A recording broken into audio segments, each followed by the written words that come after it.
The story begins on a rainy night. We see some men fighting some assassins. The assassins had already killed a lot of people. The leader of the men asked them about how long they are going to keep attacking them.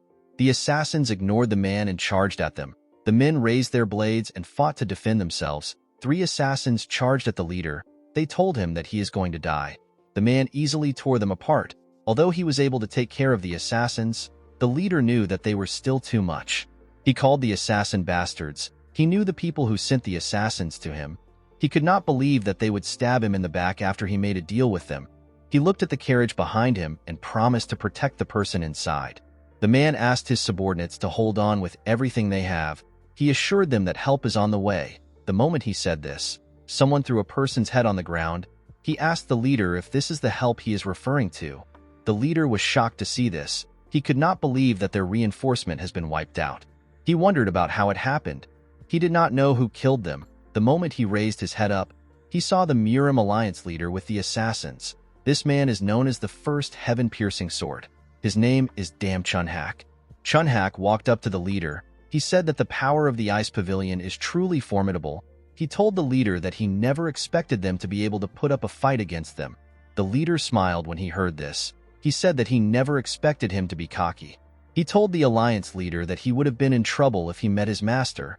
The assassins were annoyed to hear this. They could not believe that some barbarian was speaking rudely to their master. They said that they would cut off his tongue. They promised to kill him there, before the assassins could do anything. A woman stepped out of the carriage and asked them to wait. The leader was surprised to see the woman known as Wayan. Wayan asked him to not worry about her. Chunhak asked the assassins to back down when he saw the woman. Wayan walked up to him. Chunhak could not believe that his daughter was deceived by barbarians and ended up running away. He told her that he has never been so embarrassed before. He stretched out his hand and told her that everyone makes mistakes. He said that she can be forgiven. He told her that he is going to give her one last chance to return as her father. He believed that she was going to make the right choice because she is smart. Wayan asked her father if he will let the men live if she goes back with him. Chunhak glared at her. The woman understood what he was trying to say. She apologized to him. Chunhak did not expect the apology. He realized that she wasn't leaving with him. He raised his sword. The leader was shocked to see this. Chunhak used his sword to cut his own daughter down. He turned around and said that he no longer has a daughter. He said that she has been influenced by barbarians.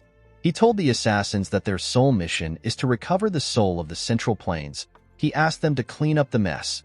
The assassins rushed to attack the injured men when they heard this. The leader took out 3 assassins that came close to him. He asked his men to fight till the end. The men accepted his orders and began to fight without fear. While she was on the ground, Wayan told herself that she needs to return somewhere. She apologized to someone in her head for not keeping her promise. She said that it will be different next time. The scene shifts and we are taken to a palace. We see someone reporting to his master. His master asked him to repeat what he said. His master's name is Seol Mudak.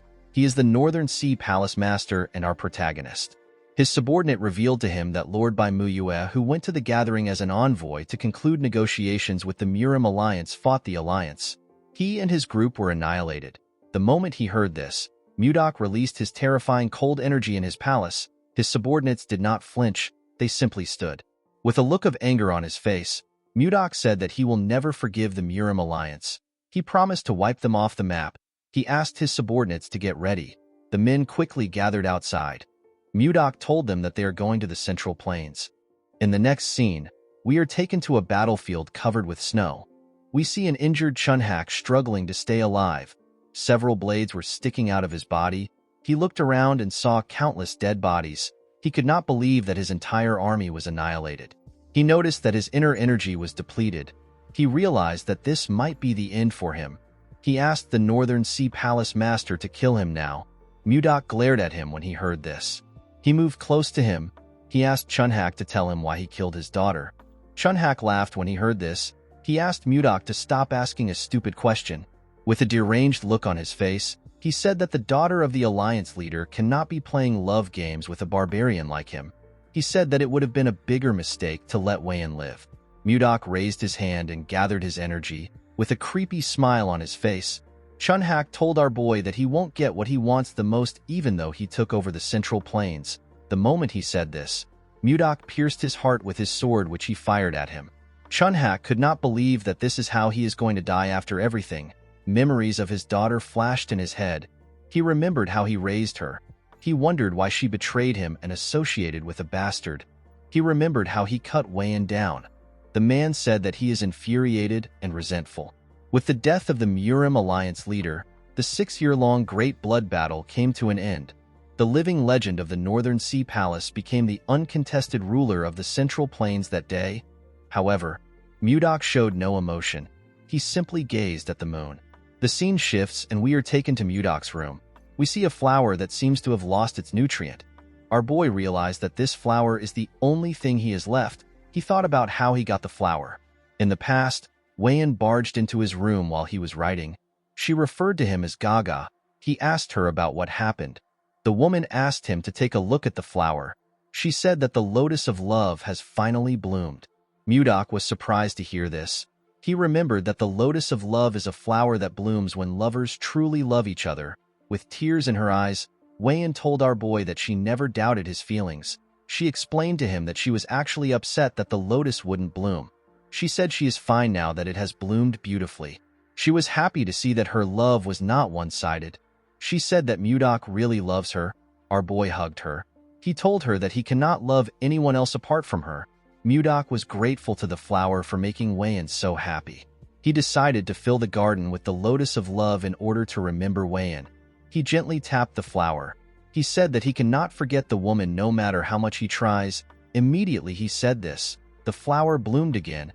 Our boy was shocked to see this. He did not know how it was possible. He called out to someone known as Myong. The man appeared behind him. Mudok ordered him to find someone who can explain what just happened. He asked him to find the right person even if he has to search the entire Central Plains. Myong accepted his master's order and disappeared. A few days later, we see the Manbaches who are said to know everything in the world gathered at the Northern Sea Palace. The men did not know why they were called. While they were talking, someone asked them to step outside. The men were surprised to hear a voice from the sky. They all decided to step outside. When they stepped into the garden, they saw something shocking. They saw a garden filled with the lotus of love. Each of the flowers had bloomed. One of them said that this is his first time seeing a garden like this. The lotus of love is a flower that some might not get to see even once in their lives, and yet there was a garden filled with it. The men noticed that the character of love is inscribed at the stems as if it was embroidered there. They were certain that they were looking at the lotus of love. While they were looking at the flowers, Mudok appeared behind them. He asked them if they like it. The men turned around and said that they do. One of them asked him for his identity. Our boy shared his name with them. He said that he is the owner of the garden. The men were shocked to see the absolute ruler of the Central Plains. Mudok revealed to them that he and his lover made a lotus of love bloom with their love. He told them that the flower died when his lover died. He explained to them that the flower suddenly got revived a few days ago. The men were shocked to hear this. They could not believe that a lotus of love got revived. This was a strange phenomenon to them. An older man among them said that there is one possibility. Mudok appeared in front of the man and asked him to say it. He said that reincarnation might be able to do this. He explained to Mudok that his lover has reincarnated somewhere else in the world. With a scary look on his face, our boy asked the man if he is telling the truth. The man became nervous when he saw the look on his face. He said that there is no other explanation for the lotus of love to bloom again. Mudok smiled when he heard this. He finally had some hope. Our boy fulfilled the long-cherished wish of the Northern Sea Palace by successfully entering the Central Plains and unifying the entire region. However, all that was left for him was emptiness. As the Northern Sea prospers, Mudok's longing for his lover grows. He asked the old man to tell him how he can find Weiyan. According to the man, the lotus of love glows faintly when the two lovers are in the same place. He told the palace master that the lotus of love will glow when he finds his lover.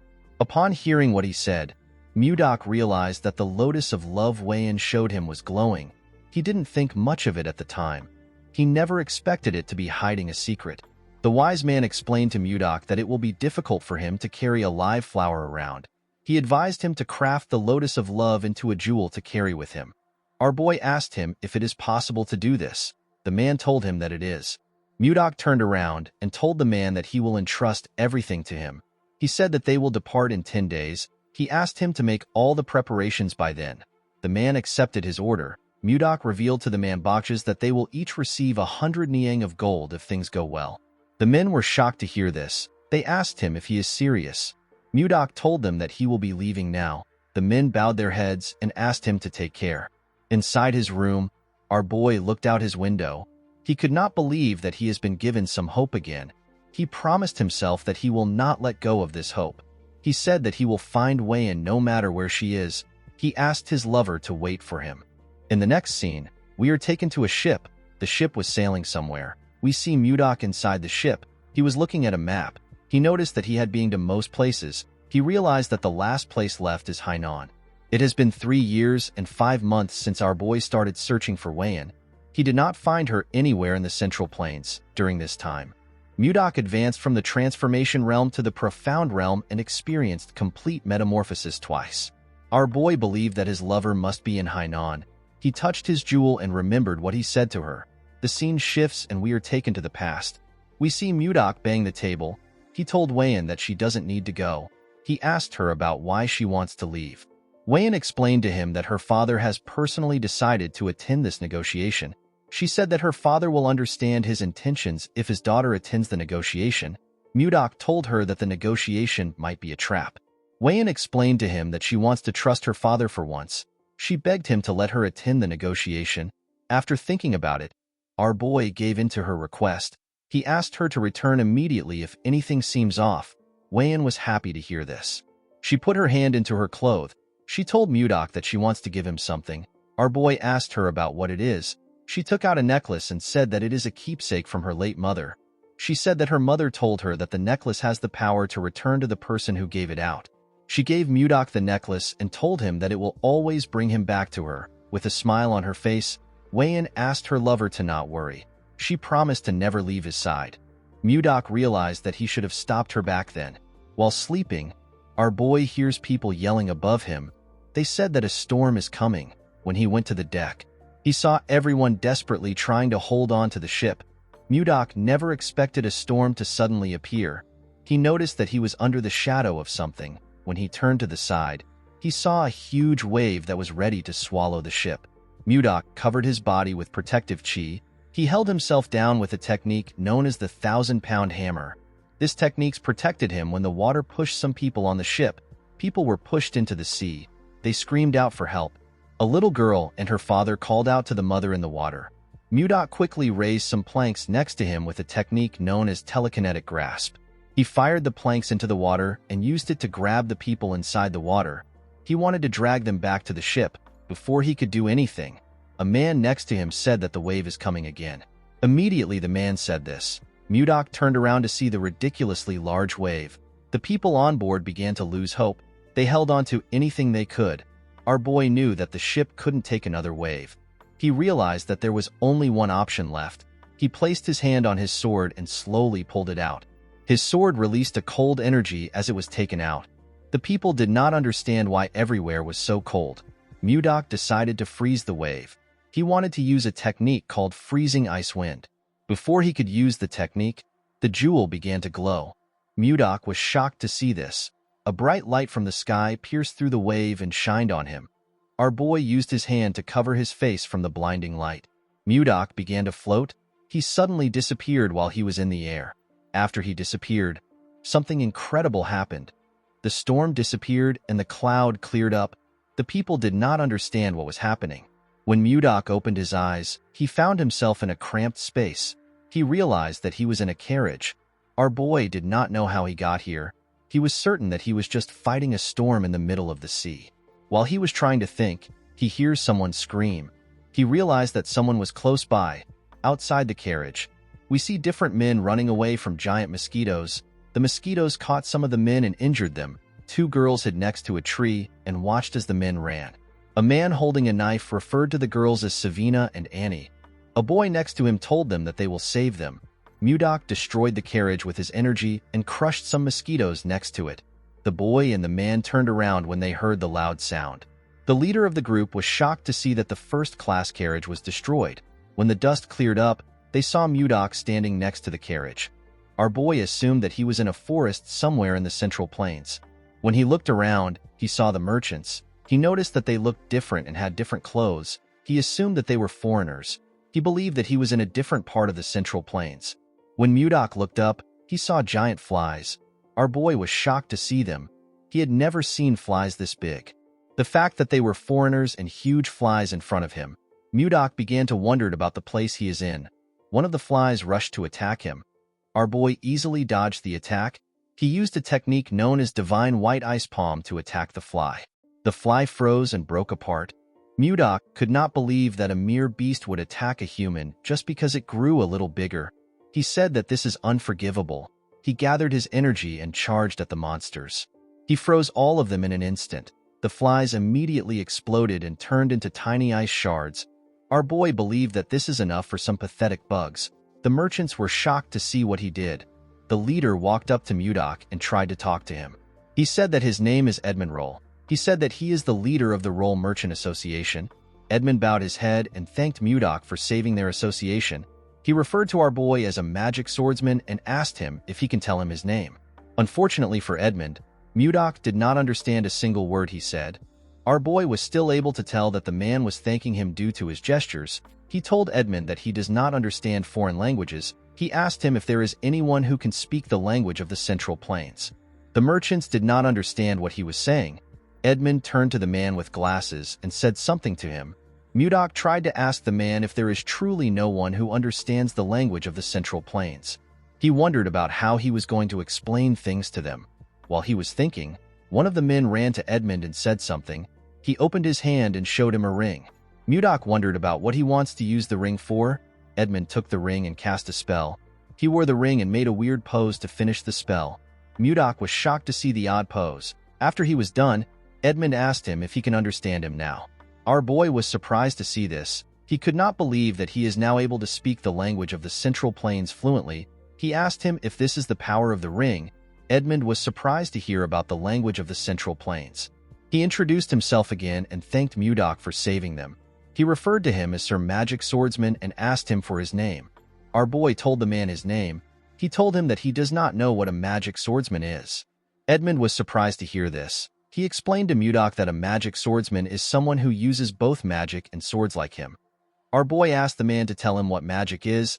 Edmund was shocked to hear this. He could not believe that someone who just used ice in front of them did not know what magic is. He wondered about where Mudok came from. Our boy noticed that the man was lost in thought. He called out to him. Edmund was wondering about how he was going to start explaining things to Mudok. Our boy was angry to see that the man was ignoring him. He moved close to him and raised his hand. He released a cold energy from his hand and asked Edmund to answer his question quickly. Edmund became nervous when he saw this. He realized that the person in front of him is crazy. He decided to just explain things to him. He did not want to find out about what will happen if Mudok goes on a rampage. He told our boy that he will explain. He asked him to calm down. In the evening, we see the two of them sitting next to a fire. Mudok was surprised to find out about something called magic in this part of the Central Plains. He realized that the world is quite vast. Edmund was relieved to see that our boy had finally calmed down. He asked him about where the Central Plains is. Mudok was surprised to hear this question. He asked the man if he does not know where he is right now. Edmund did not understand what our boy was saying. Our boy explained to him that it is weird to not know where the Central Plains is when he is in the Central Plains itself. Edmund became more certain that Mudok was crazy. He explained to him that this is not the Central Plains. He told him that they are in a forest leading to the capital of the Drake Kingdom. The capital is known as Barhan. Mudok said that he has never heard anyone call the Central Plains the Drake Kingdom. He asked Edmund if he is already senile, even though he is not so old. The merchant was annoyed to see that some crazy guy was saying that he is senile. He revealed to Mudok that he is 50 years old. He told him that he is worried about him because he keeps insisting that this place is the Central Plains. Our boy became angry when he heard this. He pointed at a tree and told Edmund that they can ask the kid who was peeking at them from behind the tree. The boy stepped out when he noticed that he got caught. Edmund asked the boy named Leo about why he is there. Mudok asked the boy to answer him honestly. He asked him if this is the Central Plains or the Drake Kingdom. Leo could not answer him. Mudok asked him about why he is not speaking. Edmund explained to him that Leo can't understand his words. He took off his ring and asked Mudok to take it. He asked him to put it in his finger and shout interpret language. Edmund did not actually want to lend such an expensive artifact with a language interpreter to some crazy guy. However, He could not stand the fact that Mudok saw him as a senile old man. Our boy put on the ring and did as the man instructed. The moment he said interpret language, he saw different symbols around him. He quickly noticed that he could now understand the foreigners. He found magic to be amazing. He turned to Leo and asked him for his name. The boy told him his name. Mudok asked Leo if they are in the Central Plains or the Drake Kingdom. Leo asked him about where the Central Plains is. He explained to him that this is a forest leading to Barhan. Mudok was shocked to hear this. He asked the boy if he is also going senile. He asked Edmund if he was the one who asked him to say this. The merchant told him that he did not. He asked him to ask the other members of his merchant association if he is suspicious.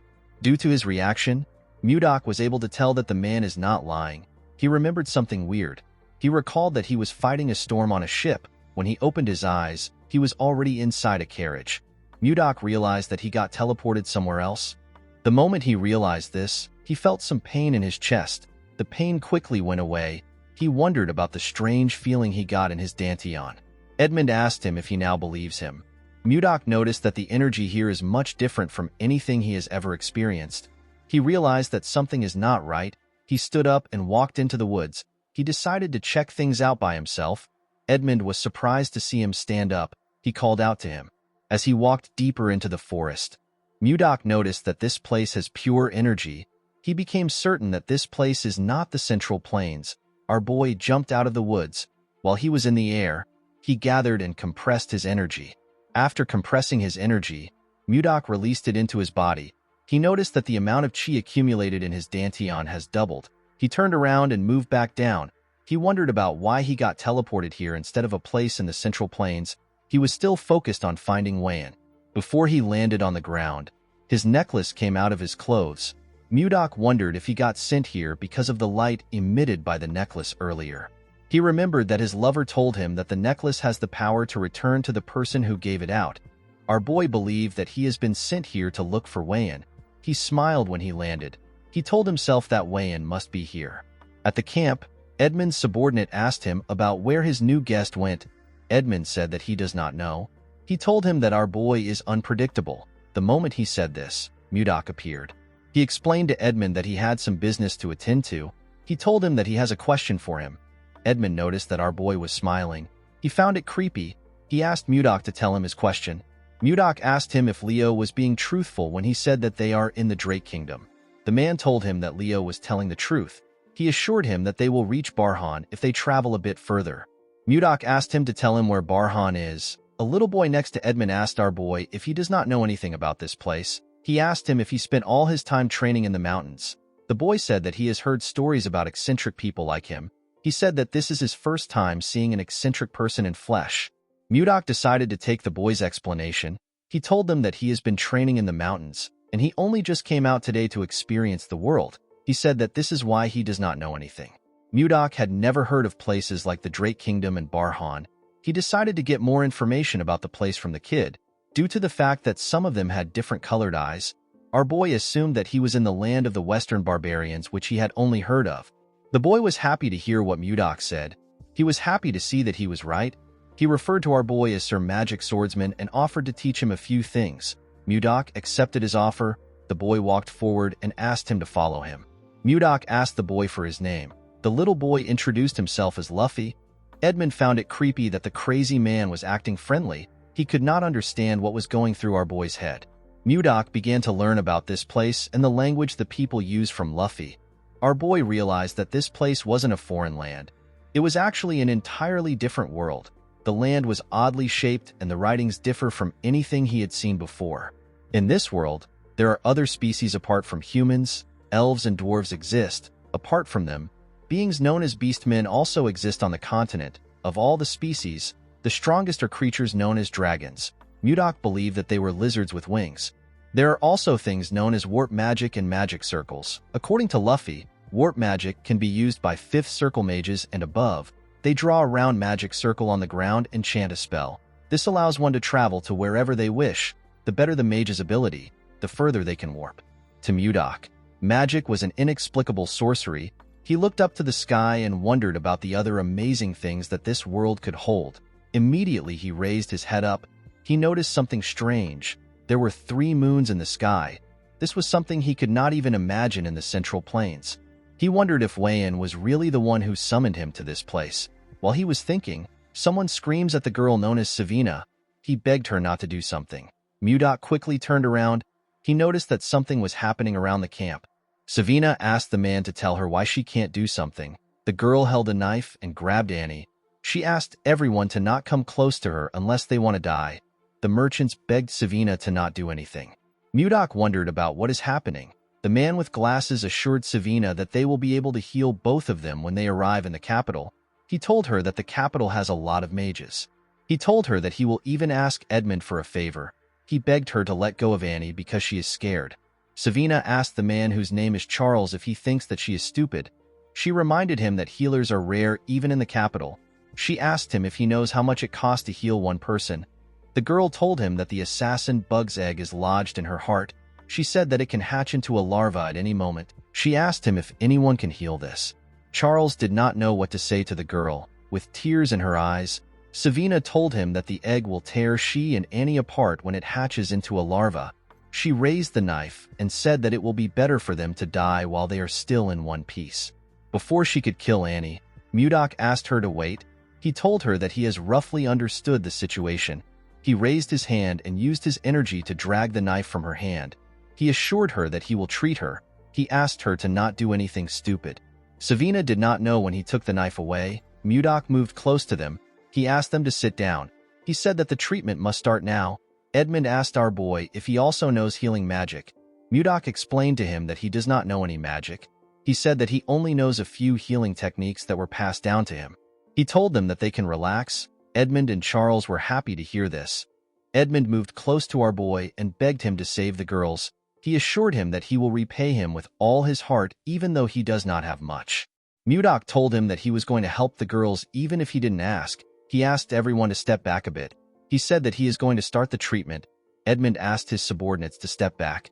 Mudok moved close to the girls. He asked them not to be so tense. He assured them that it won't take long. He asked them to close their eyes and relax. The girls followed his instructions. Mudok used his energy to scan their bodies. He noticed that the bugs were near their hearts. While he was carefully searching, he found something surprising. He found the bugs in their hearts. Mudok noticed that the eggs had not yet hatched. He gently controlled his energy and used it to burn the eggs without harming the girls' hearts. Their hearts shined brightly. The girls let out a burp after the eggs were burnt. Mudok stood up and told them that he has taken care of the problem. The girls were shocked to hear this. They asked him if he is serious. Our boy assured them that he has destroyed the bug eggs. He asked them to take things easy. Edmund and the rest of the group were shocked to hear this. Edmund asked Mudok if Annie and Savina are fine now. Our boy did not understand why the merchant was doubting him. He assured him that they are fine. He revealed to the two girls that there will be no side effects. He asked them to not worry about it. The girls bowed their heads and thanked him. Savina told him that he is their savior. The rest of the group also bowed their heads and did the same thing. Mudok walked forward and gently waved his hand at them. Later in the night, we see Mudok resting under a tree. He never expected the day to be so stressful. He touched his jewel and said that he misses his lover on days like this. He looked at the stars and prayed that he will meet Wayan soon. The next day, we see the group traveling towards Barhan. Edmund took off his jacket and placed it on his head. He wondered why everywhere was so hot today. Even Mudok had to tie his hair because of how hot it was. It was quite scorching. Luffy offered him a bottle of water. Our boy thanked him and accepted it. Before drinking the water, Mudok noticed that it was lukewarm. He released a little cold energy into the bottle and made the water cold. It was now much better for him. Luffy asked him if he is alright. He told him that everywhere is quite hot. Mudok shoved his bottle in Luffy's face. The boy was shocked to see that the water was cold. Our boy asked him to take it. Luffy accepted the bottle. He wondered why it was so cold. Mudok asked him to drink it. The moment he put the water in his mouth, he tasted some ice inside it. The little boy was happy to taste such a refreshing cold water in the scorching heat. Mudok smiled when he saw the look on his face. He asked Luffy if it is very refreshing. Luffy took out another bottle with a bright smile on his face. The boy asked Mudok if he can also freeze this bottle. Our boy did not see any issue with this. This boy already helped him a lot. The least he could do was to freeze his water bottle. He stretched out his hand and released a small amount of cold energy. Luffy began to cheer when our boy told him that he is done. While he was looking at the boy, Mudok noticed that the others had surrounded him. They all held out their water bottles and begged him to freeze it for them.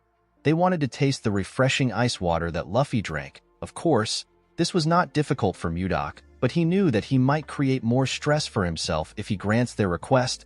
Edmund tapped one of his men and asked him about what is happening. He moved close to them and asked someone to explain what is happening to him. Luffy revealed to him that Mudok made some ice water. He told him that the seniors now want to drink this cold water. With a weird look on his face, Edmund called out to Mudok. Our boy asked him if something is wrong. Edmund went on his knees and presented his bottle to him. He said that he also wants some ice water. Our boy was surprised to see this. He asked the man to give him his bottle. Mudok decided to stay with this caravan in order to learn more about this world. This people already helped him in solving the biggest problem he had. This problem was the language barrier. Our boy did not see it as a big deal to give out ice water to them. He froze Edmund's water for him. The man thanked him. He quickly drank the ice water. Edmund noticed something odd. He told Mudok that something is strange. Our boy did not expect this. Edmund asked him about how he created the ice. Mudok asked him about why he is asking the question. He asked him if something is wrong. With a bright smile on his face, Edmund told our boy that the ice is absolutely perfect. He revealed to him that he has tried all the ice available on the continent. He said that he has never tasted this kind of ice before. The ice water was on another level to the man. He told Mudok that he is quite amazing. Mudok had never heard about ice being tasty. He said that he merely froze the water. He asked Edmund to tell him what he means when he says that the taste is different. According to Edmund, when creating ice, it is common to use the cold attributes of mana in the air to freeze water directly. It can also be done by gathering moisture from the atmosphere. During this process, impurities from the mana gets mixed into the ice. This affects its taste, however. Since each mage has a unique mana signature, it is rare to find someone who can create pure ice. It is basically hard to get pure ice. Edmund told Mudok that his ice is incredibly pure. This is why it tastes so good. Our boy now understood why the group reacted so enthusiastically. He could not believe that something as simple as ice would get him this kind of reaction. He almost felt pity for them. Since he was in a good mood, Mudok decided to create more ice. With a smile on his face, he released his energy. Before he could do anything, Edmund called him Sir Magic Swordsman. Our boy asked him if there is something wrong. Edmund pointed his hand at the sky and said that he has a proposal for him. A few days later, we see Charles directing some men carrying buckets filled with water. He asked them to take the buckets to the back of the store. At the back of the store, we see Mudok gather his energy. He used it to freeze the buckets of water in front of him.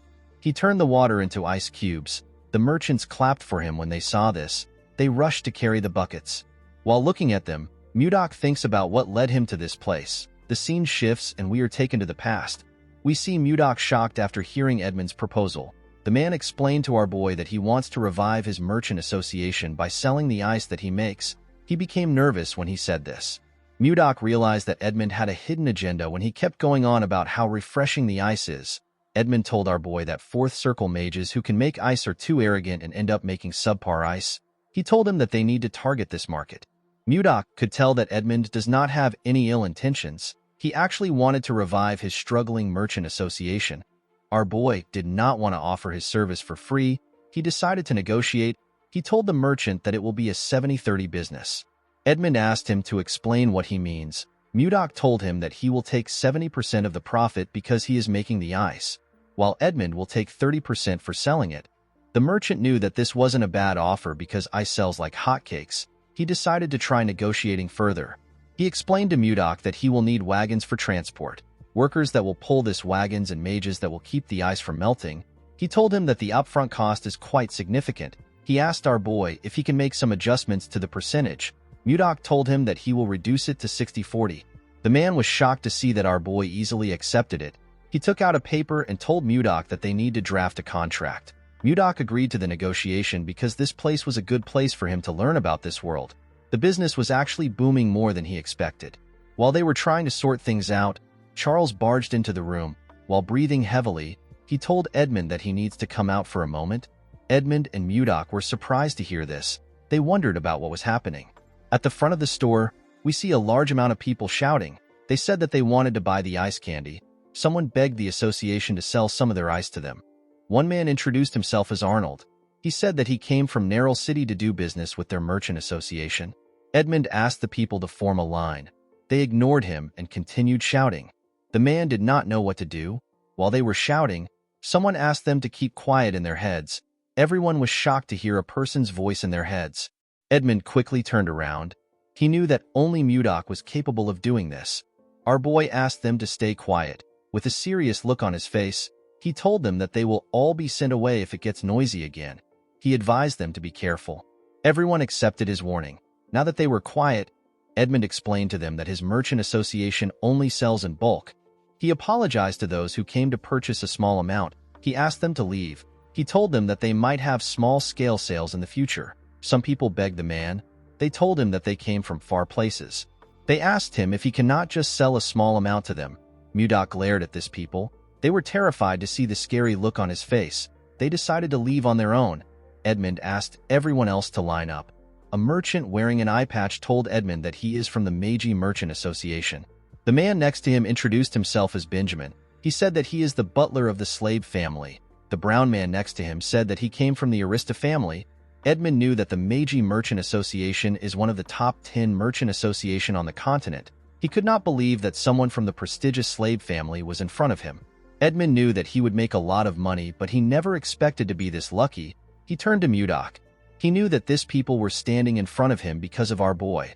Although his merchant association had not completely revived yet, it was still thanks to Mudok that they reached this stage. With a smile on his face, he asked Mudok to rest for now. Our boy asked him if the busiest part is over. Edmund told him that it is. He assured him that he can handle the rest. He asked him to take a break. Mudok turned around and wished him luck. Although he felt bad that he was making our boy work, Edmund had his own reasons for reviving this merchant association. In order to avenge his parents and siblings who died unjustly, he needed to fully revive this merchant association and use it to take revenge on Duke Icarus, who ruined them by using the Akasa Merchant Association. Edmund promised himself that he won't give up until he has taken his revenge. He hoped Mudok would cooperate with him until this time comes. He promised to repay him when he succeeds. Inside his room, Mudok jumped on the bed. He was so tired. Since business was doing well and money was coming in steadily, our boy decided to start gathering information about his lover. While he was thinking, someone knocked on his door. The person turns out to be Savina. Mudok was happy to hear that the girl was at his doorstep. He realized that it was already snack time. He asked her to come in. The girl was holding a large bowl containing something. This was Mudok's new favorite snack. It was ice cream. It is a treat made by mixing ice and fruit. The treat was accidentally invented by Savina. The girl placed the bowl on the table. Mudok thanked her for bringing him the snack again. Savina smiled and asked him to enjoy.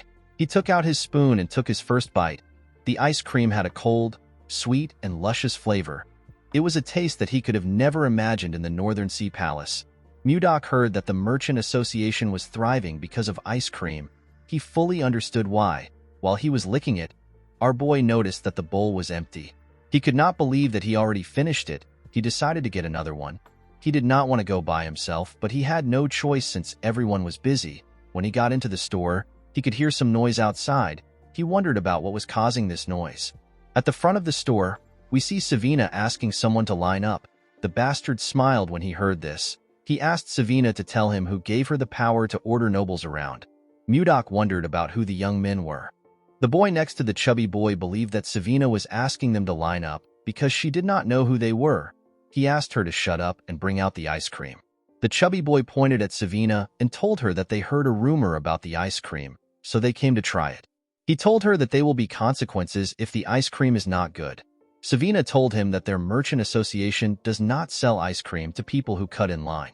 She asked the boy to understand. This only made the chubby boy angrier. He could not believe that she wanted them to line up like commoners. He said that it is already annoying that they are in the same place as mere peasants. He did not like the fact that she was asking him to join the queue. He asked her if she has a death wish. Savina told the idiot that she does not serve ice cream to nobles just because of their status. The boy asked her if she is trying to defy a noble. The girl knew that Mudok would protect her if things go wrong. She decided to speak freely. She told the boy that he is not making sense. She said that she is simply stating the rules. The other boy was annoyed to hear this. He called the girl a wretch. He took out his sword and asked her if she really wants to die. Savina was not scared to see his sword. The boy was annoyed to see this. Before he could do anything, their third friend tapped his shoulder. He called him Samuel. With a cold gaze in his eyes, the boy asked Samuel to not act rashly. He asked him if he wants to lower their dignity. Samuel became nervous when he saw the look on his friend's face. He apologized to him. The boy walked up to Savina. With the same look in his eyes, he told her that they came to try the ice cream. Savina did not like his cold gaze. Her heart felt like it was freezing. She began to tremble. The boy told her that he doesn't like waiting. He asked her to bring it out now. Savina was lost in his gaze. With a shaky tone in her voice, she asked him to wait. Someone called out to Savina. The person turns out to be Edmund. The man reminded her that their merchant association does not sell ice cream to those who cut in line. He asked her if she forgot. Savina apologized to the leader. Mudok could tell that Edmund had something against this young man for him to have such a strong reaction. With a look of anger on his face, Edmund asked the boy to leave. He told him that he cannot tolerate any further disregard for their rules. The two boys were annoyed to hear this. They believed that Edmund was insulting nobles. The man asked them to not be mistaken. He told them that there is another reason why he won't sell ice cream to them. The boy who appears to be their leader asked Edmund for his reason. With a look of anger on his face, the merchant asked the boy to question Duke Icarus by himself. Charles and the other merchant were shocked to hear their leader mention the Duke's name. The boy asked Edmund about how he knows his father. The moment he said this, he noticed that Edmund looked familiar. He recognized the man's eyes. With a creepy smile on his face, the boy asked Edmund if he is one of the leftovers from the Roll Merchant Association. His friends were shocked to see the smile on his face. They knew that Justin only smiles like this when he is angry. Justin took out his sword. He told Edmund that he must pay for the crime of insulting a noble with his life. The moment he said this, he swung his sword at the man. Edmund closed his eyes out of fear. He could not believe that he will not be able to avenge his family before the sword could touch him. Mudok blocked it with his hand. Edmund was surprised to see him. Mudok swung his hand and pushed the boy back. Justin was annoyed to see this. He called our boy a bastard. He asked him if he has a death wish. Mudok could not believe that this nonsense happened when he came down to get some ice cream. He never expected Justin to try to kill someone just because they told him that they don't sell ice cream to people who cut in line. He found this to be absurd. He told the bastard that he really has no manners. He told him that he will use this opportunity to teach him some manners. Justin became angrier when he heard this. He put his energy into his sword and charged at our boy. He told him that he will kill him. Mudok easily dodged his first attack. Justin began to attack him more fiercely. Our boy dodged the attacks without stressing himself. He gently smiled at Justin as he dodged his attacks. He told him that his talent is quite impressive for someone as young as him. He explained to him that his sword will never reach him no matter how many times he swings it. According to Mudok, in principle, righteousness is always accompanied by reason. This is what creates harmony. He explained to Justin that the nobles lack any sense of propriety if his actions represent them. He told him that he is not a narrow-minded person. He said that he will only fix his manners for today. Justin called our boy a bastard. He could not believe that he was speaking rudely to a noble. Mudok moved behind the boy and told him that what he is saying is irrelevant. He said that discipline is all he will need to learn respect. Our boy was reminded of the Central Plains. He realized that his attachment to Wayan made him forget the ways of the world. Everything comes down to survival of the fittest. He gathered some energy in his fingertips and fired it at Justin. This technique is known as formless chi. The attack hit the boy in his wrist. It created a huge hole in his wrist. Justin dropped his sword and fell to the ground. He grit his teeth out of anger. Mudok glared at the boy with a cold gaze in his eyes. Edmund was surprised to see Justin injured. He did not know the kind of attack Mudok used. Justin's friends quickly moved close to him. They raised their swords and asked Mudok to stay back. The chubby one promised our boy that he will cut him down if he moves closer. Samuel became terrified when he saw Mudok still approaching them. Our boy saw something surprising. Justin was trying to stand up. He asked him about why he bothered to get up. The boy placed his hand on his friend's shoulder and asked him to move. He stood in front of Mudok confidently. Our boy smiled when he saw this. He found it amusing that Justin was giving him a show. He covered his hand with his energy. With a scary smile on his face, Mudok told Justin that he wants to see how long he will last. Mudok swung his hand and sent the idiot flying. His friends were shocked to see this. The chubby one quickly ran to check on Justin. He asked him if he is all right. The moment he said this, he saw the hole in his friend's wrist. Mudok was disappointed to see that Justin flew back when he only used the strength of a first-rate martial artist. He realized that the boy was weaker than he expected. He wondered if he should stop. Our boy realized that he had not fully understood how this world functions. He decided to not kill Justin. He moved closer to the boy. Justin asked him for his identity. He asked him if he truly doesn't know who he is. With a look of anger on his face, he asked Mudok to tell him what gave him the guts to treat him like this. Our boy understood that this bastard has lost his mind. Instead of reflecting, he was just full of spite. He wondered if he should just kill him now. Mudok knew that he would not be different from this idiot if he killed him. The two boys pointed their swords at him. The chubby one asked him if he believes that he can get away with messing with a noble. Mudok ignored them and looked around him. He found a stick on the ground. He believed that the stick would be perfect. He used his telekinetic grasp to pick it up.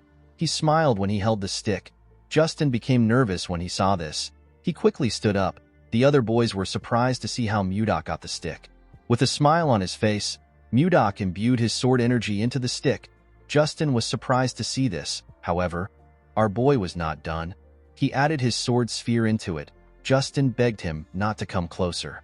With an evil smile on his face, Mudok added his sword chi to it. The boys fell to the ground and began to tremble. With a creepy smile on his face, Mudok told the boys that the best remedy for scums like them is a club. He raised the club and began to beat the boys. He advised them to get a grip. Our boy enjoyed dishing out this beating. In the evening, we see the boys kneeling. They begged Mudok to forgive them. They assured him that they won't do this again. Our boy told them that he cannot hear them. He asked them to repeat what they said. Justin was annoyed to hear this. He promised himself that he will kill Mudok. He said that he will stomp on his head. Although this was his wish, the boy had no power to do it. He had no choice but to beg our boy for forgiveness. He assured him that he will never make a mistake like this again. Mudok was happy to see the outcome of the beating. He realized that nothing is better than a good beating. He advised them to be careful from now on.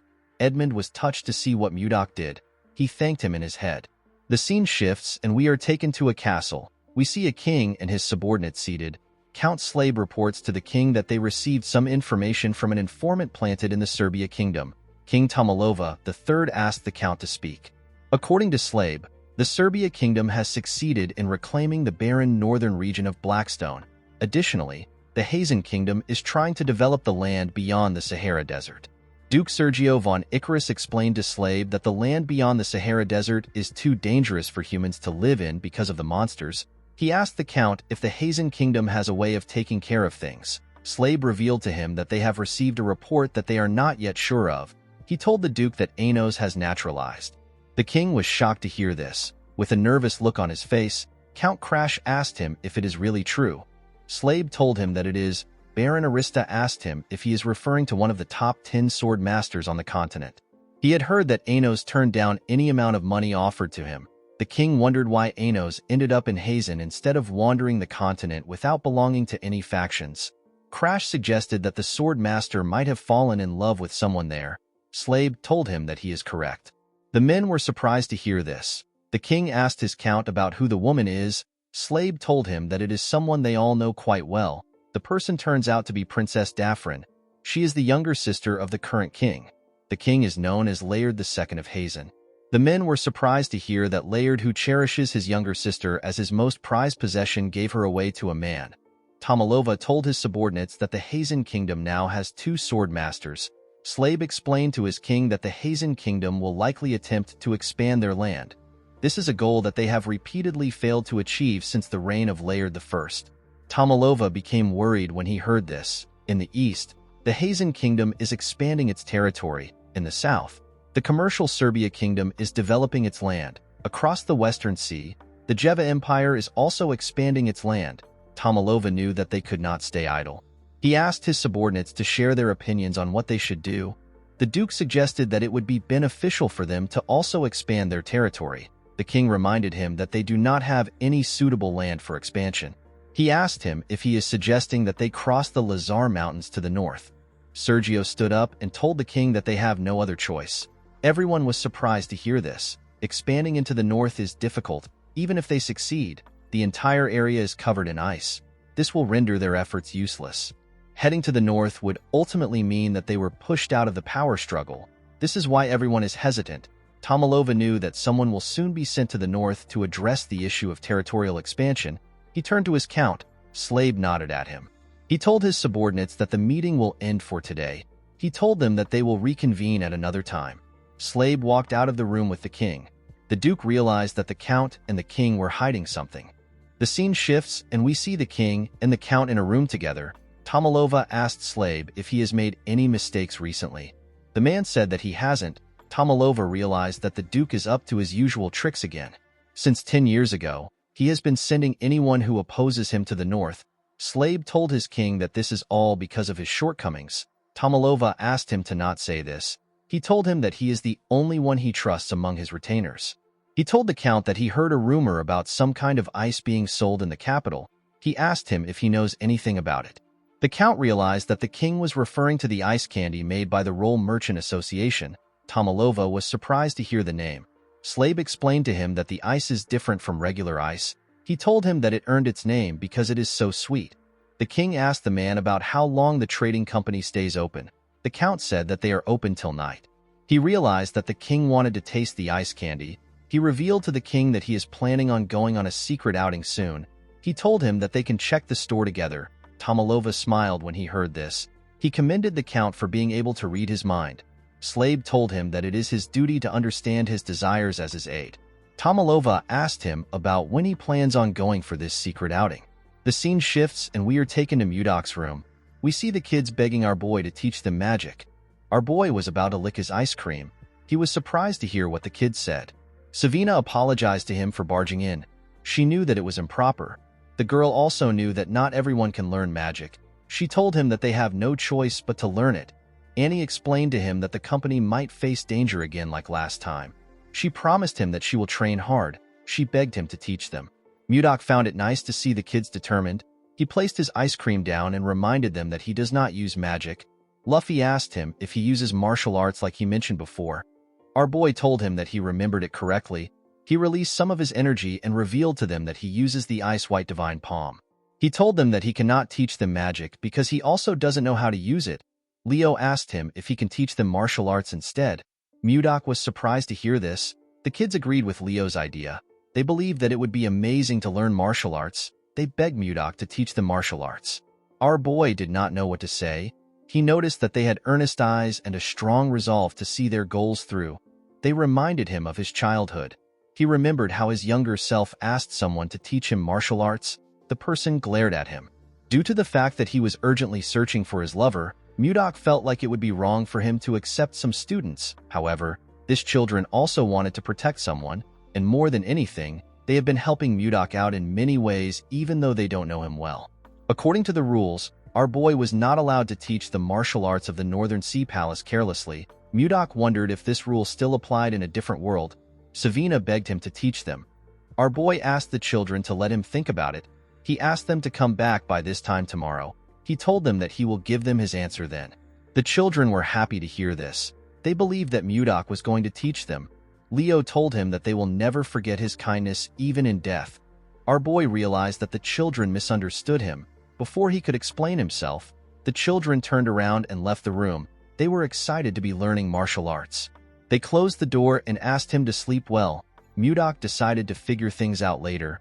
He wondered if he was like this when he was their age. He realized that his master must have had a hard time. He opened his window and looked outside. While he was thinking, he heard the sound of metal clashing from the forest. He found this odd.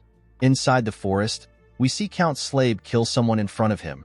The person was wearing a hood that covered his face. The count was with the king. He wondered if he could hold out before reinforcement arrives. He could not believe that they were ambushed the day they went out to eat the ice candy. While he was thinking, he hears a loud sound behind him. He quickly turned around. He saw a mage cast a spell known as Fire Bomb. The mage created several fireballs. He fired them at Slave. The count grit his teeth and charged at the attack. It created a huge explosion in the forest. The king was shocked to see this. He quickly ran to him. Slave told him that he is fine. Tomalova reminded him that his arm is bleeding. The Count moved in front of him. He asked the king to forgive him for his rudeness since it is an emergency. The king assured him that he understands. Slabe did not expect a mage to be among them. He was not able to tell because their attires were similar. He ordered his men to not lose their composure. He asked them to reorganize the formation. The soldiers quickly followed his order. The leader of the assassins asked them to not let a single person live. One of the assassins said that he will take Slabe's head. The Count charged at the assassin and swiftly cut off his head. The other assassins were shocked to see how fast Slabe was. They quickly rushed to attack him.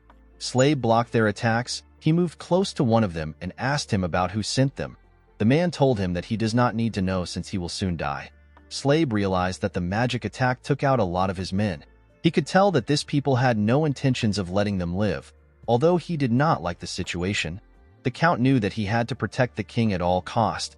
He must do this for the sake of the kingdom. The mage raised his hand and prepared to use another attack. Slabe ordered his men to gather around the king and protect him. The mage laughed when he heard this. He told the Count that he is too late. Before the man could use his attack, someone struck him down with ice. Everyone was surprised to see this. The leader of the assassins asked the person for his identity. As expected, the person turns out to be Mudok. With a smile on his face, our boy said that he has been caught. Mudok jumped off the tree and appeared behind the leader. He knocked out an assassin next to the leader. He said that he wanted to see the moon, but everywhere was so loud that he had to come there. The leader quickly turned around when he heard this. With a scary look on his face, Mudok told the leader that he needs to finish this before his ice cream melts. The leader could tell that our boy was dangerous. He did not know when he got behind him. Although they were caught off guard, they were still superior in terms of numbers. The man wanted to kill the king and get out of the forest as soon as possible to avoid any variables. He took out his sword and charged at Mudok. He said that he will take care of our boy. He ordered his men to kill Tomalova. Mudok blocked his attack with his sword. He said that he never expected to see all kinds of swords here. He decided to respect the leader by using his sword, which is known as Sullen. He asked the man to come at him. The leader was annoyed to see this. He charged at Mudok and told him that he will not get out of the fight alive. Our boy found this exhilarating. He advised the man to do his best. He easily blocked the man's attack. The leader took out his other sword and used it to attack him. Mudok dodged his attacks without stressing himself. The man put his sword together and attacked our boy from both sides. Our boy was still able to dodge it. Before the man could attack again, Mudok pushed his sword away and hit him in his back. The man grit his teeth to endure the pain. Our boy raised his sword and began to attack the assassin. The man managed to block Mudok's attacks, but he was struggling to keep up with him. While he was struggling, our boy grabbed his head and slammed it to the ground. He was enjoying the fight. The moment he stood up, rain began to fall. Tomalova asked the Count about what is happening. Slabe advised his king to be cautious. He asked him to step back. Immediately he heard this. Tomalova realized something. He told Slabe that they are looking at the hope of the kingdom. The Count did not understand what he was talking about. The assassins were shocked to see what Mudok did to their captain, whose name is Morian. They wondered if Mudok is a sword master. Our boy moved close to the assassins. With a look of anger on his face, he told them that this is all their fault. The assassins did not understand what was happening. Mudok revealed to them that his ice cream has melted in the rain because of them. The assassins did not even know what an ice cream was. Our boy told them that he will show them how fearsome a grudge born from ice cream can be. He told them that he will count to 3. He said that he cannot guarantee the lives of those who remain after he is done counting. The assassins believed that he was spouting nonsense. One of them said that they can get rid of him if they all attack at once. The other assassins agreed with this. Mudok began to count. The assassins charged at him. They wanted to shut him up. When he got to 3, the assassins had already gotten close to him. He activated his protective chi. This allowed him to block all the assassins' attacks. They were shocked to see a barrier. Mudok released a large amount of his cold energy. He asked the assassins to not say his sword is merciless. The moment he said this, he swung his sword. Huge pieces of ice came out of the ground and tore them apart. The king and the Count were shocked to see this. After taking care of the assassins, Mudok put his sword away. He said that vengeance has been served. He jumped out of the area. The Count was surprised to see that our boy left like that.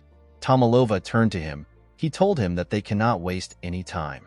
Slabe already knew what the king wanted. He placed his hand on his chest and told Tomalova that his wish is his command. In the next scene, we see one of the merchants talking to Edmund. He revealed to him that the children are studying magic. Edmund was surprised to hear this. He reminded the man that magic is not something that one can study on their own. With a serious look on his face, he asked the man if Mudok is the one teaching the children. The man told him that he is correct. He explained to him that his family members also want to learn magic. He did not understand why Mudok was only teaching 4 children. Edmund began to laugh like a crazy person when he heard this. The man was surprised to see this. He assumed that Edmund was tired from overworking. The merchant was actually happy that Mudok was teaching the children, especially since numerous people want to learn magic. He stood up and asked the man about where the children are learning. He asked him to lead the way. Edmund believed that the day his trading group will reach the top is no longer far. The scene shifts, and we see the merchant talking to Mudok. With a smile on his face, Edmund told our boy that he knows everything. Mudok asked him to explain what he means. Edmund revealed to him that he heard that he is teaching the children magic. Mudok realized that this is what the other merchants were gossiping about. He did not want them to know about it. With tears in his eyes, Edmund thanked Mudok for what he is doing. He told him that he does not know how he can repay him. While they were talking, Charles came to meet them. Edmund asked him if something happened. The man said that there is a guest for Mudok. Our boy seemed to be annoyed to hear this. Edmund was surprised to hear that Mudok has a guest. The guest moved close to Charles. Edmund did not recognize the man. The young man went on his knees and begged Mudok to help him. Our boy asked him to leave.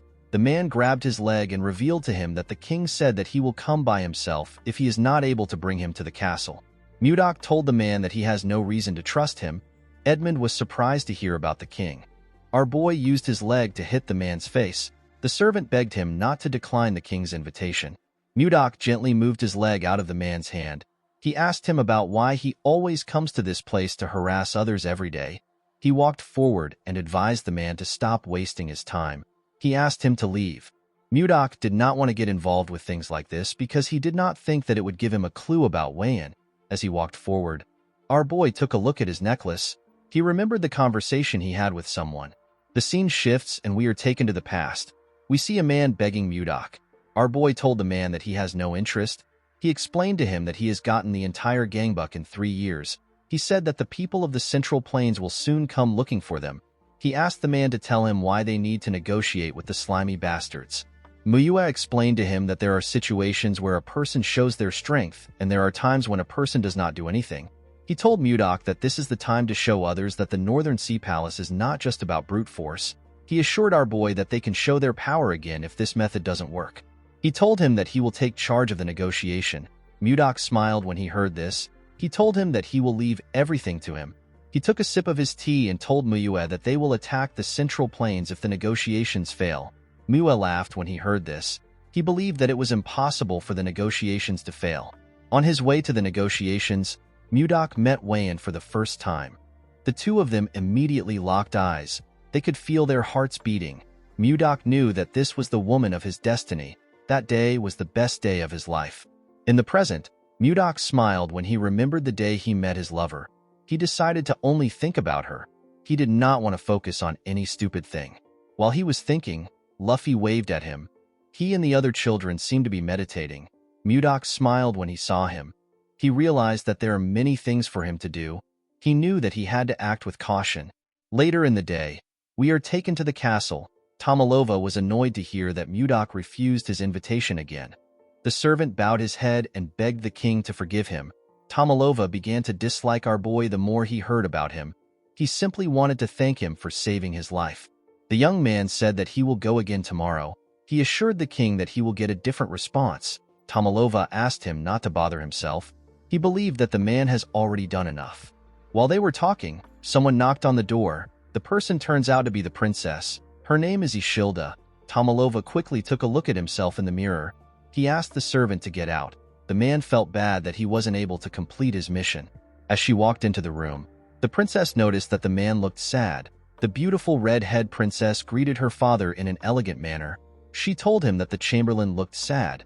She asked him if something happened. Tomalova became nervous when he heard this. When his daughter sat next to him, he explained everything that happened to her. Ishilda was shocked to hear about what her father went through. She quickly stood up and asked him if he is all right. Tomalova grabbed her hands. He assured her that he is fine. He asked her to not worry about it. Ishilda sat down back. She asked Tomalova if he knows the reason why Mudok rejected his invitation. The king said that he has no idea. He revealed to his daughter that he wishes to keep our boy by his side because he is very skilled. Unfortunately, Mudok wasn't answering his summons. Ishilda believed that our boy must be a great person for her father to be interested in him. Tomalova nodded his head. He asked his daughter if she knows about the ice and ice cream created by the Roll Trading Company. Ishilda said that she has also tried the ice cream. Her father revealed to her that Mudok is the one who made that ice. Ishilda was surprised to hear this. Tomalova explained to her that he started feeling greedy after finding out that our boy was the one who created the ice. Ishilda completely understood her father. She remembered the feeling she got when she first tasted ice cream. She could not forget this feeling even if she tried. The woman looked outside the window. She found it intriguing that the mage who created the ice cream is the one who her father is looking for. She wondered about who our boy was. While she was thinking, she saw two kids happily licking their ice creams. Ishilda wondered if she should use this opportunity to meet Mudok in person. In the next scene, we see Mudok watching the children meditate. He has only been teaching them for half a month, but they had already reached the stage where they can emit chi.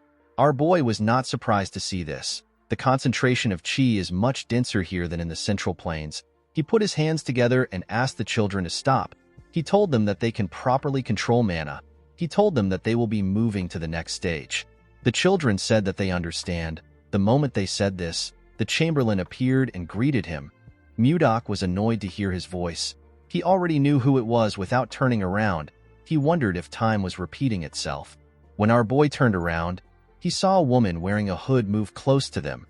Because the Chamberlain didn't come in the morning, Mudok assumed that he would not come at all. He asked the man about why he came again. Immediately he said this. His necklace began to glow. Our boy was shocked to see this. He quickly raised his head up. The woman in front of him took off her hood.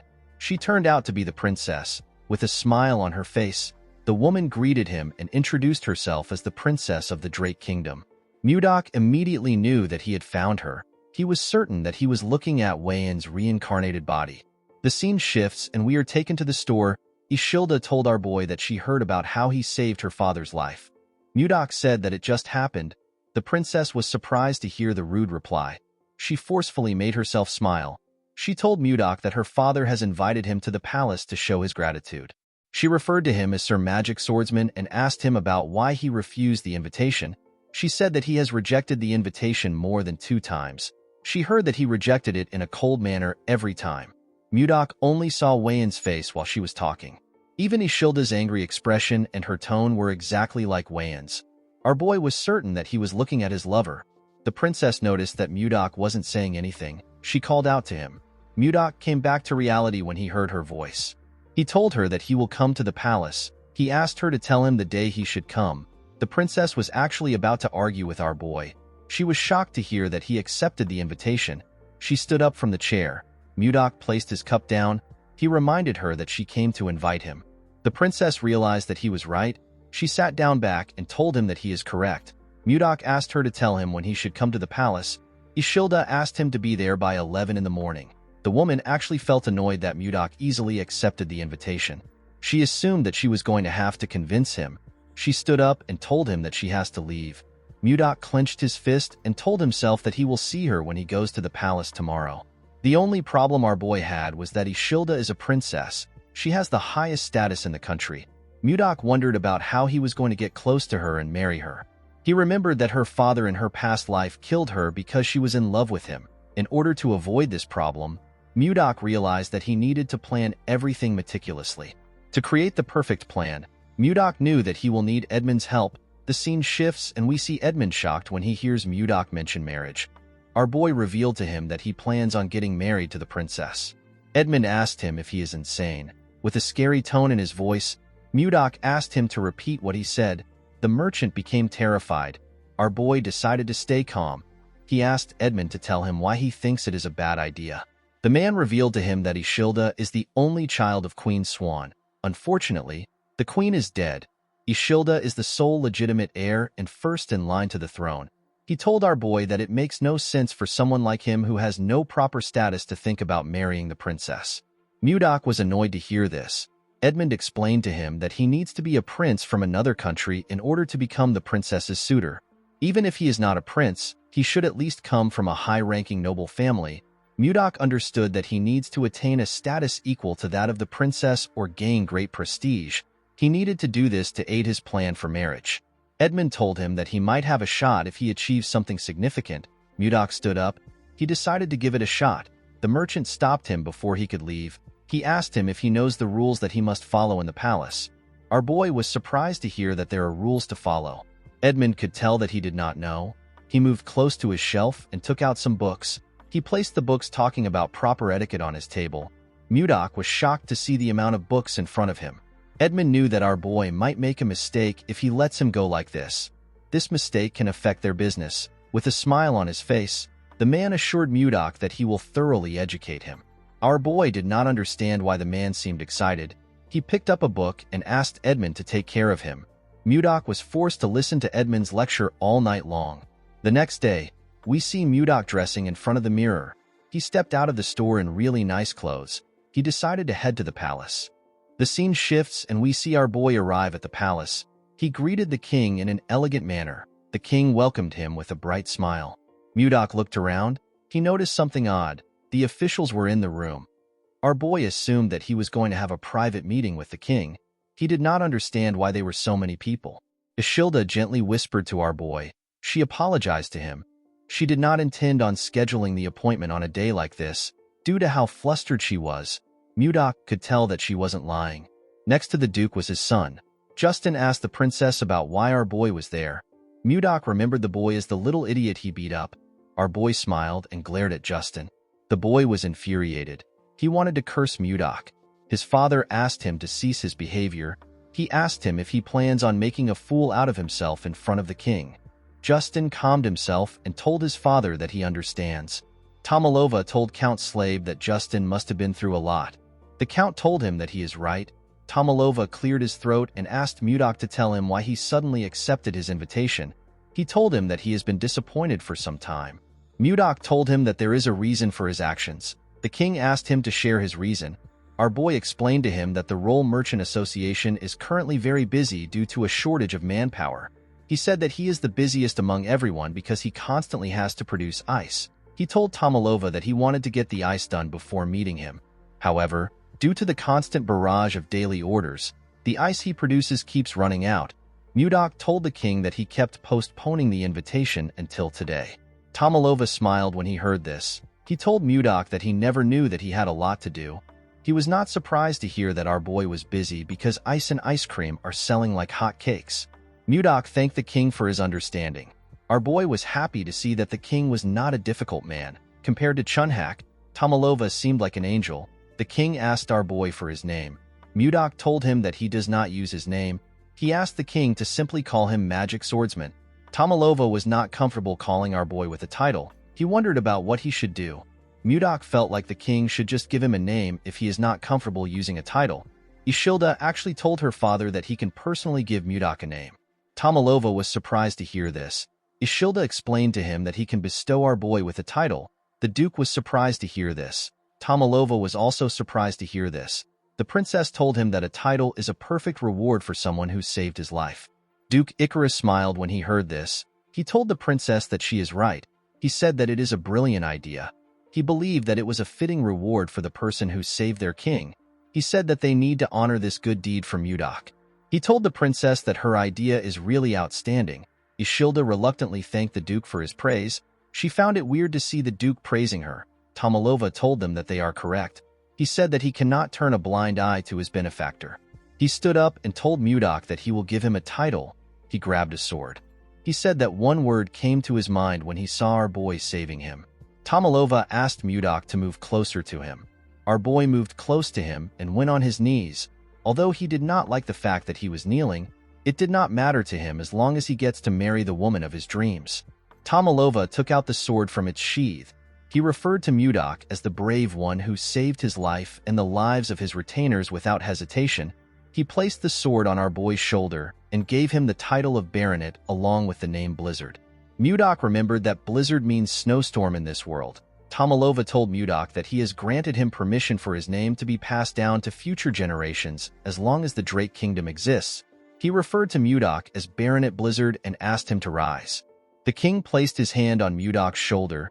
He told him that he would not have been there to do this if he did not save him. He thanked our boy for saving him. With a smile on his face, Mudok told the king that he will make this choice all over again if another situation arises. Duke Icarus reminded the king that Mudok saved his life. He said that they need to give him a land that fits his title. No baronet has ever been given a land. Tomalova told the duke that there will be some opposition to this decision. Icarus said that no one will dare to oppose the king's command. With a serious look on his face, the duke said that he will personally remind anyone who opposes about the weight of a king's decree. Tomalova did not understand the kind of game the duke was trying to play. He asked the other officials if they share the same opinion as the duke. The men seemed to be nervous. They noticed that Icarus was glaring at them. They quickly accepted his suggestion. Tomalova decided to accept the idea. However, he could not think of a land suitable for our boy. The duke told him that they actually have a land for Mudok. He reminded Tomalova about the northern icy lands he mentioned during the meeting they had a few days ago. The king was surprised to hear this. Icarus said that they actually need to send a lord there. He told Tomalova that everything has aligned perfectly. He said that Mudok's name and the northern lands are actually related. He said that a snowstorm in the northern lands is a very good omen. Tomalova realized that this was the duke's plan from the start. He wanted to make Mudok pay for hurting his son and his self-esteem. He already knew that something was strange from the moment that Icarus suggested that they give our boy a title. Ishilda could not believe that they wanted to send Mudok to the northern lands. Our boy wondered if they will really send him there and make him lord. He could tell that the duke wanted to drag him out of the capital because of his son. Our boy was actually happy. He did not see any reason for him to refuse because they were offering him lands. He decided to seize this opportunity to achieve merit and enhance his reputation. This will allow him to close the gap in status between himself and the princess. In the next scene, we see Edmund panicking after hearing that Mudok is going to the northern lands. He told our boy that the snowstorm is constantly raging. He said that avalanches are rampant. The place is extremely cold and the mana is incredibly unstable. He asked our boy if he is really going to the northern lands. Mudok gently took a sip of his tea. He told Edmund that he is going there. He assured him that he will be fine. He told him that he doesn't get cold. Edmund referred to him as Sir Magic Knight. He quickly corrected himself by calling him a baronet. He asked Mudok if he is some kind of yeti. Our boy asked him about what a yeti is. According to Edmund, a yeti is a creature of a legendary tribe that is said to only live in the northern lands. Its tales have been passed down since ancient times. Their form is similar to that of a human. They are nearly 3 meters tall, and the strength of their body is nothing to joke about. They don't feel cold, and they are known to be very violent. Mudok told the man that he finds his story interesting. Edmund said that it might be a legend since no one has ever seen a yeti. He revealed to our boy that people say that the people of the northern lands are warriors capable of defeating 100 men. Because of this, they hate being ruled over and refuse to acknowledge leaders. Mudok laughed when he heard this. He stood up and said that things will be interesting. Edmund did not expect this answer. Our boy explained to him that his fame will rise if he gains recognition from the northern people. Edmund believed that this was a very difficult task. When our boy opened the door, he saw something surprising. He saw his students outside waiting for him. Their eyes were filled with tears. In the next scene, we see Mudok talking to Savina and Leo. Our boy denied their request. He told them that the northern lands is a dangerous place to people like them who have barely started learning martial arts. Savina explained to their master that they still have so much things to learn. She asked him to tell her who will teach them once he leaves. Leo agreed with the girl. Savina bowed her head and begged him to allow them to follow him. Leo was surprised to see this. He quickly copied the girl. Before Mudok could scold them, he saw someone behind him. He saw the princess. Ishilda greeted him. Our boy wondered about why she came. He told her that she doesn't look well. He asked her if something is wrong. Ishilda told him that they can talk once he sends the children away. Mudok quickly turned around and asked his students to leave. Savina and Leo realized that this was their opportunity. Savina asked her master if he will grant their request.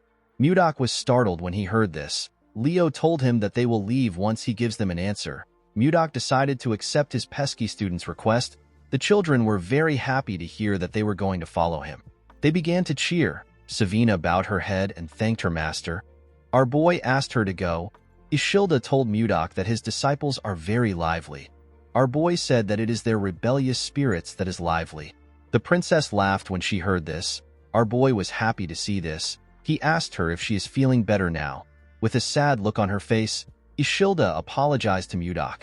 She said that she never expected her father to grant him a title that would send him to the northern lands. Our boy was actually happy to hear the apology. He thought that Ishilda just resembled Wayan. However, they both shared the same kindness. He remembered that Wayan actually apologized to him in the past because of her father's behavior. She also said that it was her fault. Mudok decided to tease Ishilda.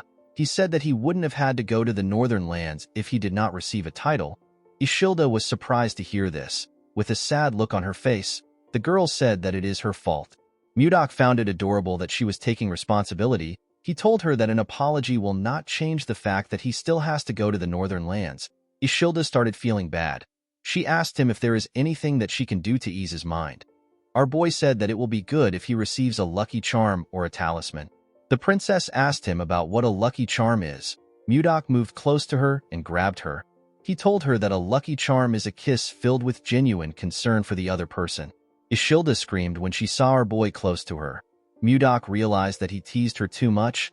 He turned around and told her that he needs to prepare for his departure.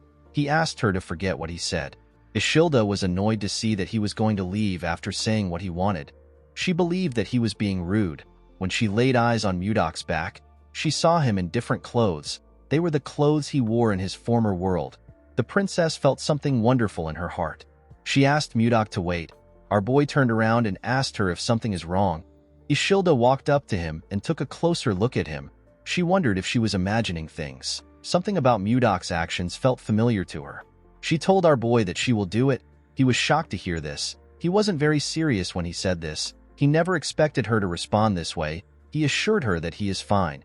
He said that he doesn't want to force anyone into doing things that they don't want to do. Before he could say more, the princess pulled his clothes and dragged him close to her. She gave him a kiss on the lips. Our boy was shocked to feel her lips. The moment she moved back, she used her hood to cover her head. She was quite flustered. She quickly ran away. Mudok just stood there like an idiot. He could not believe that he just kissed the princess. He put himself together and said that he needs to succeed and return. The scene shifts and we are taken to the very cold northern lands. The men in a bar talk about how they have gotten a new lord. They heard that our boy saved the king's life. They heard a rumor saying that Mudok defeated 100 men to save the king. A bald man said that Mudok is actually a sixth circle mage with a swordsmanship that is so strong that even a sword master cannot handle him. The man he was talking to told him that it is not true. He did not see why the king would send someone so powerful there. A man with a huge jacket said that Mudok obviously fell out of favor with Duke Icarus. He slammed his beer on the table. He said that all they heard are simply rumors. The huge man had a bandage wrapped around one of his eyes. He said that our boy will probably run away like the others once they scare him a little bit. In the next scene, we are taken to the mountains in the northern lands. We see a young man and a young lady breathing heavily. They were holding their weapons. The man wondered about where the wyvern was.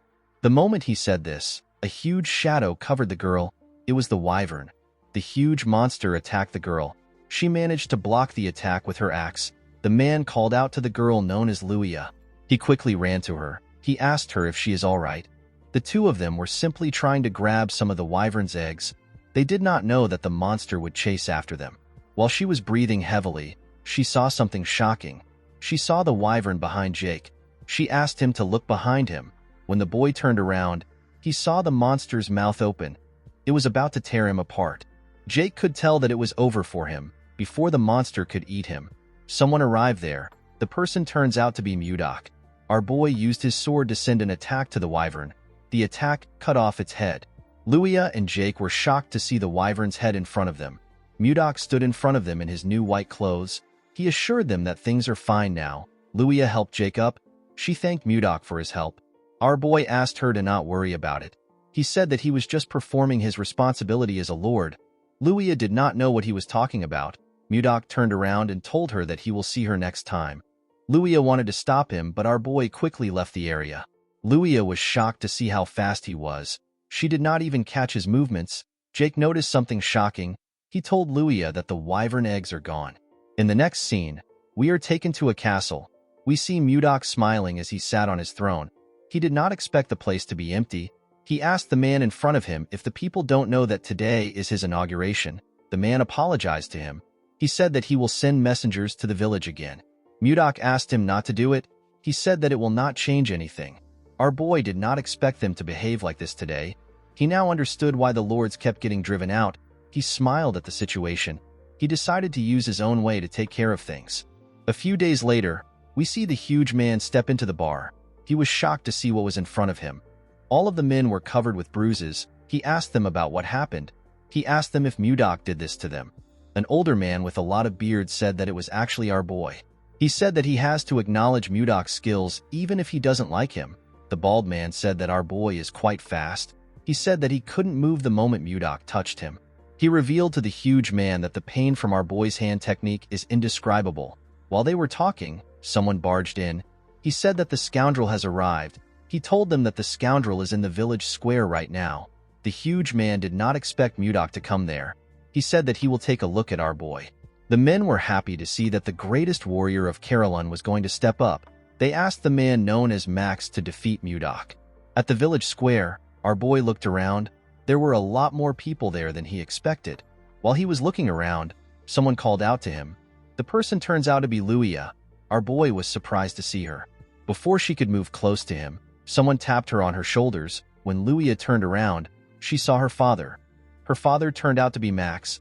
The man asked her about why she is there. Luia told him that she came to look at what was happening because a lot of people were gathered there. Max explained to her that the new lord is there. Luia was surprised to hear about a new lord. She realized that this was why Mudok said that it is his responsibility as a lord. She reminded her father about how she told him that someone saved her when she went to steal the ice wyvern's eggs. Max quickly realized that their new lord saved his daughter's life. This made things complicated for him. He could not fight his daughter's savior. Of course, the real reason he was scared was because Mudok killed the ice wyvern with a single blow. It is a wyvern that is stronger than the regular kind. Even someone as powerful as him could not do something like that. Max realized that he needed to acknowledge our boy. Unfortunately, he couldn't still back down.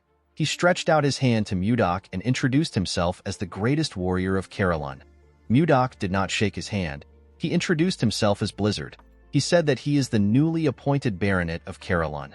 Max told him that he heard that he goes around the village mercilessly beating people up. Mudok said that he was simply teaching those who were trying to rebel a lesson. With a cold gaze in his eyes, he asked Max if he is going to behave like those people. Max told him that he actually has an offer for him. Our boy asked him to tell him his offer. According to Max, Carolyn is an extremely cold place. This is why people have been drinking alcohol to endure the harsh weather since ancient times. The man asked Mudok to have a drinking match with him. Our boy accepted the match. Max asked him to think things through. He revealed to him that the alcohol is so strong that it can burn one's body. Mudok told him that he doesn't care. He told Max that he must recognize him as the Lord and follow him unconditionally if he wins. The other warriors believed that Mudok was insane to make a drinking bet with Max. They referred to the alcohol as Finna and said it is impossible to win Max when it comes to Finna. With a serious look on his face, Max asked our boy to keep his promise. The scene shifts and we are taken to the bar. We see Mudok and Max sitting together. A large amount of alcohol were poured into huge mugs and placed on the table. Max asked our boy if he is sure about this. He told him that it is not too late to back out. With a smile on his face, Mudok said that he cannot go against his words as a lord. He said that they can start now. Max smiled when he heard this. He asked our boy to not regret what he said. In the next scene, we see Max struggling to keep his eyes open. He was feeling dizzy. His daughter and one of his friends had to tap him to keep him awake. His friend asked him if he is okay. He told him that he passed out for a moment. Max couldn't believe what he was hearing. He couldn't believe that the best drinker in Carolyn passed out. Luia was worried about her father. She asked him to give up. Max brushed it off. He told her that he is not yet drunk. He did not want to accept the fact that he was losing. He grabbed a mug and told Mudok that they should have one more drink. Mudok poured him some drink. He advised the man to not overdo things. Max was shocked to see that our boy was drinking like there is no tomorrow. When he tried to pour Mudok a drink, he poured it around the mug. Our boy asked him to focus on pouring the drink into the mug. Max placed his hand on his head. He wondered about how Mudok was still fine. Our boy asked him if he is going to give up now. Max put himself together and told him that he is good. He said that they can continue. The moment he said this, he drank another cup of liquor. Luia and Jake were quite worried when they saw this. Mudok simply drank his liquor in a calm manner. Luia and Jake were shocked to see that he wasn't drunk at all. Our boy dropped the mug on the table. He wondered if he was able to drink well because it had been a while since he had a drink. The moment he thought of this, he heard a loud sound. He quickly looked down. He smiled when he saw what was on the ground. He saw Max on the ground. The man had collapsed from drinking too much. Mudok said that he won. Everyone was shocked to see that Max actually lost. Our boy stood up. He said that everyone must gather at his castle in exactly 5 days. With a serious look on his face, he told them that he wants to see if they are the kind of people who keep their promises. 5 days later, we are taken to Mudok's castle. We see our boy on his throne. He was surprised to see the people in front of him. The people from the tavern were all gathered there. He told them that he did not expect them to come. He did not expect them to actually keep their promise. Max told him that they definitely keep their promises. Before he could go on, Mudok cut him off. Since they all knew who he was, our boy decided to go straight to the point. He told them that he will give them 10 days to prepare to move. Everyone was confused by Mudok's words. Our boy asked them to give him an answer. Luia asked him if they will all come and live in the castle with him. Mudok asked her if she really thinks that all of them will be able to live in the castle. Luia reminded him that he told them to pack their belongings. Mudok told her that he never said that they would live at the castle. With a smile on his face, our boy revealed to them that they are going to migrate to the north. Everyone was shocked to hear this. Mudok revealed to them that he has been wandering around for the past 5 days. He told them that he found a place in the north that could easily support 10,000 people. He said that they will no longer live scattered. He told them that they can live as one. The people were skeptical about Mudok's idea. Max revealed to our boy that the place he is talking about is currently inhabited by groups of ice ogres. Mudok asked him about what ice ogres are. Max told him that they are similar to normal ogres. Our boy asked the man if he is referring to the bald monsters who walk on 2 legs. Max asked him if he has met them. Mudok smiled when he heard this. He revealed to Max that he has eliminated all the ice ogres. Everyone was shocked to hear this. Mudok sat back down. He could not believe that they were worried about the ice ogres. He asked them to get ready to migrate. He assured them that he found a great place. After passing on his message, he asked them to leave. The next day, we see Mudok stretching his body. While he was stretching, someone greeted him. When he turned around, he saw Luia and Jake. Luia explained to him that she was frustrated that she wasn't able to greet him properly. She told Mudok her name. Jake also introduced himself. Our boy told them that he understands why they came to see him. He revealed to them that he was actually going to call for them. The two of them were surprised to hear this. Mudok assured them that it is not a big deal. He asked them to not be too nervous. With a smile on his face, he asked them to follow him. Our boy took the two of them to another part of the castle. When they arrived there, Luia and Jake saw something shocking. They saw the hatchlings of the ice wyvern. Luia was annoyed to see that it was Mudok who snatched the eggs. She asked him if he knows how hard they worked to get them. She asked him about why he did such a thing. With a smile on his face, Mudok asked them to tell him the person who saved them that day. Luia and Jake did not know what to say. When Jake tried to scold Mudok, he cut him off. He asked them to take the ice wyverns away. Luia was shocked to hear this. She asked him if he is certain. Mudok explained to her that he thought about raising them, but they eat too much and are very loud and noisy. He said that he can't think straight with them around. The wyverns were just too much for our boy. Luia told him that there is no point in taking the wyverns now. This is because wyverns perceive the first person they see after hatching as their mother. Mudok was annoyed to hear this. He could not believe that he had to continue taking care of this troublesome monsters. Jake asked him to stop spouting nonsense. He told him that ice wyverns are precious. Luia explained to him that ice wyverns are larger and stronger than most monsters. She told him that he has the opportunity to raise very powerful creatures. Jake said that he would have properly trained the wyverns and comfortably flew to Texten. Mudok asked him about where Texten is. According to Jake, Texten is located 1,000 kilometers west of Carolon. It is the second capital of the Gaia Kingdom. It is a place that doesn't lack anything. Mudok asked Jake if they can fly to such a distant place on the wyverns. Jake said that they should be able to reach there and be back in an hour. Our boy was shocked to hear this. He asked Luia to tell him how he can tame the wyverns. She asked him if he has changed his mind. Mudok said that he has. With a smile on his face, he said that he has come up with a brilliant idea. A few days later, the residents of Carolyn began a large migration under Mudok's instructions. While they were walking, Savina ran up to her master.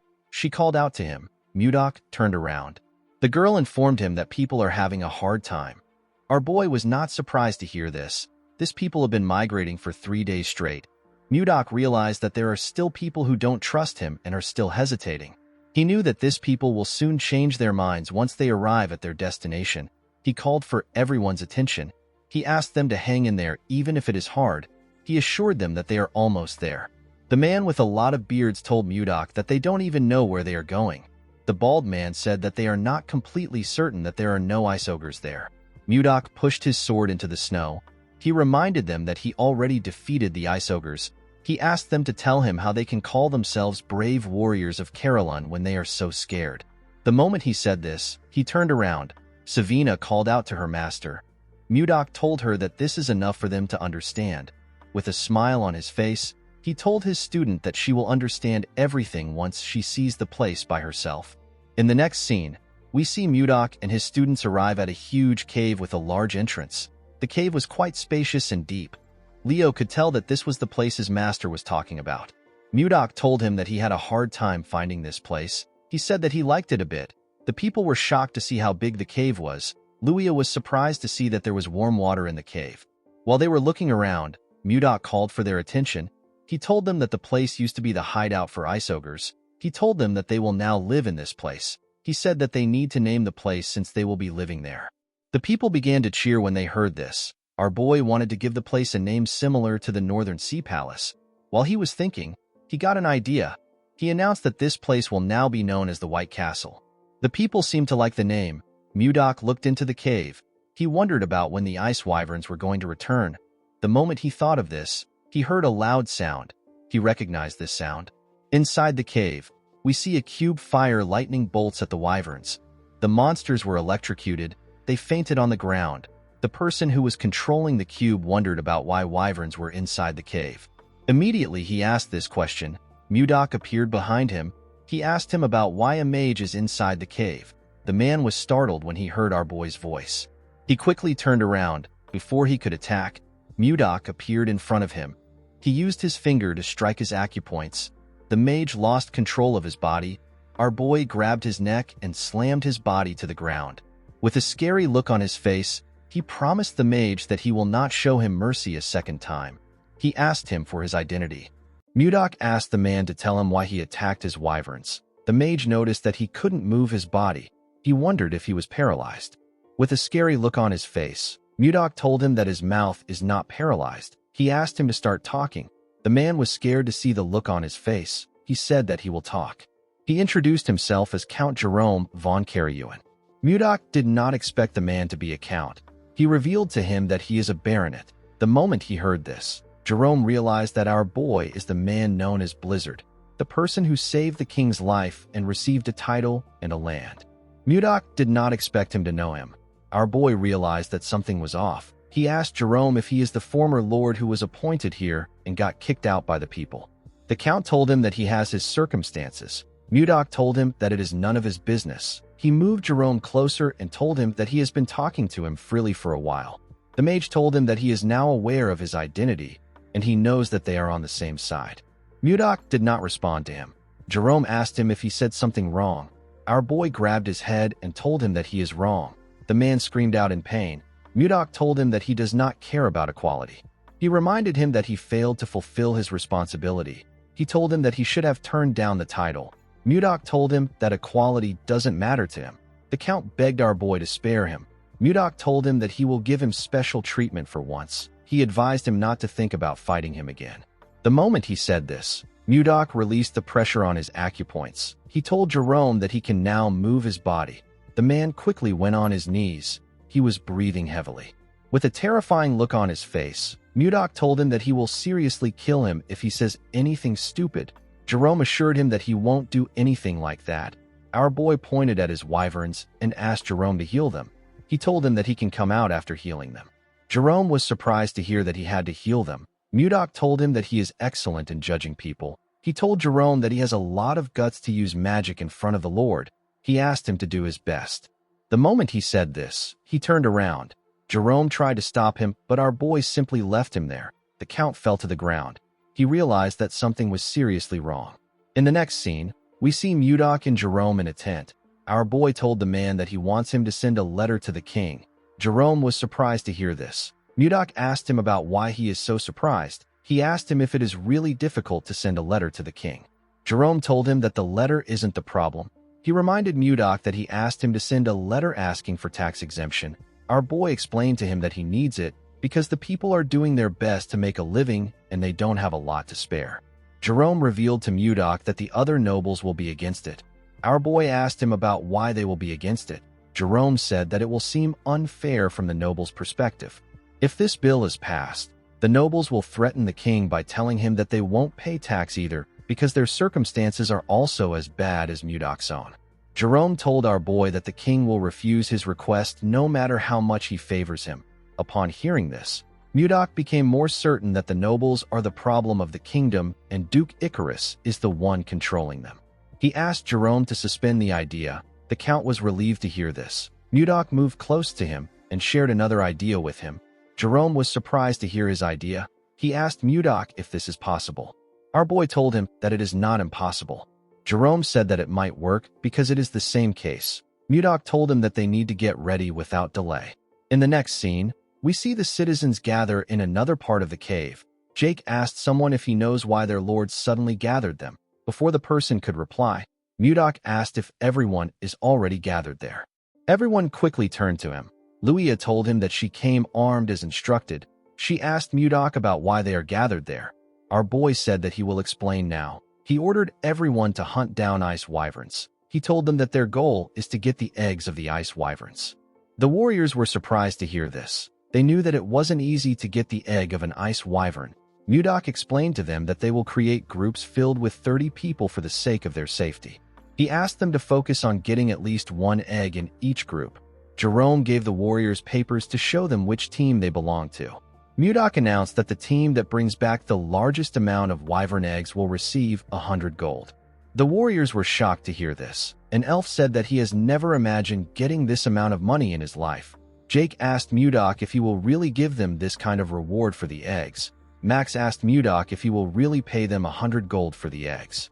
Our boy told him that he never makes a promise that he can't keep. He asked the warriors of Carolyn if they are up to the task. The warriors began to cheer. They asked Mudok to leave it to them. While they were cheering, Mudok ordered Jerome to follow each team for 10 days and keep an eye out for useful people. He said that he will use this people for different tasks later. Jerome asked Mudok if he is thinking of creating a knight's order. Our boy turned to him when he heard this. The man wondered if he said something wrong. Mudok realized that Jerome is a very useful person. Even though he gave him a job when he just joined them, the man has been performing his tasks well. He was also able to see through our boy's intentions from the few things he said. Mudok told Jerome that he is right. He said that he heard that there should be one knight order for the Lord. Jerome told him that he is right. He told him that he needs it a lot because the Lion Knights of the Icarus Duchy are especially powerful. They are so strong that they wouldn't lose even if they fought against the Royal Knights. Mudok smiled when he heard this. He asked Jerome not to worry. He told him that they will soon be the best. Our boy decided to create a unit that is much bigger and stronger than the Snow Ice unit because he didn't want to lose Wayan twice. With a smile on his face, Mudok ordered the warriors to begin the hunt. In the next scene, we see a group chasing a wyvern. Mudok ordered them to attack now. Immediately, he gave the order. Luia, Jake, and the elf jumped down from a cliff. Luia fired her arrows at the monster. Jake used his axe to cut off its tail. Max covered his hand with his energy and used it to hit the monster's head. He asked the second unit to throw the net. The warriors quickly threw the iron net at the monster. The net covered the monster's head and dragged it to the ground. Mudok told Jerome that it is going pretty well. The man said that they have been hunting for days. He said that their hands and feet are already in a perfect sync. Jerome found our boy's idea to be bold. He never thought about stealing the eggs of the ice wyvern and taming it while it is still a baby. If everything goes well, they will be able to transport and sell hunting loots like leather and bones to distant cities with the help of the ice wyverns. Mudok asked his warriors to cheer up. He reminded them that they will be able to get a great reward if they bring back a lot of eggs. The warriors became motivated when they heard this. They decided to continue hunting. Jerome found it amazing that our boy united the uncontrollable Carolyn warriors into one. He could not believe that they were hunting monsters together. While they were watching the warriors, they saw one of them behead a wyvern at a crazy speed. The monster didn't stand a chance. The man's teammates commended him for this. They referred to him as Gale. Our boy was also impressed by his skill. He asked Jerome about who the man is. Jerome opened his book to see his name. He told Mudok that the man is known as Stuart Gale. Mudok believed that the man is famous since he has a nickname. Jerome told him that he is correct. He said that Gale is the hero of the commoners. He raids evil noble houses and gives the raid loot to the poor. Mudok asked Jerome to tell him why a guy like this is here. Jerome revealed to him that Gale was once caught in a trap. He was imprisoned, but he escaped from the prison and wandered all the way here. Mudok could tell that the man was a decent person from the way he interacted with the locals. He asked Jerome to report back to him if he finds anyone else who escaped from prison besides Gale. He told him that they might find another useful person. The man could not believe that his work had increased again. In the next scene, we see Mudok addressing the warriors in the cave. He commended them on their efforts in hunting the ice wyverns. He said that they have collected enough wyvern eggs. He assured them that he will give them the rewards he promised. The warriors began to cheer when they heard this. Max raised his hand to ask Mudok a question. Our boy asked him if something is wrong. The man said that he would like to know why he ordered them to get the wyvern eggs. Mudok realized that everyone was probably wondering why he asked them to gather wyvern eggs. He reminded them that ice wyverns recognize the first thing they see when they hatch as their mother. He said that he wants to tame the monsters using this method. He revealed to the warriors that he plans to use the tamed ice wyverns as transportation. The loaded wyverns will transport their goods to each country. Someone asked Mudok about which goods they will be selling. Our boy said that the first thing he can think of is leather. With a smile on his face, Mudok told them that their main product will be the Ice Ogre tribe. Max and the other warriors were shocked to hear this. Max asked his lord if he is planning to kill them. Luia said that she is not yet ready to die. Mudok ordered his warriors to calm themselves. They quickly closed their mouths. Our boy asked them to tell him the person who wiped out the ice ogre that had been lurking around this white castle not too long ago. The men told him that it was him. Mudok told them that they are correct. He asked them if they really believe that he is going to allow them to become an ogre's food.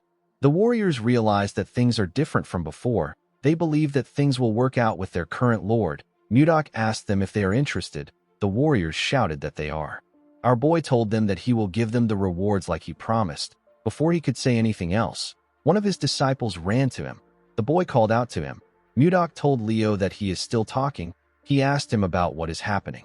Leo apologized to his master. He told him that it is something urgent. While breathing heavily, the boy revealed to Mudok that Savina is dying. Our boy was shocked to hear this. The scene shifts, and we see the other two disciples with Savina. The girl was shivering on the ground. Luffy covered her with a jacket. Sabina thanked him for the jacket.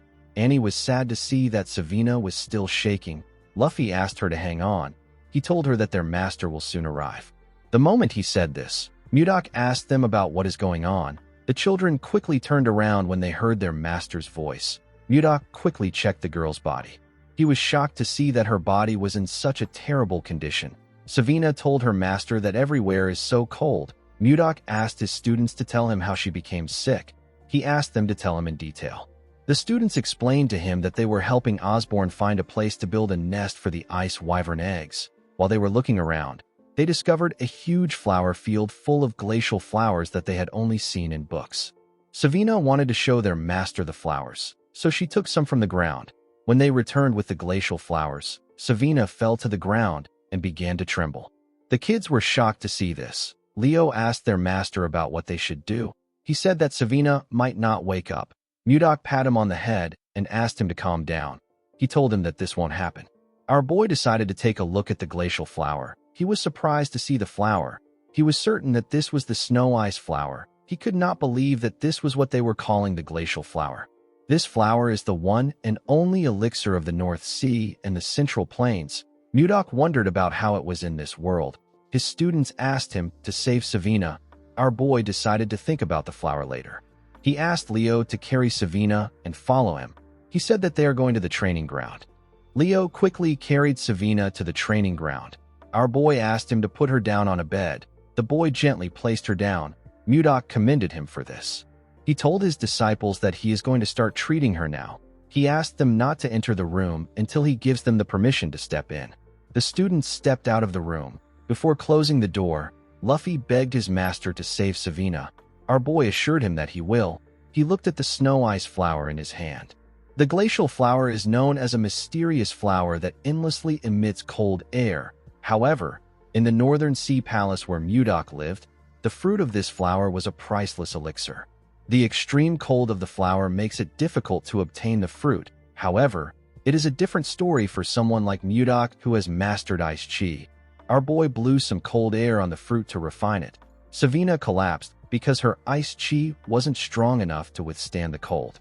Mudok put the fruit into the girl's mouth. He poured his energy into her and called out to her. He asked her to open her eyes. The moment she heard this, Savina opened her eyes and raised her head. She was surprised to see her master in front of her.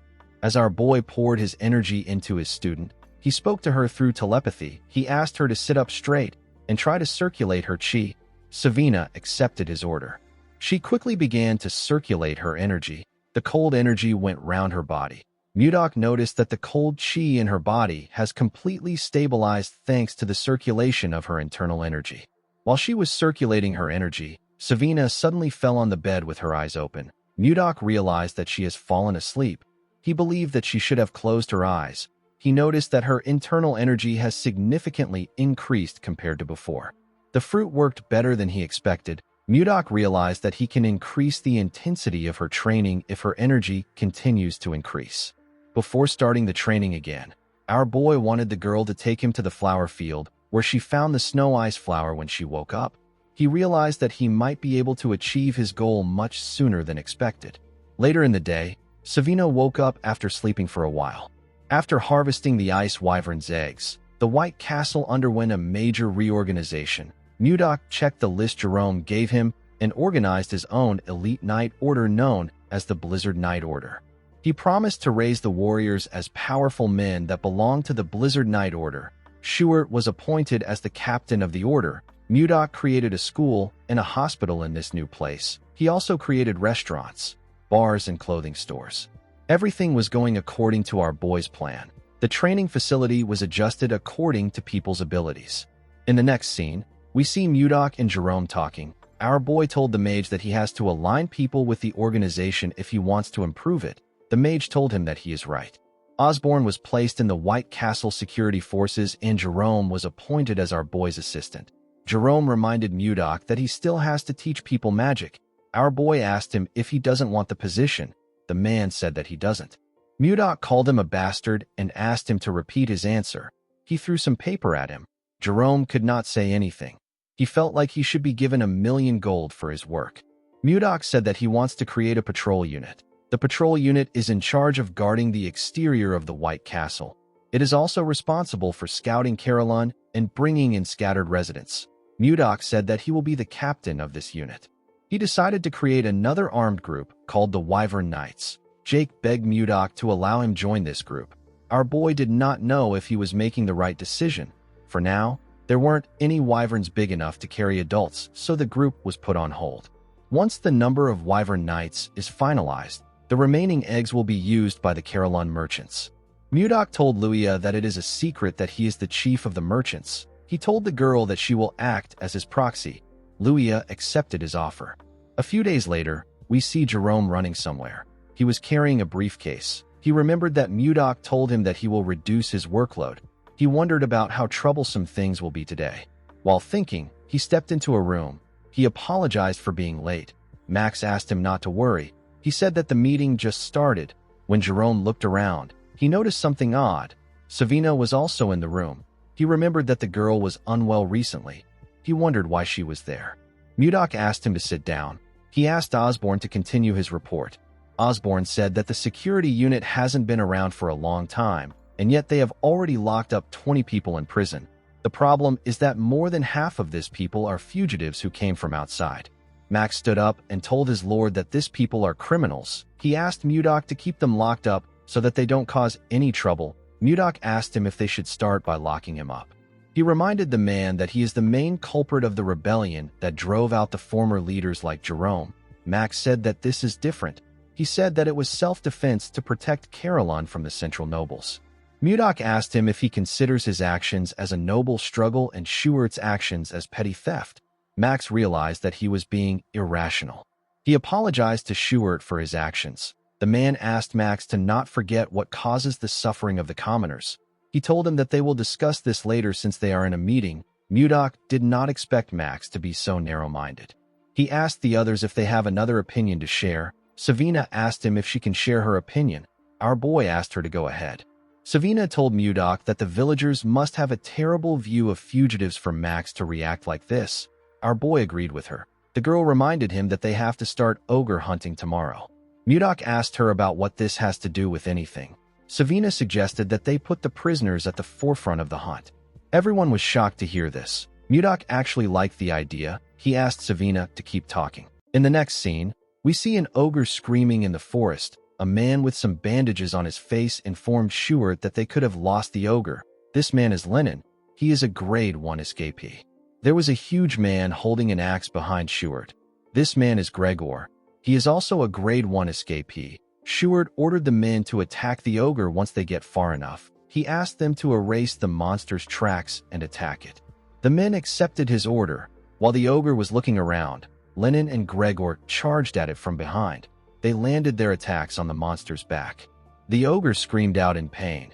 It quickly turned around. Gregor asked Lenin to watch out. He told him that a counterattack is coming. The monster swung its huge club at Lenin. The man was surprised to see its club coming towards him. He realized that it was too late for him to dodge. Before the club could hit him, Schuert charged at the monster. He ordered Lenin to get down.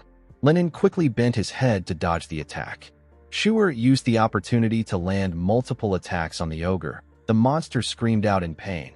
While it was screaming, Schuert and the men charged at it. They used their weapons to tear the ogre apart. The scene shifts, and we are taken back to the time that Savina suggested that they put the escapees at the forefront of the hunt. Mudok really liked her idea. Osborne asked her if she wants to send them to the front lines and get rid of them. He told her that her plan is very extreme. Savina shook her head. She explained to the man that it will be much more humane than locking them up in prison. She reminded him that her master is going to join them. She told Osborne that her master is not someone who discards manpower so easily.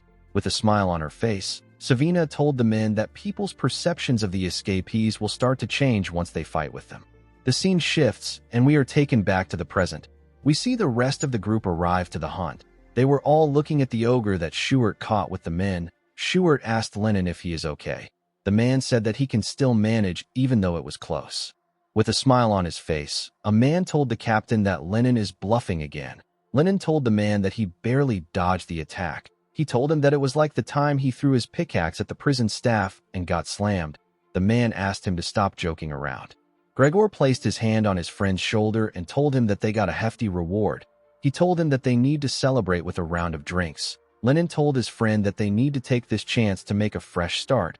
He told Gregor that he won't pay no matter how he tries to sweet-talk him. Gregor laughed when he heard this. He told his friend that he got smacked too hard. Mudok smiled when he saw how they interacted with one another. He could tell that they have built up their teamwork through cooperation. He couldn't believe that his disciple thought of this idea. He realized that he made the right choice by accepting her as his disciple. While Mudok was watching the man, we see something watching him from the distance. The monster was carefully watching him as if it was cautious of him. In the next scene, we see one of the hunting groups tracking an ogre. A man asked another man with a mask to slowly fall back in the direction of the ambush.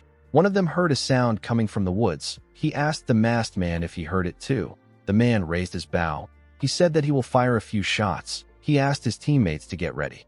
The other men quickly took a stance. The man fired his arrows at some trees. He and his teammates waited for something to come out. Fortunately for them, nothing happened. The masked man was relieved to see this. The other man said that it must have been the sound of falling leaves rustling in the wind. The masked man told him that he must be right. He moved close to a tree to retrieve his arrows. He asked the other men to retrieve the rest of the arrows and search another area. Before he could take out his arrows, a huge monster came out from behind the tree. The men were terrified to see the monster. The scene shifts, and we see Mudok outside with Jerome. He informed Osborne that the residents are no longer afraid of ice ogres. Osborne told him that they are all ready to hunt. Jerome told our boy that it is all thanks to his leadership. While looking at the corpse of an orc, Mudok ordered Jerome to make sure that no one moves ahead without orders. Jerome accepted his orders. Mudok asked him if the conditions of the other monsters is still being investigated. Jerome told him that there is still more data that needs to be organized. While they were talking, we see one of the men that encountered the monster talking to Osborne. The man was using a stick to support himself. He informed Osborne about what happened. Osborne asked him if the men are unharmed. The man informed him that the men are not dead. They were simply injured. They are currently being treated at the infirmary. Mudok asked Osborne if something is wrong. The man revealed to him that something serious has happened. He explained to our boy that a new monster has appeared, and it is different from the ice ogres. Our boy was surprised to hear this. The wounded man explained to Mudok that two of their members who went to investigate monster activities were attacked by the monster. Mudok asked the man if he is certain that it wasn't an ogre. The man assured him that it was a different species. Our boy asked him to describe it. The man told him that the monster's body was covered in white fur, and it was incredibly huge. It was over 3 meters tall. He told Mudok that ogres are stupid. This monster was way more intelligent than them. While the man was talking, something screamed in the forest. Mudok immediately told Jerome that the hunt is over. Jerome asked his master if he plans on going by himself. Our boy told him that he has to do it himself. He asked Jerome and Osborne to follow him once the area is secure. The men accepted his order. Mudok ran into the forest at a crazy speed. He realized that he knew this monster that the man described. He was certain that he had heard an explanation from Edmund before. He remembered the time Edmund asked him if he was a Yeti. While Mudok was running, he activated a skill known as Mind's Eye and used it to scan the forest. He quickly found the monster he was looking for. Our boy landed on a tree. He took out his sword and charged at the monster. The monster became terrified when it sensed someone coming towards him. He quickly raised his hand to block our boy's attack. He was able to block it with his thick fur. Mudok was barely able to cut him. He noticed that his attack bounced right off the monster. He could tell that his body was very tough. Now that our boy was looking at it, he became certain that this monster is a Yeti. Mudok noticed that the Yeti that was roaring earlier was now frozen stiff like a scared wildcat. Due to the way the monster reacted, our boy realized that it could sense the weight of his martial power. The look in his eyes shows that he is scared. Mudok considered sparing the Yeti out of curiosity, but he couldn't keep someone who harmed his people alive. Our boy raised his sword and asked the monster to be born as a human in his next life. He jumped and charged at the Yeti. The monster was scared to see him coming towards him. He covered his hand with an unknown energy before Mudok could strike him. When Mudok's sword got close to the monster, it destroyed everything around him and cleared the area. Our boy believed that he had won the fight, but he was wrong. When he looked at the ground, he didn't see anything there. He recalled that the Yeti suddenly emitted a light and vanished along with his energy just before it was struck down. Our boy wondered about the kind of magic the Yeti used. He recalled that the light was green. He remembered that he heard something about this from Luffy when he first came to this world. Mages of the 5th circle or higher can use space travel magic called teleportation. Most mages stay at the 1st or the 2nd circle. Mudok understood that the 5th circle must be something between the transformation realm and the profound realm in the cultivation world. He could not believe that a monster covered in white fur used such an extraordinary magic. Of course, this didn't really matter to Mudok. Even if it was spatial movement, our boy could still catch up to it. He turned around and fired his energy in the direction of the monster. He tore through the forest with his ice chi. Unfortunately, the Yeti still escaped. Mudok did not expect a big monster like that to run off like a rat. He could still sense the Yeti's presence nearby. Even though it was teleporting, it couldn't get very far from our boy. Mudok could tell that the monster was about 1.5 kilometers away from him. While looking around, our boy felt something. He carefully placed his leg on a tree. He sensed a cave below. When he arrived at the entrance of the cave, he saw something shocking. He saw a huge library. He could not believe that there is a library in the middle of this snowy field. While he was looking around, he found the Yeti behind a shelf. He told the monster that he should make some efforts if he is going to hide. The Yeti begged him not to come closer. Mudok assured him that he is not going to eat him. He asked him to calm down. He asked the Yeti if he is a human. The Yeti told him that he isn't. He said that he is a great warrior of horse. He told him that his name is Condal. Our boy wondered if he had heard about a warrior of horse. Jerome appeared behind him and told his master that it is a term that means Yeti. Mudok commended Jerome on finding this location. The mage informed his master that there were signs of destruction nearby. He told him that something like that would be impossible for anyone except his master. Jerome thought that a natural disaster occurred when he saw what his master did. Jerome wondered why a legendary race like the Yeti that has been in existence since ancient times was in a library like this. Mudok said that he was about to ask Condal about it. He hit his hand on the wall and asked Condal to tell him where he came from. Condal didn't say anything. With a look of anger on his face, our boy asked him if he is trying to run away again. He released his ice chi and asked Condal to speak quickly. He told him that he is not a very patient person. Condal became scared. He revealed to Mudok that he is from Gulag. Our boy asked him if Gulag is his village. Condal nodded his head. Mudok asked him if a lot of Yetis live there. Condal told him that he is right. While they were talking, Jerome was looking at the books in the library. Something in the library caught his attention. Mudok asked Condal to tell him why he killed his people. With a scary look on his face, he asked him to choose his answer carefully. Condal told him that he didn't kill anyone.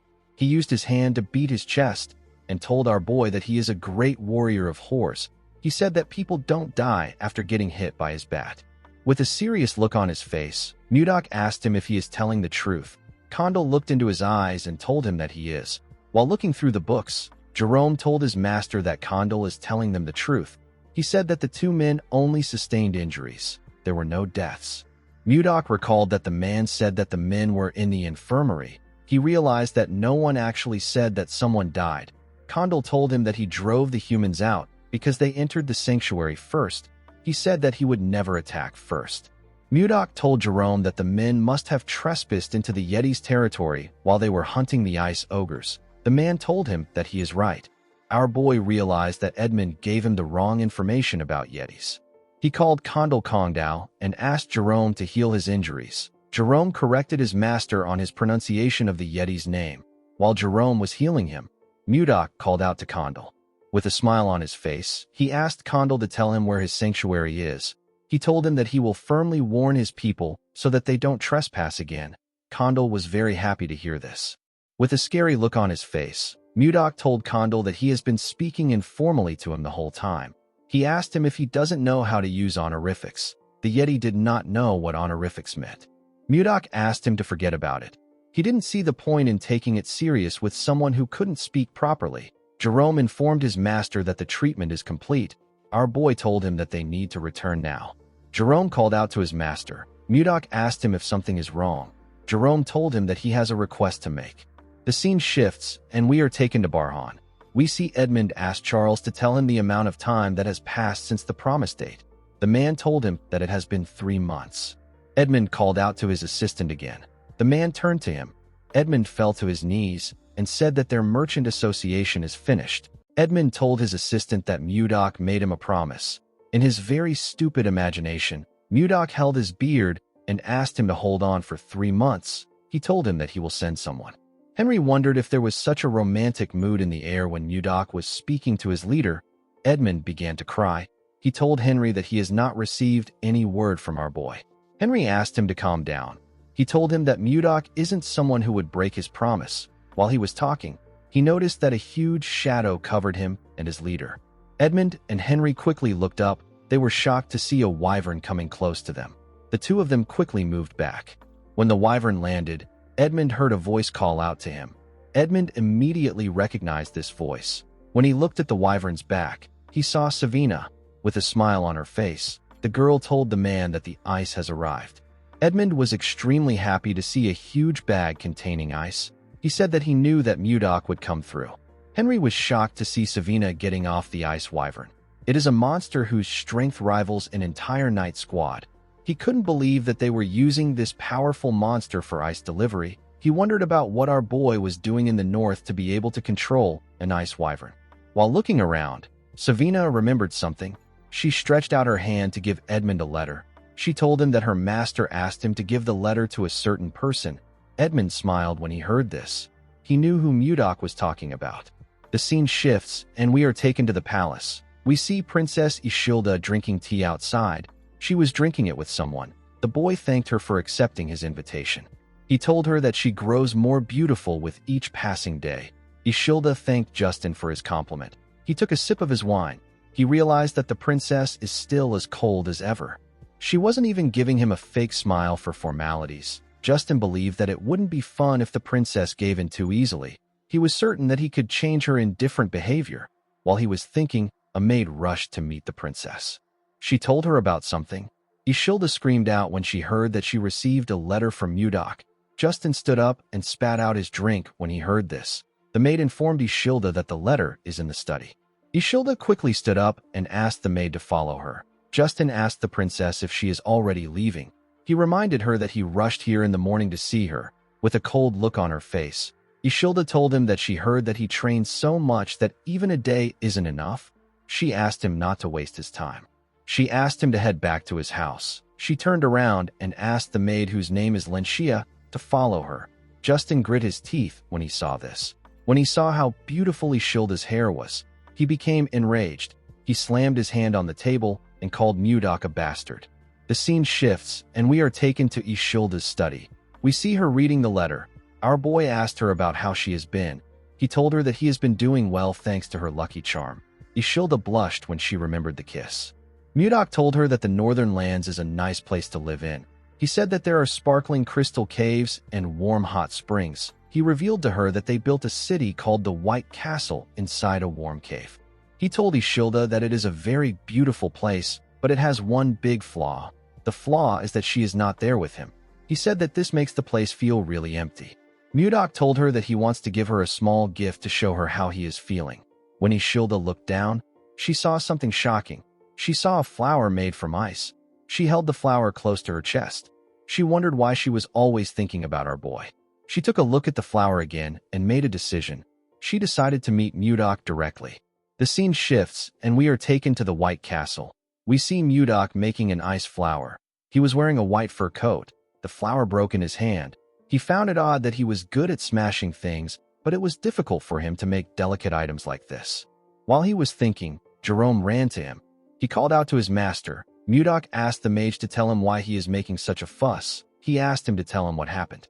Jerome told his master that he needs to come to the office right now. He said that he has made a huge discovery. He told Mudok that it is a once-in-a-lifetime event. Mudok asked him to calm down. He told him that he will follow him. He poured the ice shards on the numerous ice shards next to him. Those were the ice shards from the previous ice flowers he tried to make. At the office, Jerome revealed to our boy that the library he found belongs to an ancient mage. Mudok acted surprised. He asked Jerome to tell him what the big deal is. The mage told his master that his reaction is too poor. He explained to him that this is a huge discovery. He told Mudok that it is a relic of ancient humans, a key to reviving lost magic and a stepping stone to break past the fifth circle. Mudok didn't really care. He noticed something odd. He turned to Jerome and told him that he is sensing something intense coming from his waist. Jerome was shocked to hear this. With a shaky tone in his voice, he told Mudok that it is not important. He said that he didn't report it because it was worthless. Mudok used his chi to drag a bag out of Jerome's clothes. Jerome became scared. With a smile on his face, our boy told the mage that he needs to see it since he is trying so hard to hide it. When he opened the bag, he found something odd inside. He found some shiny rocks inside the bag. Jerome explained to his master that he wasn't trying to hide the stones. He told him that the stones are filled with condensed mana. They are called mana stones. Mudok asked Jerome to tell him what he wanted to use the mana stones for. Jerome gathered his mana and revealed to Mudok that he is currently a fourth circle mage. He has nearly reached the fifth circle, but he hit a wall that has been holding him back for a while. He told Mudok that he believes that a mana stone might help him overcome it. Our boy understood that it wasn't easy for him to surpass his current level. He told Jerome that he understands how he feels. The mage thanked him for this. Mudok revealed to him that he will not allow him to use the mana stones. Jerome was annoyed to hear this. He explained to Mudok that increasing his power will benefit the White Castle. He begged our boy to allow him use it. Mudok denied his request. He explained to him that he might be able to break through his wall with the mana stones now. He asked him about what he will do after that. He asked him if he will start searching for another mana stone again. Our boy told Jerome that this isn't important when stepping into a new realm. The important thing is the efforts he makes to gain true understanding. Mudok explained to him that growth comes from time and effort. It has no shortcuts. Jerome clenched his fist and released it. He realized that his master was right. He recalled that he reached the fourth circle with his own efforts. Jerome remembered someone telling him that magic isn't something he can learn in a hurry. The man told him that he will be able to understand what magic is as he slowly progresses. Jerome told Mudok that he started forgetting his grandfather's words without realizing it. Mudok was relieved to see that Jerome understood him. He was already ready to beat his intentions into him. He asked Jerome to tell him what they can use the stones for apart from increasing his ability. The mage revealed to him that it can be used in almost every magic. It is extremely versatile. It can be used in mana amplification, barrier shields, and even communication spells. Mudok was shocked to hear this. He asked Jerome if a person can communicate without a mage with the mana stones. Jerome told him that he is correct. He explained to him that someone without magic can communicate with it, as long as he casts communication spells on the mana stone. He told Mudok that this is a high-quality mana stone. They can use it to communicate all the way to the Zeba Empire across the sea. Our boy picked up a cup and asked Jerome if he knows the most important thing in governing a country. Jerome said that he is not sure. Our boy revealed to him that it is the speed of information. He told him that the country that gathers and delivers information faster can change the game. He ordered Jerome to turn all the mana stones into communication stones. The scene shifts, and we are taken outside the White Castle. We see Mudok, Jerome, and Osborne standing outside. Jake called out to our boy with the mana stone and asked him if he can hear him. Mudok and Osborne were surprised to see this. Our boy told Jake that he can hear him clearly. He asked Jake about how far he has gotten. While riding a wyvern, Jake told Mudok that he is 10 kilometers above the plains from the White Castle. He told our boy that he can hear him perfectly. Mudok was happy to see that the signal did not have any interference. He said that the communication stones test is a success. He announced that they will use the communication stones to stay in contact from now on. The moment he said this, he heard Jake saying that the wyvern is amazing. Jerome and Osborne became worried when they saw that the boy interrupted their master. He asked the wyvern to do a triple spin nosedive. Our boy was annoyed to hear the boy's voice. He ordered him to come back. He squeezed the communication stone and ordered Osborne to increase the training intensity when Jake returns. Jerome begged his master not to break the communication device. Before Mudok could break it, someone called out to him. When he turned around, he saw some wyverns landing in front of the White Castle. The person who called out to him was Savina. The girl told him that she is back. Mudok was happy to see her. He asked her to come in. In the next scene, we are taken to the meeting room. We see everyone seated. All of them now had new white uniforms. Mudok was reading a letter in the room. Savina asked her master if there is something wrong with Edmund's letter. Mudok told her that there isn't. He revealed to her that he asked Edmund to send him information about the political climate of nearby countries. He said that Edmund talked about it in great detail. Mudok noticed that a particular name was mentioned a lot of times in the letter. The name is Anos. The name felt strange to Mudok. He asked the people there if they know anything about Anos. Schuer was surprised to hear the name. He told Mudok that he has never seen Anos himself. He said that people say that he is a grand sword master. Everyone was shocked to hear this. Mudok didn't know how to react. The members could not believe that there was someone more powerful than a sword master. They thought that there wasn't a single person on the continent that was above a sword master.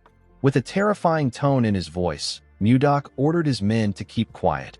Everyone quickly shut their mouths. They were all scared. A grand sword master is at the realm of harmonization in the Central Plains. Someone in the realm of harmonization would be able to create a sword manifestation. Mudok was disappointed when he found out that there were only 10 people who could use sword aura in this world. To a warrior like him, a life without worthy opponents is very dull. He could not believe that a master of the harmonization realm has shown up. Even though the person wouldn't be a match for him, our boy was still excited. He wanted to meet the strongest person in this world. Schuer told Mudok that he heard something unusual about Anos. He revealed to his master that people say that when he uses his swordsmanship, a plum blossom scent follows. Mudok was shocked to hear this. He knew about a swordsmanship that releases the scent of plum blossom. He knew that only people of the Manhwa sect are capable of using such techniques. A realization dawned upon Mudok. He realized that someone else from the Central Plains might have crossed into this world. The scene shifts, and we are taken to the time when Mudok unified the Central Plains. We see him trying to touch a plum blossom with his hand. He told someone that the Manhwa sect uses a sword technique that gives off the scent of plum blossom. Mudok told the man who he held up with his ice that his swordsmanship is impressive. He told him that he simply chose the wrong opponent. The man's name is Zhang Pengjin. He is the head of the Manhwa sect. Pengjin grit his teeth and called our boy a bastard. He told Mudok that the outcome would have been different if his disciple was here. Mudok asked him if he is referring to the disciple that ran away a few days ago. Pengjin told Mudok that his disciple didn't run away. With a look of anger on his face, he said that his disciple suddenly disappeared during his secluded training. It was as if he vanished from the world. At the time, Mudok thought that this was a ridiculous excuse, but after coming to this world, our boy began to believe what Pengjin said. He wondered if Pengjin's disciple is actually Anos. Jerome asked Mudok if this is everything the letter said. Our boy told him that there is nothing really important in the letter. He told his cabinet that he was told that the kingdom sent an inspection team. Everyone was shocked to hear this. Jerome asked Mudok to tell him if something is wrong. Mudok did not understand why he was panicking. He asked him if it is a big deal. Jerome told him that it is. He explained to Mudok that there are only two reasons why an inspection team visits. It is either a royal sightseeing trip or the capture and execution of traitors. Jerome believed that they needed to be prepared. He asked Mudok about when the inspection group is coming. Our boy raised his hand and pointed outside. Jerome quickly turned around. Mudok told him that it is currently 1 p.m. He said that the group has already arrived. Outside the palace, we see a large amount of soldiers waiting. Jerome and the others were shocked to see the amount of soldiers that came. They even saw some knights among them. Justin stepped forward in an armor. He called upon Mudok and asked him to come down and receive the inspection group with proper manners. Mudok quickly appeared in front of him. He greeted Justin and asked him if his arm is now better. Justin was annoyed to see our boy mocking him. Members of Mudok's group were surprised to see him on the ground. They did not know how he was able to quickly get there. Jerome wondered about what his lord was thinking. He did not know if our boy was going to kill them and commit treason. Mudok smiled and asked the princess to come out. Ishilda asked Justin to refrain from making threats. She stepped out and took off her hood. She asked our boy if he has been well. In the next scene, we see Ishilda smiling as she looked around the White Castle. She was surprised to see how beautiful the crystal cave was. She told him that she wants to see the hot springs. Our boy asked her to follow him. Mudok found out that the inspection group came there for a royal sightseeing trip. After Ishilda read his letter, she begged her father until he let her come with the inspection group. While showing her around, Mudok told the princess that she is still as stubborn as ever. He reminded her about the lucky charm she gave him. Ishilda began to blush when she remembered the kiss. She told Mudok that the topic is off limits for now. Upon seeing how shy she was, Mudok realized that she is still the same way she was in the Central Plains. As he walked past some ice crystals, our boy realized that it has been a long journey for him. He conquered the martial world to avenge Wayan, and after a long detour, he finally met her again. Even though her appearance has changed, Mudok was simply happy that he gets to be reunited with her. Ishilda was quite happy to see the hot springs. She said that it is quite beautiful. Mudok hugged her and told her that she is even more beautiful to him. Ishilda was surprised to hear this. Our boy told her that he really missed her. He then called her Wan. Ishilda's expression became grim when she heard this. She let go of him. Mudok immediately realized that he messed up. Ishilda asked him about who Wan is. Mudok told her that the name accidentally slipped out. Ishilda explained to him that she likes the way he looks at her. She could feel affection from the gaze in his eyes. She said that she just realized something today. She asked our boy if his affection is directed towards her or the woman known as Wan. Mudok was shocked to hear this. Seeing that he could not give her a response, Ishilda turned around. Before she could walk away, Mudok called out to her. Ishilda covered his mouth with her hand before he could say anything. She told him that he does not need to say anything. As tears slowly dropped from her eyes, She turned around. She told Mudok that she has already gotten her answer. Mudok wanted to stop her. He clenched his fist out of anger because he didn't know what to say. At night, we see Mudok walking in the forest. He thought about Wayan and Ishilda. He knew that Ishilda won't understand the emotions he has built up even if he explains his transmigration to her. While Mudok was thinking, we see someone watching him from a tree. The person took out a blade and charged at Mudok from behind. A large amount of blood splashed in the forest. In the next scene, we see Justin call out to someone known as Arbin. Arbin came out of his shadow and greeted him. Justin asked him about how the ambush went. Arbin told him that it was a success. Justin smiled when he heard this. At the forest, we see Mudok's pendant on the ground. The scene shifts, and we are taken to the White Castle's VIP guest quarters. We see two guards at the entrance. Inside the room, we see Ishilda crying. She told herself that she is pathetic. She could not believe that she was crying her eyes out after a breakup. While resting her head on her table, she remembered the look that Mudok had in his eyes. She told herself that Mudok is so foolish. She wanted him to try holding her back. At the entrance, we see someone walking up to the guards. The guards informed Ishilda that she has a visitor. Our girl's mood quickly changed when she heard this. She believed that it was Mudok. She quickly got dressed and opened the door for the person. Ishilda asked him about why he came there so late at night. She asked him if he came to apologize for earlier. The moment she said this, Ishilda saw something shocking. The person in front of her was holding a sword covered in blood. The person had used his sword to stab Ishilda's guards. The person turned out to be Justin. With a creepy smile on his face, the sadistic bastard asked Ishilda to pardon his late-night visit. Our girl was shocked to hear this. She quickly rushed to grab the handle of the door. Before she could touch it, Justin used his sword to cut it off and destroy the door. Ishilda was sent flying. She could not believe that the door got torn apart easily. She realized that this was a sword imbued with magic. She asked Justin to tell her the reason for his rude behavior. She asked him to tell her why he attacked the royal guards and entered her chambers without her permission. Justin told her that anyone who dares stand in a noble's way must be ready to face the consequences of their actions. He moved close to Ishilda and told her that she is the one being rude. He told her that she ignored his feelings and held on to some guy who appeared out of nowhere. Ishilda asked him to repeat what he said. She could not believe that he did all this over something so petty. She told Justin that Mudok won't sit back and let him do as he wishes. Justin found it funny that she still thought of Mudok even in her current situation. He told Ishilda that our boy is dead. The girl was shocked to hear this. Justin revealed to her that he sent an elite assassination squad after our boy.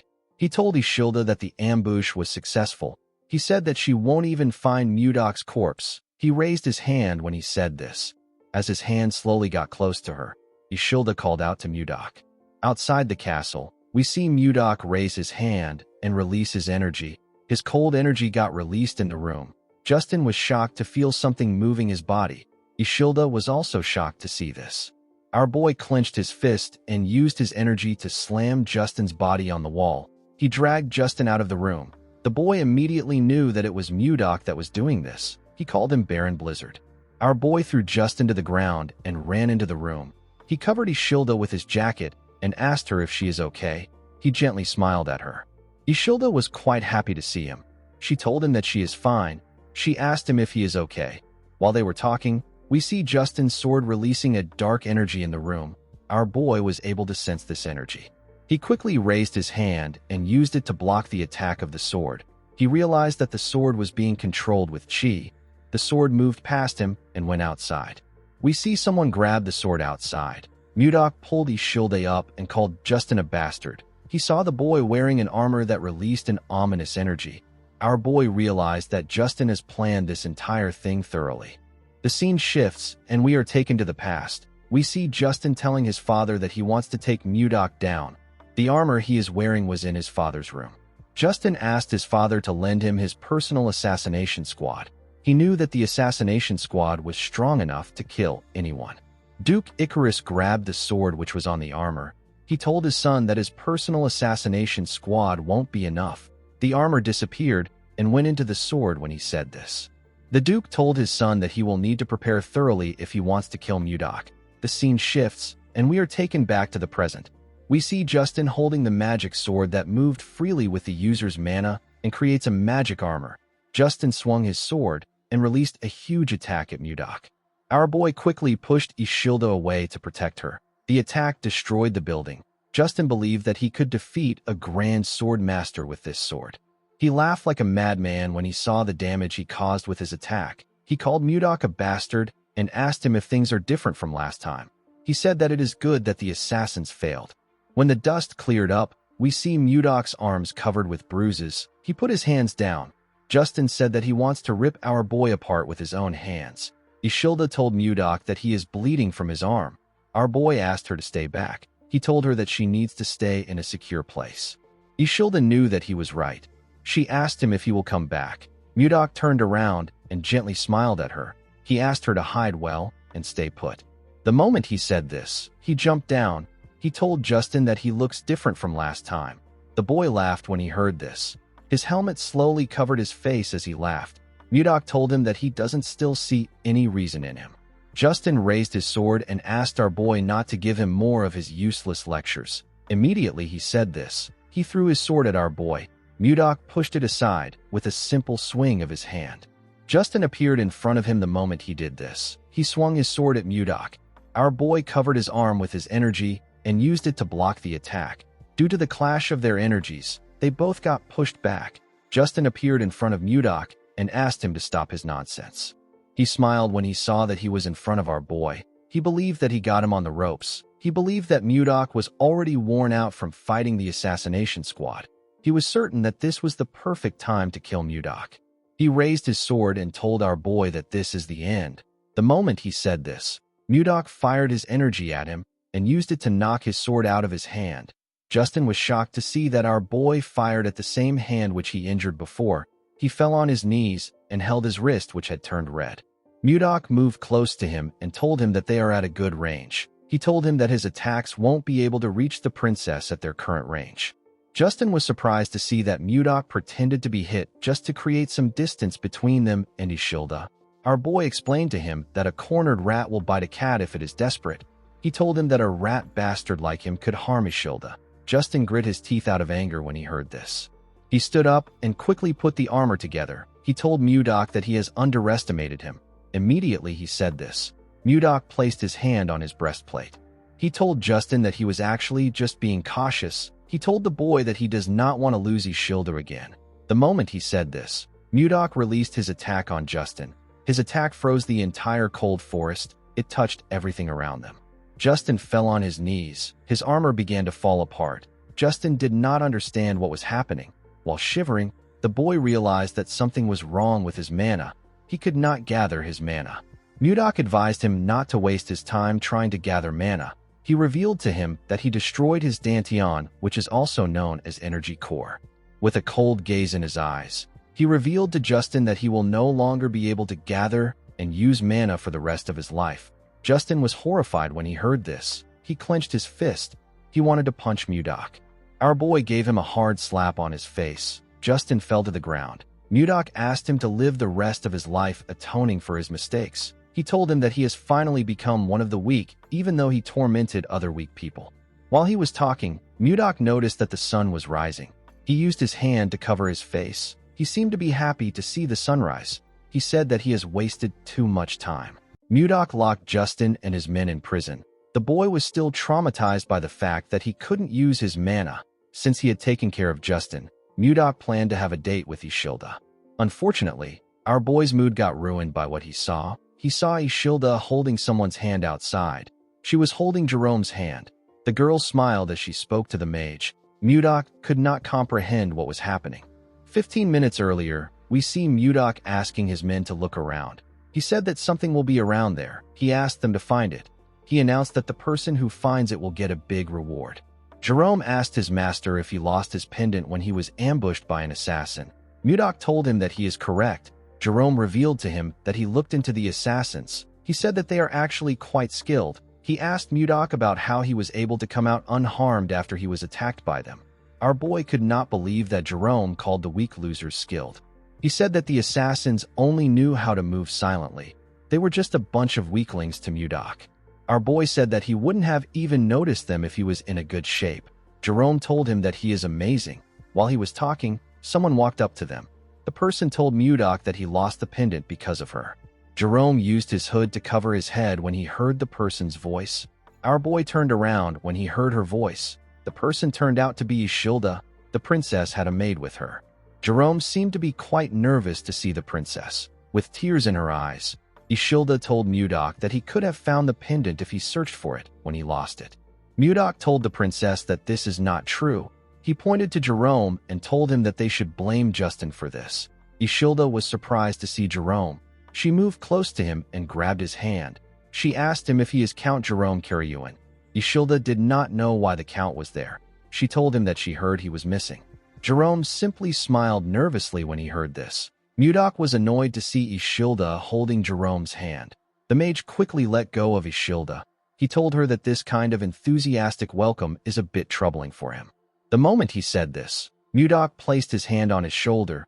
The mage became scared. With a creepy smile on his face, our boy told Jerome that he seems pretty close to the princess. Jerome told him that this is not true. Mudok said that they look quite close. Ishilda's maid told her that she needs to clear up this misunderstanding. Ishilda did not really know why anyone would misunderstand her. While Mudok was choking the count, Ishilda revealed to him that Jerome was the person she respected most. She said that the count is an amazing person. According to the princess, Jerome is a true noble who cares for the people. She said that she felt bad that he got exiled to a barren place. She was quite sad when she found out that he went missing. Mudok asked him about why he never spoke about this. Jerome told him that no one goes around bragging about their own good deeds. Mudok asked the princess about why she spoke about Jerome in the past tense. The princess said that things are different now that she knows him. She blushed when she said this. Our boy also blushed. Before he could say anything, Ishilda turned around and ran. She said that she will help him look for the pendant on this side. Her maid quickly ran after her. After separating herself from Mudok, Ishilda stopped to catch her breath. While breathing heavily, Ishilda looked down. She saw the pendant buried in the snow. She quickly bent down to pick it up. Her maid caught up to her when she went down. Ishilda called out to the maid, whose name is Renchia. She said that this is the pendant that Mudok is looking for.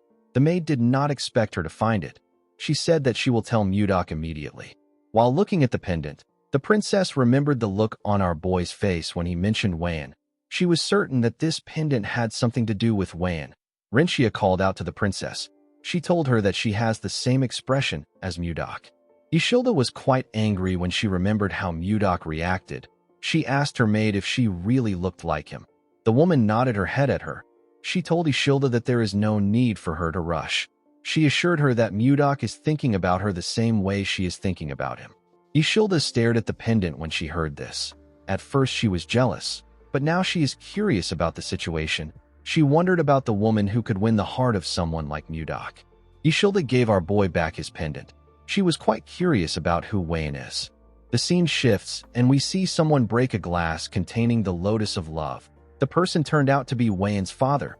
Chunhak asked his daughter to move the trash away. He could not believe that she was telling him about a lotus that blooms for true love. He told Wayan that she is spouting nonsense. He reminded her that she already has a fiancé. He advised her to stop getting distracted by such stupid things. He asked Wayan to get ready for the marriage he arranged. Wayan stood up and told her father that he needs to open his eyes. She said that lovers who make the twin lotus flower bloom are blessed by everyone as soulmates. The girl was sad that her father only spoke about a political marriage even after witnessing such a miracle. She told her father that the martial alliance must matter to him more than his daughter. Chunhak was hurt by her words. He clenched his fist out of anger. Wayan reminded him that he abandoned her mother for the martial alliance. Before she could say anything, Chunhak ordered his guards to lock her up. He ordered them not to allow her go to the ice palace until the wedding is over. He asked them to keep her under strict surveillance. With tears in her eyes, Wayan called out to her father. She begged him to not do this. The girl told herself that she should have never returned there. In the next scene, we see Ishilda open her eyes. She wondered why she had such a weird dream. The scene shifts and we see Ishilda and her maid looking at a hot spring. Ishilda was still thinking about the woman she saw in her dreams. She wondered about who she was. While she was thinking, Mudok walked up to her. He asked her if something is wrong. The girl turned around and told him that she is fine. With a sad look on her face, she told Mudok that there is nothing to worry about. Our boy noticed that she was sad. He turned around and asked the princess to join him on a trip to clear her mind. Ishilda did not expect to hear about a trip. When they went outside, they saw a screaming wyvern slowly coming close to them. Rinchia went down and put her hands on her head. She was quite terrified. Ishilda was actually fascinated. She did not expect to see ice wyverns. She was quite excited. She said that she has never seen ice wyverns that were tamed. Mudok explained to her that the wyverns have been trained since they were little. He assured her that the wyverns are very friendly. He asked her not to fear them. The moment he said this, he saw some people walking towards them. It was Jerome and Jake. Jerome was carrying a suitcase. He told his master that departure preparations are complete. Mudok asked him if he also prepared something. Jerome said that he did. Immediately he said this. Something jumped out and landed on the ground. Rinchia screamed when she saw the thing. Jerome apologized to her for scaring her. He introduced her to a smaller version of Condal. He told her that he is a Yeti. Ishilda was shocked to hear that she was looking at a Yeti. She recalled that the Yetis are a legendary tribe said to live in the snowy fields. The princess quickly picked the Yeti up. She said that she never imagined Yetis to be a small and cute race. With a nervous look on his face, Jerome told the princess that he is glad she likes him. Our boy gave him a thumbs up. Before seeing Ishilda, Mudok told Jerome that the princess will be startled if she sees Condal. He asked the mage to shrink him with magic. Jerome told his master that magic isn't almighty. He said that he will still do it. Ishilda placed Condal on her head and pressed his fluffy fur. She smiled brightly as she touched the Yeti. Mudok was happy to see her smiling. He told the princess that they need to go now. He called out to a wyvern called Lilith. The wyvern bowed her head to him. Mudok got on her and stretched his hand out to Ishilda. He asked her to take his hand. Ishilda blushed when she heard this. She raised her hand and grabbed Mudok's hand. Our boy helped her sit on the wyvern. After the princess sat down comfortably, Mudok tapped Lilith's rope. The wyvern began to flap its wings when this happened. Everyone and their wyverns went into the air. Jerome and Jake flew behind our boy and Ishilda. The princess was quite scared to be in the sky. She closed her eyes and held on to the saddle. This was her first time coming up in the sky. She told herself that she will be okay since she is with Mudok. With a smile on his face, our boy asked the princess if she will like to look ahead. Ishilda carefully opened her eyes. She was shocked to see what was in front of her. It was a beautiful sunset. Ishilda could not believe her eyes. Mudok asked her if she is feeling a bit better now. Ishilda did not expect to hear this. She smiled when she realized that our boy has been worried about her all along. She told Mudok that she feels better thanks to him. Our boy smiled when he heard this. He asked the princess to hold on tight. Ishilda did not know why he said this. Mudok made his wyvern speed up and pierce through the clouds. The scene shifts, and we see the group arrive at their destination. Luia welcomed them. She told Mudok that he should have at least sent word to her in advance. Our boy reminded her that they are far away from each other. He asked her about how they were going to contact her. He told the girl that she can report the trade matters to Jerome. Mudok told the mage that he is counting on him. Jerome was shocked to hear this. He told his master that he is basically doing everything. He asked Mudok about what he will do. Our boy said that he will be dining with Ishilda at a nearby restaurant. He asked the mage to finish everything before he returns. Luia told him that she understands. Jerome asked our boy if he doesn't get to have a say in this case. In the next scene, we see Ishilda looking at the beautiful town from a balcony in the restaurant. Mudok told her that he prepared the place for her. He asked her if she likes it. Ishilda said that she loves it. While looking around, Ishilda realized that she has seen the flower inside Mudok's pendant before. She quickly recalled that this was the lotus she saw in her dreams. While she was lost in thought, Mudok called out to her. He asked her if she is all right. The princess apologized to him. She said that she was just thinking about the strange dream she had last night. Mudok asked her about what happened in the dream. Ishilda revealed to him that there were people wearing strange clothes and living in houses that she has never seen before. In her dream, she was a woman in her early 20s, a woman with pale skin, brown hair and black eyes. Ishilda said that she always had a sad expression on her face because her father wanted to force her into a political marriage even though she already had someone that she loved.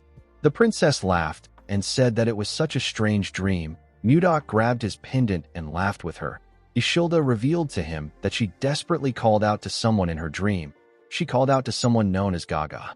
Our boy was shocked to hear this. There was only one person that called him Gaga in his entire life. This person is Wan. Ishilda noticed the look on Mudok's face. She asked him if he is all right. Our boy tightened his grip on his pendant. He said that he was simply lost in thought. He let go of the pendant and asked the princess to eat before the food gets cold. Ishilda told our boy that she wants to make a request. She explained to him that she feels like there is a distance between them every time he calls her princess. With a smile on her face, the girl asked him to call her Ishilda if it is okay with him. While looking at her, Mudok remembered Wan. He smiled when he remembered his lover. He told Ishilda that he can do this. Later in the evening, we see Mudok and Ishilda finish their food. While our boy was cleaning his mouth, Jerome called out to him. He asked him if he enjoyed his meal. He revealed to him that he has finished the work with the 1010 firm. Ishilda was surprised to hear the name of the firm. She asked Jerome if there is a place in the Drake Kingdom called 1010. Mudok realized that he messed up. He revealed to her that 1010 is not in the Drake Kingdom. It is actually in the Gaia Kingdom. Ishilda was shocked to hear this. The Gaia Kingdom is a powerful nation in the northwest of the continent. It is ruled by queens. It is also known as the country for women. The Knight Order of the kingdom is composed entirely of women. They are known to rival the Wyvern Knights of the Zeba Empire in strength. Ishilda knew that she was far from the White Castle, but she did not think that she would be in the Gaia Kingdom. She hoped that her arrival won't cause any diplomatic issues. While she was thinking, Jerome cleared his throat to remind her that he is still there. Ishilda apologized to him. She asked him to continue. The mage told her that it is fine. He revealed to his master that the ice ogre leather they are currently supplying the kingdom is quite popular. He said that Luia made a suggestion today. She asked if the Carillon firm could build a factory here to make and sell leather goods directly. Mudok asked him if there is a need to sell products too if the leather is already selling. Jerome explained to him that the queen and most titled nobles in this kingdom are women. If they are able to make clothes and bags that the royals and the nobles like, it will become a trend. This will allow them to earn a lot more money than before. Jerome revealed to Mudok that Luia knows a famous craftsman from Carillon. The girl said that they can start immediately if they get Mudok's approval. Our boy was happy to hear this. He realized that he made the right decision by making Luia in charge of the firm. He told Jerome that he will provide all the leather they need. He asked him to start production. The man bowed his head and accepted the order. He revealed to Mudok that their leather is so popular that it sells out the same day it arrives. The moment he said this, he and Mudok heard a loud sound. Jerome raised his head and our boy turned around. They saw a building burning far away from them. Jerome was shocked to see the building burning. He revealed to our boy that their firm is in that area. He said that the fire can ride the wind and spread to their building. Our boy said that he will check it out. He asked Jerome to stay with Ishilda. Jerome asked his master if he is going alone. He told him that it is too dangerous.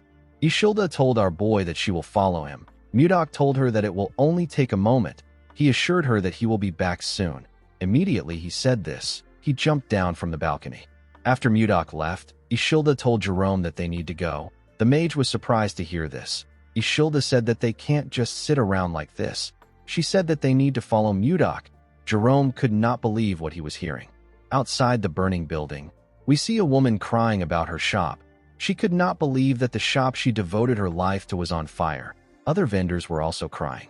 When our boy arrived there, he was surprised to see the scale of the fire. It was much bigger than he thought. While he was looking at the building, someone called out to him. When Mudok turned around, he saw Ishilda and Jerome. The girl apologized to him for following him. She said that she couldn't just sit around and wait. She said that she was very worried. Mudok couldn't scold her for this because he would also make the same choice if the roles were reversed. While he was looking at the princess, he heard someone call for help. He quickly turned to the burning building. Ishilda did not know why Mudok was looking at the building. She called out to him. Mudok jumped before she could say anything. He found a window at the top floor. He broke into the building through the window. The moment he landed inside, he used his ice-white divine palm to freeze the ground and reduce the heat. The ice clashed with fire and released a large amount of cold air. Mudok used his hand to cover his head. When he looked down, he saw something shocking. He saw a woman lying on the ground. He quickly checked her pulse to see if she was still alive. Fortunately, she was still breathing. Mudok picked her up and placed her on his shoulder. He believed that the woman was exceptionally lucky to survive in a massive fire like this. Before he could leave the building, the wood holding the ceiling collapsed. Before the wood could touch our boy, he released his energy and froze everything around him. He didn't just freeze the top floor, he froze the entire building with his chi. Jerome was shocked to see the precise control and scale of his master's power. He was certain that this level of magic is at the 9th circle. While he was looking at the top floor, someone walked out of the building. Ishilda was quite happy to see the person. The person turned out to be Mudok. Our boy froze the ground with each step he took. The scene shifts, and we see a man and a woman having a meeting near a fireplace. The man poured the woman some liquor. He referred to her as princess and told her that there are signs of rebellion. The princess wasn't pleased to hear this. She asked the man to tell her who dares to try it. The moment she said this, the princess began to feel dizzy. She saw the man reaching out to her. She saw that the man was smiling. The next person the princess saw was Mudok. The princess opened her eyes when she saw our boy. She found herself in a different room. She raised her head up to look around. She wondered about where she was. When she looked at the door, she noticed that it was open. The princess decided to step out of the room. When she opened the door, she found herself in a dining room with Mudok and the rest of the group. Luia stood up and asked the princess if she is feeling better now. The princess crossed her arms and looked around. She asked Luia to tell her where she is. The woman told her that she is with the Carillon merchant group. The princess recalled that this is the merchant group that has recently become famous thanks to the leather trade. She could not believe that no one in the group could recognize her.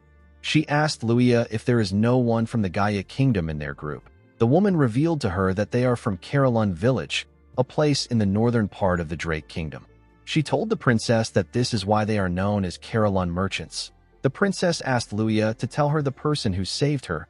Luia pointed to her master and introduced him as the Lord of Carillon. She told her that Mudok was the one who saved her. The princess's eyes shined brightly when she saw our boy. She moved close to Mudok and told him that she has to thank him for saving her. With a confident look on her face, the princess introduced herself as Siler McMahon. Ishilda and Jerome were shocked to hear her name. Even Luia could not believe what she was hearing. Jake asked Luia to tell her who Siler is. The woman was annoyed to hear this. She clenched her fist and called the man an idiot. She revealed to him that Princess Siler is the second princess of the Gaia Kingdom. At the age of 25, she reached the realm of Sword Master. She is the captain of the Royal Knights and the most famous person in the kingdom. Luia pressed Jake's head down and bowed her head. She apologized to the princess for their rudeness. Siler told her that it is fine. She told the woman that she will forgive her because they are not from the Gaia Kingdom. Ishilda began to tremble. She couldn't believe that she ran into a princess of another nation. She knew that she might cause an international issue if Siler finds out who she is. Mudok noticed that Ishilda was shaking. Siler told our boy that she will personally reward him for saving her life. She asked him to follow her to the castle when they are done eating. Mudok declined her offer. He told her that he has to return to his country. Siler was shocked to hear this. Luia became scared when she heard her master's response. She knew that it was extremely rude to reject a reward from the royal family in this kingdom. She decided to change the topic. She moved close to the princess and told her that her lord is quite nervous in front of her. She asked the princess to tell her how she ended up in the burning building. Siler realized that she was left there by Baron Dayton. She couldn't believe that the Baron betrayed her and tried to assassinate her even after she took great care of him.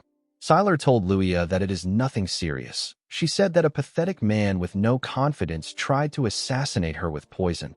Luia was shocked to hear what she said. The princess revealed to her that the assassins set the building on fire to make sure that no evidence is left behind. She turned to Mudok and told him that she must repay him for saving her life. She asked him to tell her what he wants. Before Mudok could say anything, Siler's stomach growled loudly. The princess was quite embarrassed to see this. Our boy told her that what she wants is the food in front of her. Siler was annoyed to hear this. She called him an insolent bastard. She asked Mudok if he is mocking her. Our boy explained to her that she must be hungry since she hasn't eaten since yesterday. He asked her to sit down and eat. The princess ate the steak in front of her in anger. She was annoyed that our boy rejected her offer. She told herself that she would have sent him to prison if he wasn't her benefactor. While eating, she saw a sword in the room. She asked the group about who owns the sword. Mudok revealed to her that he is the owner. Siler wondered if our boy is a noble who used to be a knight. As the captain of the Royal Knights, the woman was curious about Mudok's swordsmanship skills. She referred to our boy as Baron and asked him to spar with her after the meal. Everyone was shocked to hear this. Mudok declined her request. He told her that he does not spar with those weaker than him. Siler was annoyed to hear this. She couldn't believe that Mudok was saying this to her face. She released her energy and held her cutleries tightly. She wondered why Mudok was acting like he doesn't know that she is a sword master. In the past, there were times when male knights from other countries refused to duel with her simply because she was a woman. Siler found it easy to get those knights to accept her duel.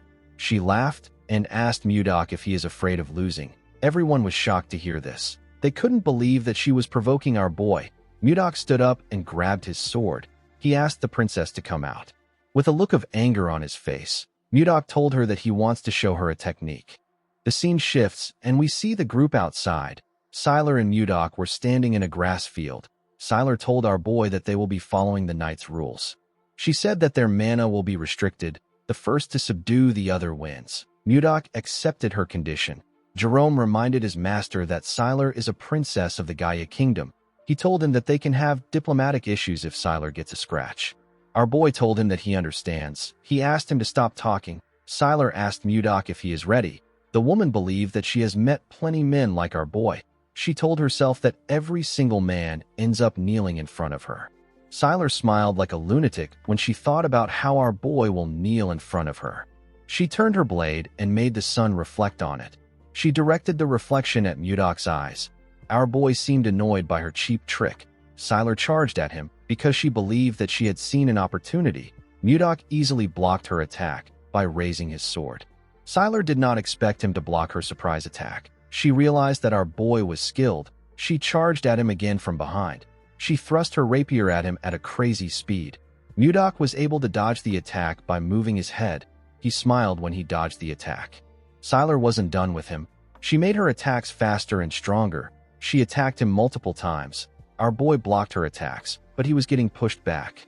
Siler didn't stop for a moment. She directed each swing at his head. Mudok didn't seem bothered by her attacks. Siler noticed that our boy was blocking her attacks with minimal movements and no effort at all. She couldn't believe that he was able to block a sword master's attack. She had to admit that Mudok was skilled. She moved close to him and swung her sword with a large amount of strength. Her attack destroyed the ground. Our boy was able to dodge it by jumping back. Siler jumped to move close to him. She gave Mudok a heavy kick in the air. Our boy was able to block the kick with his sword, but he was still sent flying.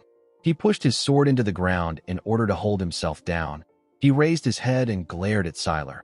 He realized that the princess is like a master of the piercing spear style at the harmonization stage that is running wild. She used an endless barrage of thrusts. Mudok knew that he couldn't just continue blocking her attacks. He knew that they would eventually destroy the entire area if they continue like this. He decided to end the fight in one strike. He and the princess charged at each other. The princess swung her sword at him. Our boy blocked her attacks. The princess tried to kick him with her leg. Mudok blocked her leg with his sword.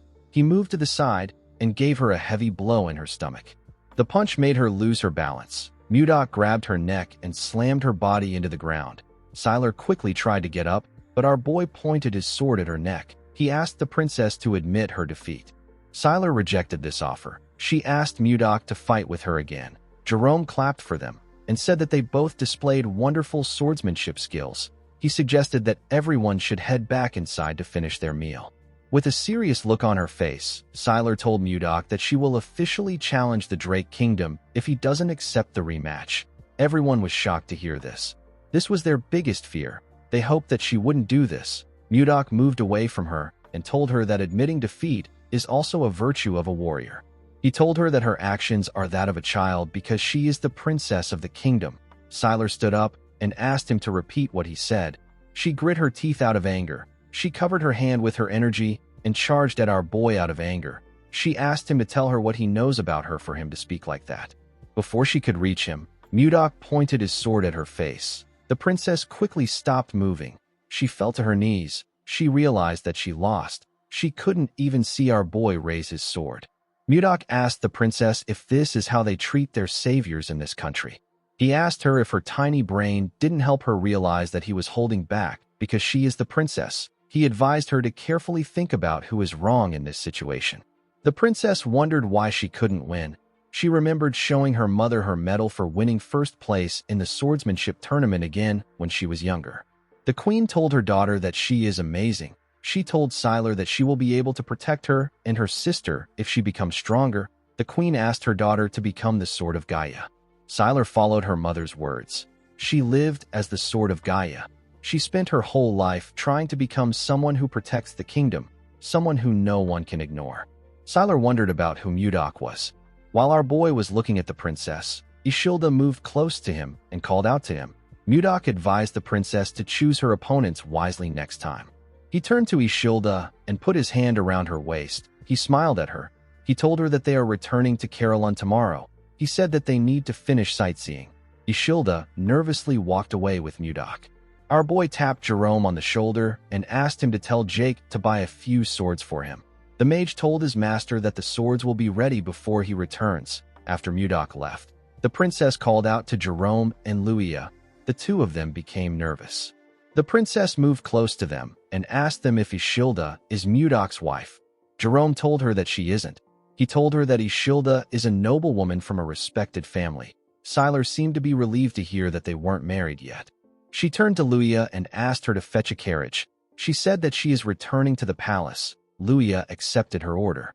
Since she became a sword master, this was her first time meeting someone stronger than her. Sylar wondered if things would have been different if she had someone like Mudok by her side. After returning to the palace, Sylar sent her closest aides out to find Baron Dayton. He was found dead in his basement. There was a letter in the Baron's hand. The Baron wrote that his family had been taken hostage. The letter was already torn, so this was the only thing Sylar could find out. The torn part probably had the name of the mastermind on it. The killer tore the letter after taking out the Baron. Sylar continued searching for the person who attempted to kill her. She couldn't find any clear evidence or information. There was only one person that Sylar strongly suspected. At the castle, we see a maid announce to someone that Sylar has arrived. The person asked the maid to let Sylar in. Sylar stepped into a greenhouse. She saw a young woman drinking tea inside the greenhouse. This person is the first in line to the Gaia Kingdom throne and the person Sylar suspects the most. Her name is Rowan McMahon. Sylar sat with her sister in the greenhouse. Rowan seemed shocked to find out that Baron Dayton tried to kill her sister. Sylar revealed to her that the Baron drugged her and set the building on fire. She said that she would have died if someone hadn't saved her. Rowan stood up and asked if someone is at the door. She asked someone to bring the Baron to her. Sylar asked her sister not to bother herself. She revealed to her that the Baron was already dead by the time she found him. She told her that the person who tried to kill her must have silenced the Baron. Rowan hugged Sylar and referred to her as her beloved sister. Sylar was surprised to see this. Rowan told her that she thought she will be fine because she is a sword master. She said that she was too careless. With a horrifying look on her face, Rowan told Sylar that she is extremely happy to see that she is safe. Sylar could tell that her sister was faking it. She could not believe that her own sister was this upset that she didn't die. Even though all the clues point to Rowan, Sylar told herself that it wasn't true since there was no solid evidence. She wanted them to go back to the way they were before. The princess wondered about what Mudok would have done at a time like this. The moment she thought of this, she grabbed her sister's shoulders. With a smile on her face, she asked Rowan if she is going to be part of the royal delegation of King Tumalova's birthday. Rowan said that she is. Sylar asked her sister if she can go in her place. Rowan found this odd. She knew that her sister never attends events like this. She quickly got an idea. She asked her sister if the man that saved her is from the Drake Kingdom. Sylar blushed when she heard this. Rowan asked her sister if she wants to see him again. Sylar stood up and told her sister that it is nothing like that. Rowan smiled when she saw how her sister reacted. 3 days have passed since Mudok returned from Tens 10. After Justin's attack, assets like the Wyverns and the Glacial Flower were deemed at risk of being discovered by the enemy. Due to this, official exchanges and public activities were moved to the previous castle they used before they found the White Castle. While looking at his clothes, Mudok realized that today is the day that Ishilda is leaving. While thinking, Mudok remembered Jerome telling him that they need to strengthen their forces in case Sylar attacks them. Our boy stepped out of his office. He was relieved to see that everywhere was quiet today. The moment he closed his door, we see Jerome appear out of nowhere. Condal was on his head. The mage moved close to his master and told him that Sylar will be attacking them soon. He told Mudok that they must execute their military reinforcement strategy immediately. The moment he said this, someone said that she is also a little worried. The person turned out to be Ishilda. The princess told Mudok that Sylar is a princess of the Gaia Kingdom. She said that she is worried that this issue could escalate into a diplomatic issue. Mudok understood everyone's concern, but he was not really worried. In the Central Plains, especially during his time with the Murim Alliance, our boy often saw the proud gaze of a true martial artist. He knew that someone like Sylar won't carelessly reveal this matter to anyone else. Mudok asked Ishilda not to worry too much. He explained to her that he was the one who was right. He assured her that Sylar understood his intentions. He put his hand into his clothes and took out a box. He asked Ishilda to contact him if anything happens to her. He opened the box and showed her what was in it. The princess was shocked to see what was inside. Mudok revealed to her that she is looking at a communication stone that is made from a mana stone. He explained to her that it allows a person to communicate over long distances without a mage. He told her that it can even work from the capital of the kingdom. Ishilda was surprised to hear this. Mudok asked her to contact him anytime. At the entrance of the White Castle, we see Ishilda and Mudok talking. The maid who was standing next to the carriage told the princess that it is time for them to depart. Mudok moved close to the princess and gently whispered that communication stones are not known in the world yet. He advised her to only use it when she is alone to avoid exposure. He told her that Jake will follow them from the sky to watch over them and Justin.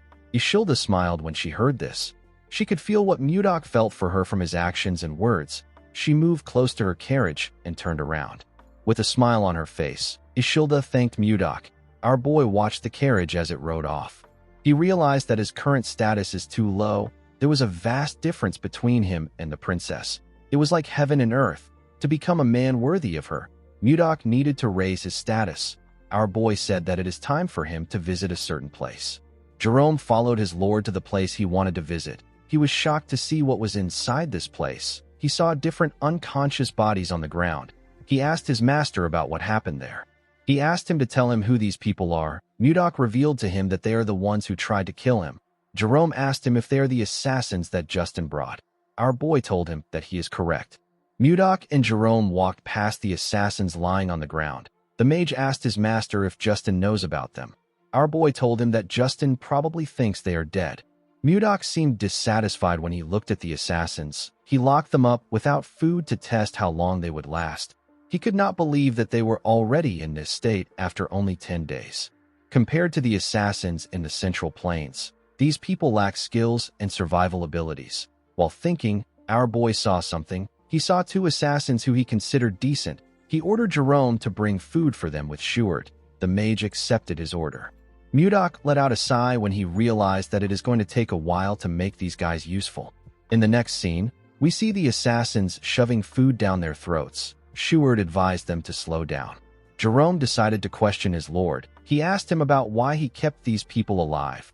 Our boy revealed to him that he plans on raising them as his own assassination squad. The mage was surprised to hear this. He asked his master to tell him why he would need an assassination squad. The moment he said this, Jerome became worried. He wondered if his master wants to send assassins to the Gaia Kingdom before they attack, or if he wants an Ice Wyvern unit and an assassination squad to start a rebellion. The mage did not know what his master was thinking. Jerome informed his master that having an Ice Wyvern unit and an assassination unit might be too much. He told Mudok that they were able to get through the inspection thanks to the princess's visit. He said that they might be accused of treason when the next inspection takes place. Mudok wasn't listening to a single thing that Jerome said. He was actually thinking of Ishilda. Before leaving, the princess informed him that her father's birthday will take place soon. She asked him if he is also going to come to the capital. Mudok revealed to Jerome that he plans to use the king's birthday as a turning point for his territory. He said that he will be entering the central political stage. The mage screamed when he heard this. He didn't understand why his master suddenly became ambitious. Mudok explained to him that he has to be a duke to even stand a chance with a princess like Ishilda. In order to become a duke, he needed to face countless enemies. Our boy told Jerome that an assassination unit is necessary for their growth. He called out to Schuart and asked him if the entire Blizzard Order has assembled. The captain of the Blizzard Order told him that they have. He said that the men have gathered at the entrance just like he instructed. Our boy called out to the assassins and asked them to listen. He revealed to them that they have only two choices. The first choice is to become his subordinate, and the second choice is to die at his hand. Mudok informed them that they can't actually become his subordinates because their skills are pathetic. The assassins did not expect to hear this. Our boy revealed to them that he has prepared a training program to whip them into shape. He asked them to choose one of the weapons placed behind them. He ordered them to go outside and kill any knight they see. 3 weeks later, we are taken to the snowy forest. We see 3 knights backing each other. They held their swords and shields up. They seemed to be preparing to block someone's attack. While the knights were looking around, someone charged at them with a dagger. One of the knights blocked the man's attack with his shield. The other 2 knights grabbed his clothes and slammed him on the ground. The knight that blocked the attack raised his sword. The man screamed when he saw this.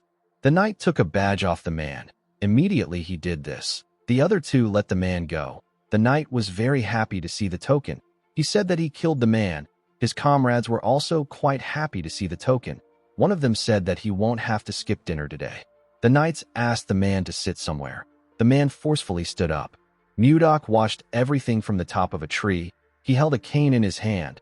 It has been 3 weeks since the joint training between the Blizzard Order and the assassins began. The rules of the training are simple. Each participant receives a single badge. If it is stolen or damaged, the owner is considered dead. If one side loses all their badges, that side has lost the match. Although this training sounds simple, nothing spurs growth like competition. Since both sides needed to get some training, this was the best exercise for them. While Mudok was looking around, he saw a bright red light shining in the forest. Our boy said that something has started again. All the assassins were marked by Jerome's tracking spell. If they leave the designated area, an alarm will go off. The assassin who ran out of the designated area was a young man with red and white hair. The man looked behind him to see if anyone had caught up to him. Before he could get far, someone called out to him and told him that this is his 10th time. The man was surprised to hear the person's voice. The man whose name is Miller quickly looked up to see Mudok on a tree. Our boy informed him that this is the 10th time he has deserted. He reminded him that he said that he will kill him if he catches him running one more time. Miller went down and took out a dagger. He said that he doesn't have time for games. Before he could do anything, he got hit in the neck. The man fell to the ground and lost consciousness. He was hit by another man. The man who hit him went on his knees and apologized to Mudok. He begged our boy to forgive Miller one more time with his great mercy. This man is Baker. He is the leader of the assassins. Mudok asked Baker to tell him why Miller is so desperate to escape. Baker revealed to him that Miller wants to avenge someone. Our boy asked him about what he means. Baker explained to him that Miller is different from the others who became assassins to make money. When he was a child, Miller's entire family was murdered. He was the only one who survived. Miller later found out that the killer will be attending a party in the capital next month. Mudok realized that there is only one party that is going to take place in the capital next month. The scene shifts, and we are taken to the White Castle. We see Mudok watching the sunset from the window. While he was looking outside the window, Miller woke up. Mudok immediately informed him that the king's birthday party will be guarded by hundreds of mages and knights. He asked Miller if he really thinks he can successfully assassinate his target in this environment. Miller realized that his leader told Mudok about his life. He explained to our boy that he has lived his whole life for revenge. He said that he doesn't care about what will happen to him as long as he can kill his enemy. Mudok assured him that he will never be able to get close to his enemy or even get his revenge. He told him that he will die a pointless death without gaining anything. Miller knew that Mudok was right. Our boy revealed to him that he will be attending the party as a noble. Miller asked him about why he is sharing this with him. With a crazy smile on his face, Mudok told the boy that he is proposing a deal. He promised to help him get revenge if he serves him with complete loyalty. Miller was shocked to hear this. He asked Mudok about why he wants him. He told our boy that there are many assassins who are better than him in the group. Mudok told him that Baker said that he is the only one who became a top-class assassin at age 25. He told Miller that he holds his potential in high regard. Although the man was still lacking in Mudok's eyes, it was certain that he would still grow stronger. Our boy told him that he needs him in the assassination unit he is forming. He asked Miller if he will make a deal with him. The man remembered the bodies of his family members. He went on his knees and told Mudok that he will do anything as long as he can get his revenge. Our boy walked past him and told him that they have a deal. He revealed to him that they are traveling in a few days. He asked him to prepare. The moment he said this, Savina stepped into the room. With a bright smile on her face, she told her master that the ice cream is ready. Miller was surprised to see the beautiful girl. Her beauty was captivating. He watched her as she walked out of the room with Mudok. He placed his hand on his chest when he noticed that his heart was beating fast. The man wondered about who Savina is. In the next scene, we are taken to a huge mansion. We see Duke Icarus sitting on his throne. The Duke was annoyed to hear that his son lost his artifact. He called him a fool. Justin tried to explain himself, but his father asked him to shut up. The boy bowed his head in shame and kept quiet. The Duke did not like the fact that Mudok messed with him. He called out to a man known as Roxlin and asked him if he can handle the situation properly. With a smile on his face, Roxlin asked the Duke not to bother himself. He assured him that he will stop Mudok. The scene shifts and we see our boy having a meeting with his officials. He found out that they are supposed to relocate 6,000 new territory citizens from beyond Toth City to Carillon. He also found out that they have harvested 6 ice wyvern eggs. The captain of the White Castle Guards told him that this is all they have to report. The captain turned out to be Max. Max asked his lord if he knows when the citizens will be relocated. Our boy told him that he will handle it later with Jerome. With a serious look on his face, he said that they have a more important issue to discuss. The officials were shocked to hear this. Mudok revealed to them that he doesn't know what to give Tomalova for his birthday. The men were shocked to hear this. Our boy asked them about why they are reacting like this. He said that he needs to get a gift that is better than that of Duke Icarus. He asked the men to provide some suggestions. Max suggested that they give the king an ice ogre leather. He said that it is popular among merchants and the king will appreciate it since winter is coming. Our boy said that the leather is too common. He asked the others if they have any other ideas. Osborne suggested that he gifts the king flowers. Mudok was annoyed to hear this. He asked the man if he looks like he is joking around. Osborne became scared. He explained to his lord that he is talking about the glacial flowers. They only bloom in Carillon, so they are quite rare. Jerome reminded the man that glacial flowers can only grow under extreme cold. They can't be cultivated in the capital. Schuart told his master that they have no choice but to go with something. Mudok and Jerome asked him about what he means. Before Schuart could speak, Jake barged into the room. With a look of anger on his face, he told his master that he can no longer take this anymore. He said that the damned bastard has blocked all the roads. Mudok didn't know what he was talking about. He asked Jake to explain himself properly. The boy informed Mudok that he is talking about Roxlin, the Count of Toth City. He explained to him that they have been paying unfair tolls and usage fees for a while now. However, the Count has completely blocked the road. Our boy asked Jerome if they can't just go around the city or fly over it with the ice wyverns. The mage explained to him that ice wyverns have cargo limits, so land routes are essential for transportation. He used his magic to create a map of the cities. He explained to Mudok that they have to pass through Toth City to reach the capital from Carillon. Since Toth City don't know that they have ice wyverns, they blocked the land routes in hopes of stopping their transportation of goods. Due to the fact that the Count blocked the road right before the nobles-only party, Jerome was able to deduce that the Count was trying to stop his master from attending the party. Mudok believed that the Count must be hiding something. He asked Jerome to tell him why the Count is trying to block his path. The mage revealed to him that the Count built his power under Duke Icarus. He said that the Duke must be the one who put the Count up to this. Our boy smiled when he heard this. He said that they have to respond if their enemies provoke them. Jerome was surprised to hear this. He asked his master not to start a territorial war. Mudok didn't know what a territorial war was. He asked the mage to tell him what it means. Jerome explained to him that it is a war between the landowning lords. As long as they don't break the royal law, even the king can't interfere. However, to start a territorial war, one must inform the king, and he must officially declare war to his opponent. The only exception to this rule is when the noble finishes the war before the news reaches the king's ears. The noble can report it after making his opponent surrender. Mudok smiled when he heard about this. He believed that the war arrived at the perfect time.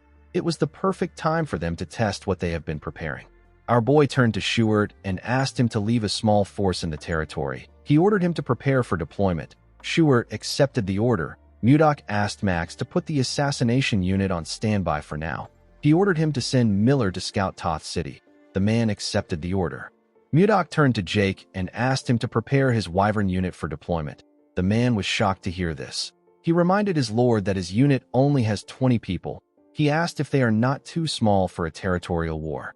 Our boy did not expect to hear this. He asked Jake if he is really the captain of the Wyvern Knights. He told the man that he doesn't trust the power of the Wyverns even though he is so close to them. Jake was surprised to hear this. He realized that his lord was right. He knew that his Wyverns weren't weak. He walked out of the room with the others. He was determined to show everyone the power of the Wyverns. Mudok wore his black robe. He ordered Jerome to declare war on Toth City for the tyranny against the citizens of Carillon and for blocking their passage. Jerome refused his master's order. Mudok thought that the man wanted him to repeat himself. He quickly realized that Jerome denied his request. He turned to him and asked him to repeat what he said. Jerome explained to his lord that this is a gamble that does not guarantee their win. He said that it is too reckless to risk the lives of their people on this war. He reminded Mudok that Count Roxland still holds 6,000 citizens as hostages. If Carillon attacks first, the people might be in danger. Apart from this, Toth City forces outnumber their forces by tenfold. If the city was to receive support from Duke Icarus, Carillon will be at an even greater disadvantage. Mudok said that he needs 2 days. He assured Jerome that he will end everything in 2 days. The mage was shocked to hear this. He told his master that this is impossible. Our boy walked past him and reminded him that he is a strategist. He asked Jerome not to show uncertainty in front of the troops. Jerome realized that things could actually go differently. He knew that our boy was someone that could defy his expectations and create a miracle. When Mudok got outside, he ordered his knights to prepare Lilith for him. He raised his hand and looked around. He saw his soldiers and Wyvern Knights awaiting his orders. With a smile on his face, Mudok announced that Carillon is declaring war. In the next scene, we are taken to Roxland's territory. We see people walking with their hands tied. A guard ordered the people to walk faster. One of the people who was tied up asked the guard to tell him the crime that they committed. The guard quickly pointed his spear at the man's throat. With a serious look on his face, he informed the man that Roxland ordered them to arrest anyone from Carillon. Roxland turns out to be a viscount, not a count. In the next scene, we are taken to Roxland's castle. We see a man standing next to the viscount. The man informed him that they have captured all the citizens of Carillon in their territory. Roxland asked the man if there is anything unusual to report. The man informed him that the merchants who used to do business in front of the castle gate have stopped coming. Roxland smiled when he heard this. He said that the fools have finally understood that they won't open the gates. The Viscount knew that the frozen land of Carillon has no choice but to depend on the outside world for food supplies. It is impossible for the people of Carillon to reach the capital without passing through Toth. The Viscount believed that Carillon must be suffering from a serious food shortage at this time. If Mudok doesn't attend the noble gathering that all aristocrats must attend and doesn't show up at the king's party, he will be stripped of his lordship. Roxland plans to take Carillon once our boy is removed from power. He was certain that his plan was flawless. He smiled and said that it is a treason to defy Duke Icarus, a man whose power surpasses even that of the king.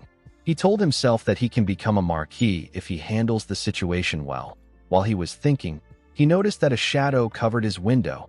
The Viscount and his assistant quickly turned to the window. They saw something huge coming towards them. The thing destroyed the window and barged into the room. The thing turned out to be Lilith. Roxland was shocked to see the wyvern. He didn't understand why a creature that lives beyond the Lazar Mountains was in his castle. Mudok stepped forward and asked Roxland if he is the Viscount. Roxland was shocked to see Mudok. He asked him to reveal his identity. Our boy introduced himself as the Lord of Carillon. The Viscount was shocked to hear this. He realized that he was looking at Baron Blizzard. Before the Viscount could say anything, Mudok fired something at him at a crazy speed. The thing hit the Viscount's ear and landed behind him. The thing turned out to be a piece of paper. The paper hit the ground with a large amount of force and made a hole in it. Mudok announced to Roxlin that he is declaring war on him. He told the man that he will be back in an hour. Some minutes later, some soldiers ran into the Viscount's office. They asked him if he is all right. They saw a large hole in the Viscount's window. They didn't know what caused it. Roxlin watched our boy fly away on his wyvern through his window. While in the air, Mudok took a careful look at the city. The soldiers were surprised to see a wyvern in their city. One of them asked about how the wyvern got there. Roxlin was annoyed to hear this. He turned to the man out of anger. He gave him a heavy slap. The man fell to the ground. He raised his head up in confusion. He didn't understand why the Viscount hit him. Roxlin hit the man in his chest. He hit him multiple times. The man screamed out in pain. Roxlin called the soldiers useless bastards. He told them that they are only good at collecting paychecks. The soldiers couldn't say anything. They all looked away from Roxlin. They couldn't stop him. They let him beat the man to a pulp. Roxlin asked the soldiers to tell him what they were doing while the enemy came into their territory. After taking his anger out on the man, Roxlin ordered his administrator to dress the prisoners as soldiers and equip them with weapons. The man asked him if he is saying that he should provide the prisoners with military gear. The Viscount told him that he is correct. With a smile on his face, he told the administrator that he wants to see the look in Mudok's eyes when he realizes that he killed his own people with his own hands. The man was shocked to hear this. Roxlin walked past him and picked up the paper on the ground. He tore it apart and said that he will frame Mudok. He couldn't believe that our boy declared a territorial war on him. He moved close to his broken window and looked down at the soldiers in front of his castle. He threw the shredded paper to the ground and announced that they will be declaring war on Caroline. He told his men that he will share his wealth with the one who achieves the greatest merit in this war. The soldiers began to cheer when they heard this. They were ready to tear the people of Caroline apart. While Roxlin was laughing like a maniac, we see a soldier staring heavily at him. The soldier turned out to be Miller. The man was dressed as a Toth knight. He asked his master if he heard what the Viscount said. Outside Toth City, we see Mudok in the air. He had a communication stone in his hand. He told Miller that he can hear him loud and clear. Immediately he said this. We see Jake and the Wyvern Knight unit standing behind him. They were ready to attack. In the next scene, we see the soldiers standing on the city walls. The prisoners stood outside the city walls. They were dressed like soldiers and equipped with weapons. The prisoners trembled in fear. They believed that they were going to die. The Viscount smiled when he looked down from the city walls. He wanted Mudok to fall into despair after killing his own people with his own hands. The scene shifts, and we see Mudok standing with his soldiers. They were all prepared for battle. Our boy smiled and ordered them to start the attack. Immediately they heard this. The soldiers charged at Toth City at full speed. The people of Caroline began to scream when they saw something coming towards them. They couldn't believe their eyes. The Viscount and his soldiers were more shocked to see what was in the sky. They saw a large amount of wyverns coming towards the city. They saw people riding these wyverns. Each wyvern was carrying a huge rock. One of the soldiers screamed and said that these are wyvern knights. Before the soldiers could do anything, the knights dropped the huge rocks on the city from the sky. The rocks instantly destroyed the city walls. The soldiers were sent flying. The broken walls slowly fell upon the citizens of Caroline. A mother quickly closed her eyes and hugged her son to protect him. To her surprise, the stones did not crush her and her child. When she opened her eyes, she saw Jerome standing in front of her. The mage used his magic to stop the wall from falling on the people. He called out to the Blizzard Knights and informed them that the soldiers outside the city are the people of Caroline. He ordered the first unit to evacuate the people to a safe place. The people of Caroline couldn't believe what they were hearing. Jerome ordered the rest of the troops to infiltrate the collapsed city walls. He asked them to show the soldiers of Toth the power of Caroline. Max led the troops to attack. He and Schuart easily tore their enemies apart. The poor bastards didn't stand a chance. The Viscount could not understand what was happening. He didn't know how the soldiers were able to find out that the soldiers outside were people of Caroline. As he watched his soldiers run from the Knights of Caroline, Roxlin wondered about when Caroline got so strong. He watched his soldiers run away in fear when they saw a wyvern land on the city walls. Mudok watched everything from the sky. He decided to join the fight. He jumped down from his wyvern and gently landed on the ground. The soldiers were surprised to see him. One of them asked about where our boy came from. His comrade said that Mudok is alone. The soldiers decided to attack our boy together. Mudok raised his hand and moved past them in an instant. He touched their bodies with his fingers as he moved past them. He shook his hand and took away his energy. When he turned around, he saw ice burst out of the soldiers' bodies. The ice came out of the place that he touched them in. It destroyed their bodies. After taking care of the ants, Mudok turned to a forest. He saw a wyvern in the forest. Inside the forest, we see a knight trembling in fear. The knight's comrades were also trembling. They were shaking because of the wyvern in front of them. Roxlin ordered the knights to fight the monster. The knights were too scared to attack. Roxlin kicked one of them out of anger. He told them that they shouldn't call themselves knights. The Viscount had already sent someone to request help from Duke Icarus. He was certain that he will be victorious if he can hold out until reinforcement arrives. The knight that Roxlin kicked got angry. He punched the Viscount in his face. He fell to the ground. The knight and his comrades ran immediately. The Viscount fell to the ground. The knight called the Viscount a pig and asked him to die alone if he wants to die. Roxlin was shocked to hear this. He ordered the men to come back. Of course, none of them listened to him. While the Viscount was looking at them, the wyvern moved closer to him. Roxlin could feel her breath in his back. Before Lilith could eat him, someone called out to her and told her that her stomach will hurt if she eats trash. The person turned out to be Mudok. Lilith moved away from the Viscount. When Roxlin saw our boy, he quickly bowed his head on the ground. He told Mudok that he was wrong. He said that this is his defeat. He explained to our boy that he couldn't do anything because of Duke Icarus's order. He begged him to forgive him. While he was begging for mercy, Jake landed next to Mudok with his wyvern. His wyvern was carrying someone in its mouth. Jake informed his lord that he has captured the soldier who was heading to the Duchy of Icarus. Roxlin was shocked to hear this. He realized that he messed up badly. Mudok told the Viscount that it must have been hard for him to lie about things he didn't mean. Our boy released his energy and told the man that he has to repay him with his life for trying to persecute his people. Immediately he said this, Mudok swung his hand at him. A shield appeared in front of the Viscount and blocked Mudok's attack. Jake was shocked to see that the Viscount was able to block his master's attack. With a look of anger on his face, Mudok turned to the side and asked Jerome to tell him what he is trying to do. It turns out that the mage was the one who protected the Viscount with his magic. Jerome explained to his lord that no matter how heinous the crime a noble commits, the authority to decide his life or death belongs solely to the king. He told Mudok that they will be put in a difficult position if they kill the Viscount there. With a nervous look on his face, Roxlin called our boy a senseless brute and told him that Jerome is right. The moment he said this, the Viscount told himself that someone should have arrived. Immediately he thought of this. He heard someone's footsteps. He smiled and turned around. He said that the person has arrived. The person turns out to be his administrator. His name is Volmer. The Viscount laughed and called our boy a fool. He asked him if he really believes that he only sent troops to Duke Icarus. He explained to Mudok that a territorial war must be reported to the king first and must be carried out with a royal observer present. He told our boy that he sent Volmer to the capital because he didn't report it. He said that the king has already found out about the war before he could force him to surrender. He laughed and told Mudok that his arrogance ruined everything. Jerome couldn't believe what he was hearing. He was certain that they stationed soldiers in the path that leads to the capital. He wondered about how Volmer was able to get through the soldiers. Mudok didn't say anything to the Viscount. He simply smiled. Roxlin was annoyed to see this. He asked our boy if he has gone mad. Mudok asked Volmer to reveal his identity now. The man accepted his order and removed his fake face. Jerome and the Viscount were shocked to see this. The person under the mask turned out to be Miller.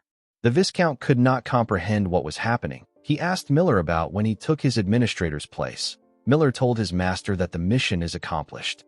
Mudok revealed to Roxlin that there is a clause in the territorial war law. The clause states that a noble may declare war if the opponent has violated the royal law. Roxlin was shocked to hear this. Mudok reminded the man that he was selling Carolyn's citizens as slaves. He told him that slave trade is banned in the Drake Kingdom. The moment he said this, Mudok covered his hand with his energy. The Viscount became scared. He didn't know what to do. He knew that he was going to lose his city and his title. He realized that Duke Icarus will kill him. He quickly turned around and began to run. He said that he doesn't want to die. Before he could get far, Mudok released his ice from his feet. He froze the Viscount's legs. He charged at him and asked him to clench his teeth. Immediately he said this. Mudok gave the man a bone-shattering punch in his face. The attack sent the Viscount flying. He slammed his back on a tree and spat out some blood. He destroyed the tree with his body. After taking care of the Viscount, Mudok turned around and announced to his men that the territorial war is over. The men smiled when they heard this. In the next scene, we see our boy announce to his soldiers that Toth City now belongs to Carolon. The soldiers began to cheer when they heard this. After the war, Mudok and his people quickly got to work. Roxlin lost everything and got sent out of his territory. A few days later, he went missing. Toth City was incorporated into Carolon. Jerome was appointed as the administrator of the new district, but he rejected the appointment. He explained to Mudok that he is already buried in a lot of work. He told him that he will go on strike if he gives him more work. Mudok asked him to tell him who he is supposed to put in charge. The moment he asked this question, Jerome got an idea. He said that he knows the perfect person. Through Jerome's recommendation, Roxlin's former vassal was asked to manage Toth City. Of course, they couldn't completely trust Volmer, so they assigned 2 knights to him to monitor and report his daily movements. After some time passed, the day of the king's birthday arrived. The capital was decorated with different designs. At the entrance of the capital, we see 2 guards on duty. One of them said that he wants to enjoy the festival too. His comrade asked him to suck it up. He told him that they will get a special bonus for taking today's job. While he was talking, the man noticed that a shadow covered him. When he looked up, he saw wyverns coming towards him. His friend told him that it is a monster attack. The man said that he will ring the alarm. Before the man could do anything, someone asked him to wait. The person turned out to be Mudok. Our boy stepped down from Lilith's back. With his new white Michael Jackson drip, Mudok introduced himself as Baron Blizzard. The men remembered him as the magic swordsman that saved the king. Mudok took out his invite and said that he has come to see the king. In the next scene, we are taken to a beautiful ballroom. We see the nobles chatting amongst themselves as they enjoyed some exquisite music. While they were all talking, a man announced that Baron Blizzard is entering the ballroom. The moment he said this, Mudok stepped into the ballroom in his amazing drip. His face and clothes caught everyone's eyes. The noble women were all amazed by how handsome he was. Most of them could not believe that this was the man who saved the king's life. One of them said that he heard that Mudok can use 5th circle magic.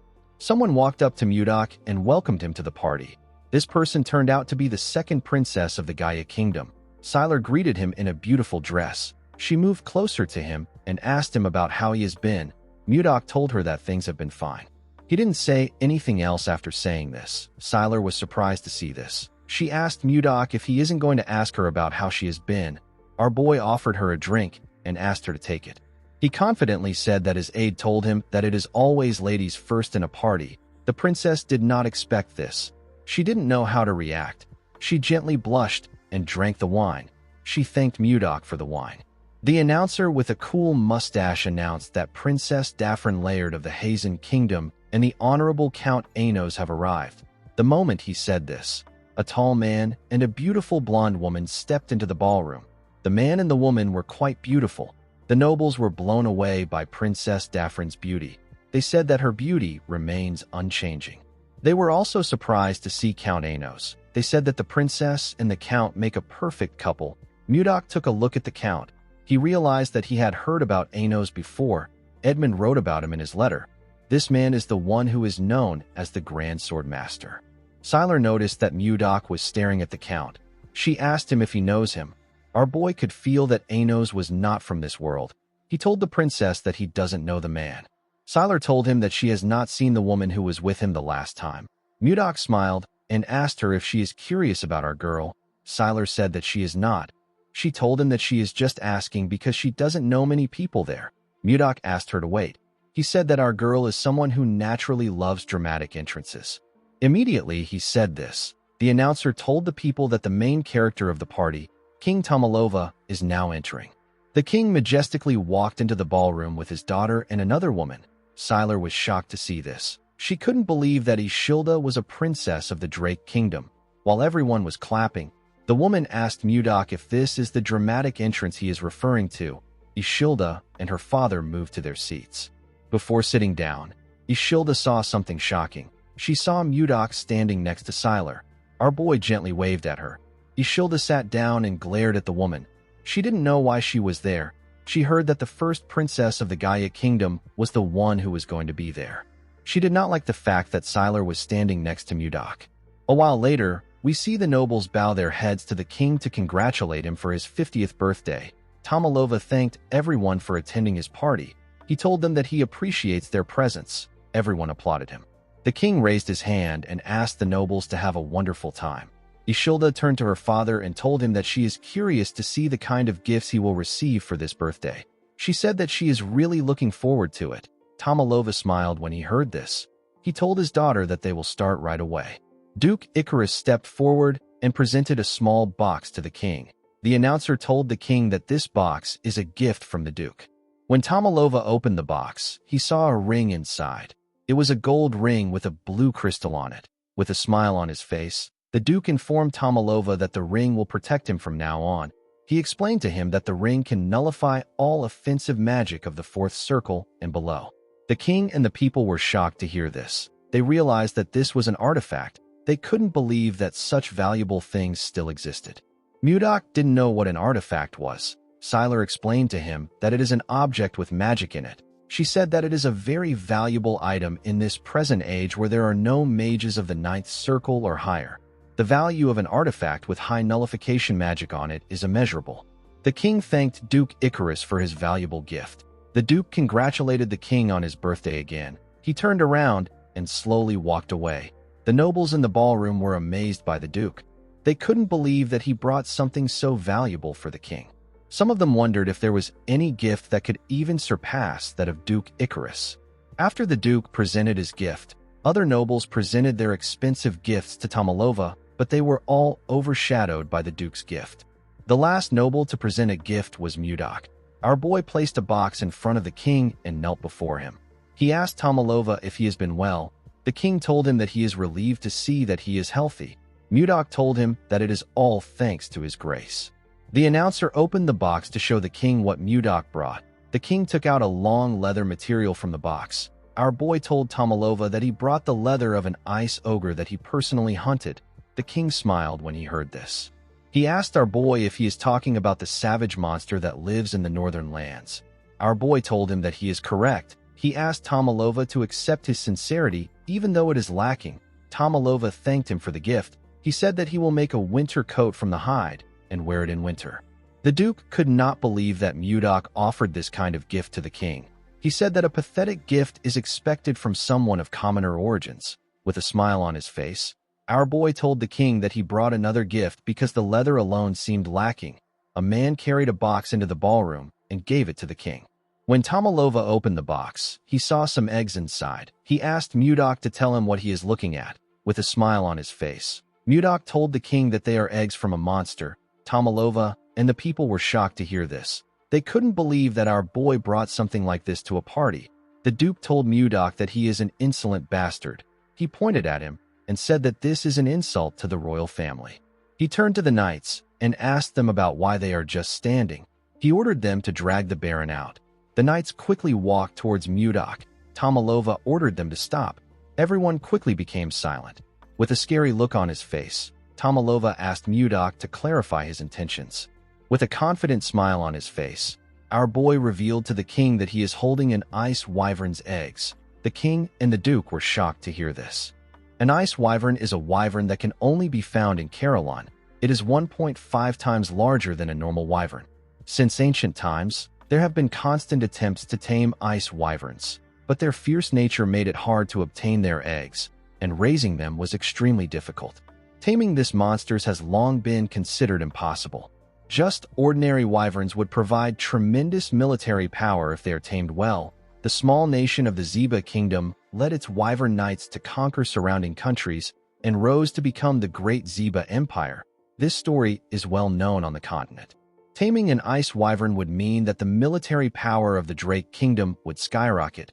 Tomalova completely understood this. He thanked Mudok for his gift. He asked him if he knows that raising an ice wyvern is even harder than acquiring its egg. Our boy assured him that he is well aware. He said that it is not easy to raise an ice wyvern to adulthood. He put 2 fingers on his lips and gently whistled. He called out to Lilith. The moment he did this, the nobles in the hall began to scream. They couldn't believe their eyes. They saw a wyvern standing outside the hall. Mudok revealed to the king that Lilith is an ice wyvern that he has tamed since she was a hatchling. He told Tomalova that he will teach the royal breeders how to raise an ice wyvern. He explained to him that they will imprint his face on the wyvern when it hatches. This will allow the hatchling to recognize him as its parent and obey him faithfully. Tomalova was surprised to hear this. Ishilda was simply happy to see Lilith again. She had to pretend like she was also shocked.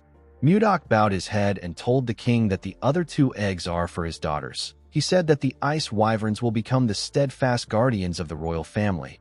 Tomalova was shocked to see that our boy thought of his daughters as well. He told him that he is quite thoughtful.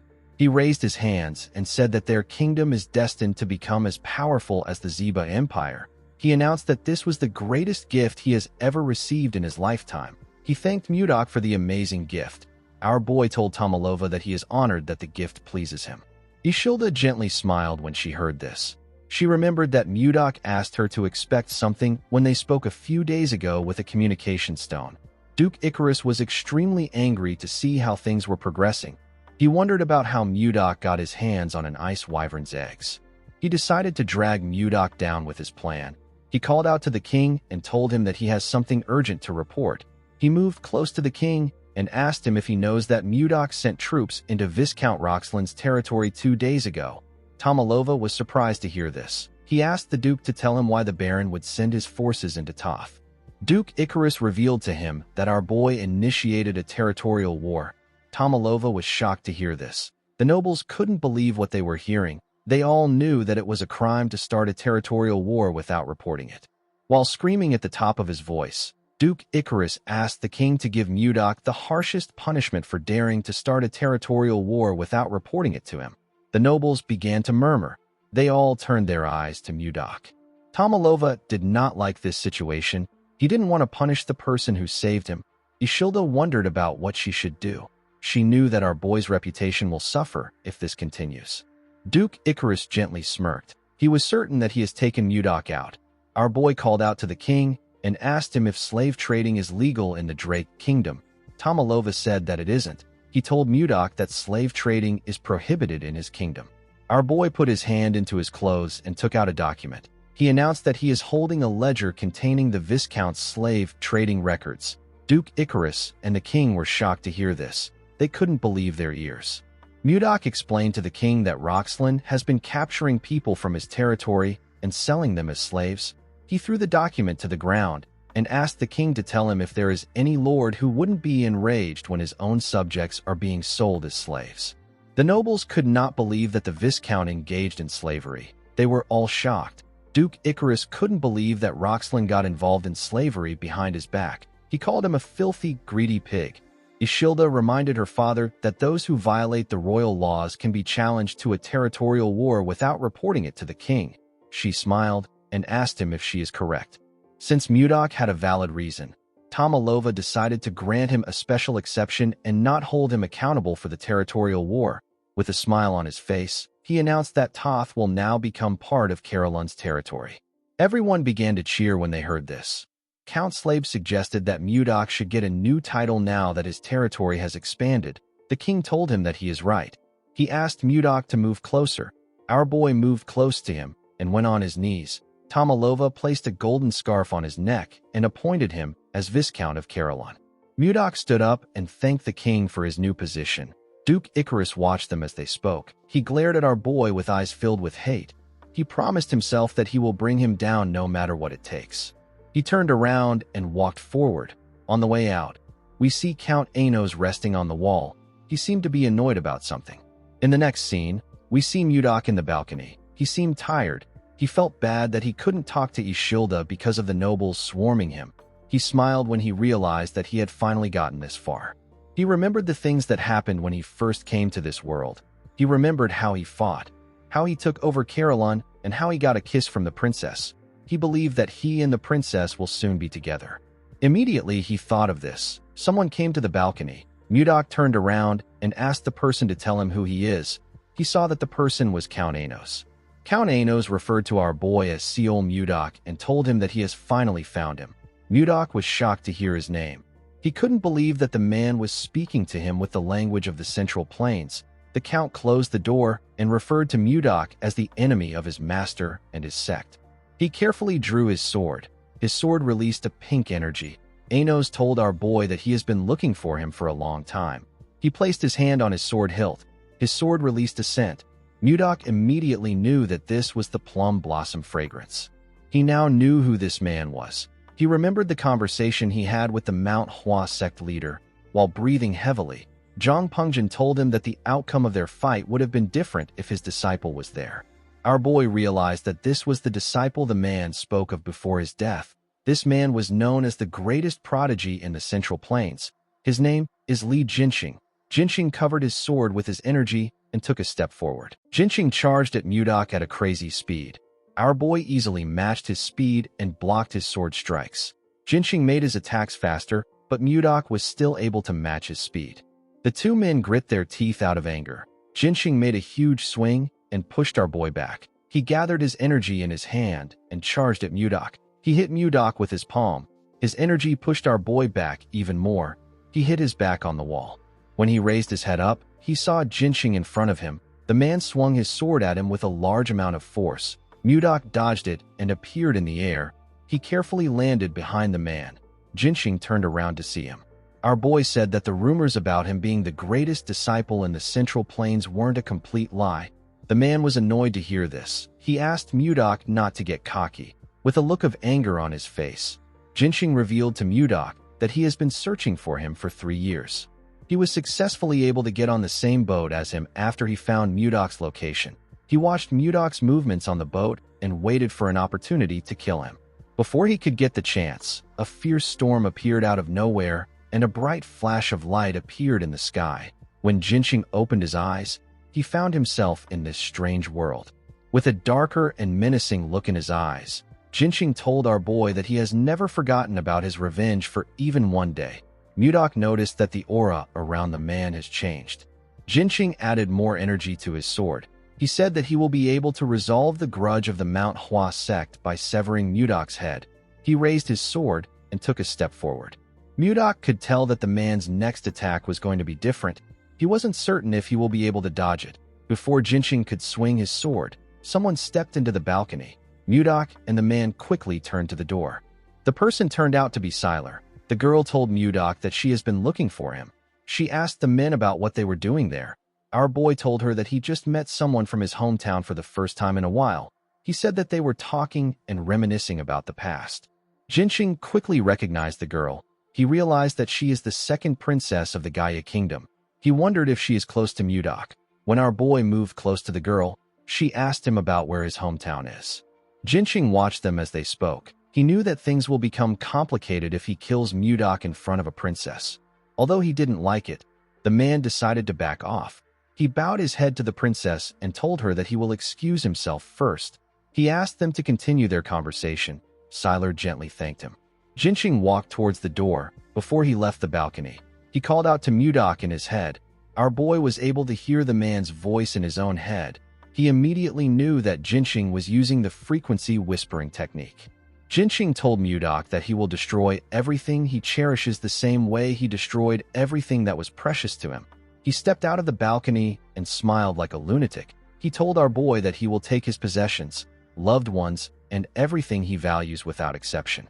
He said that he will first start with the one who is always looking at him with loving eyes. He said that he will start with the princess of the Drake Kingdom. Mudok was shocked to hear this. He called the man a bastard and asked him not to touch Ishilda. He told him that the girl has nothing to do with them. The man said that this depends on how he responds. After saying this, he bid Mudok farewell. Our boy asked the man to wait.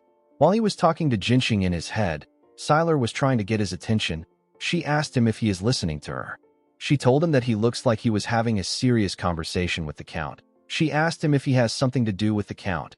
Mudok walked past her and told her that something urgent has come up. He said that he needs to excuse himself. Sylar was surprised to hear this. She turned around and grabbed Mudok's jacket. Our boy did not expect this. He quickly turned to her. He asked her if she still has something she wants to say.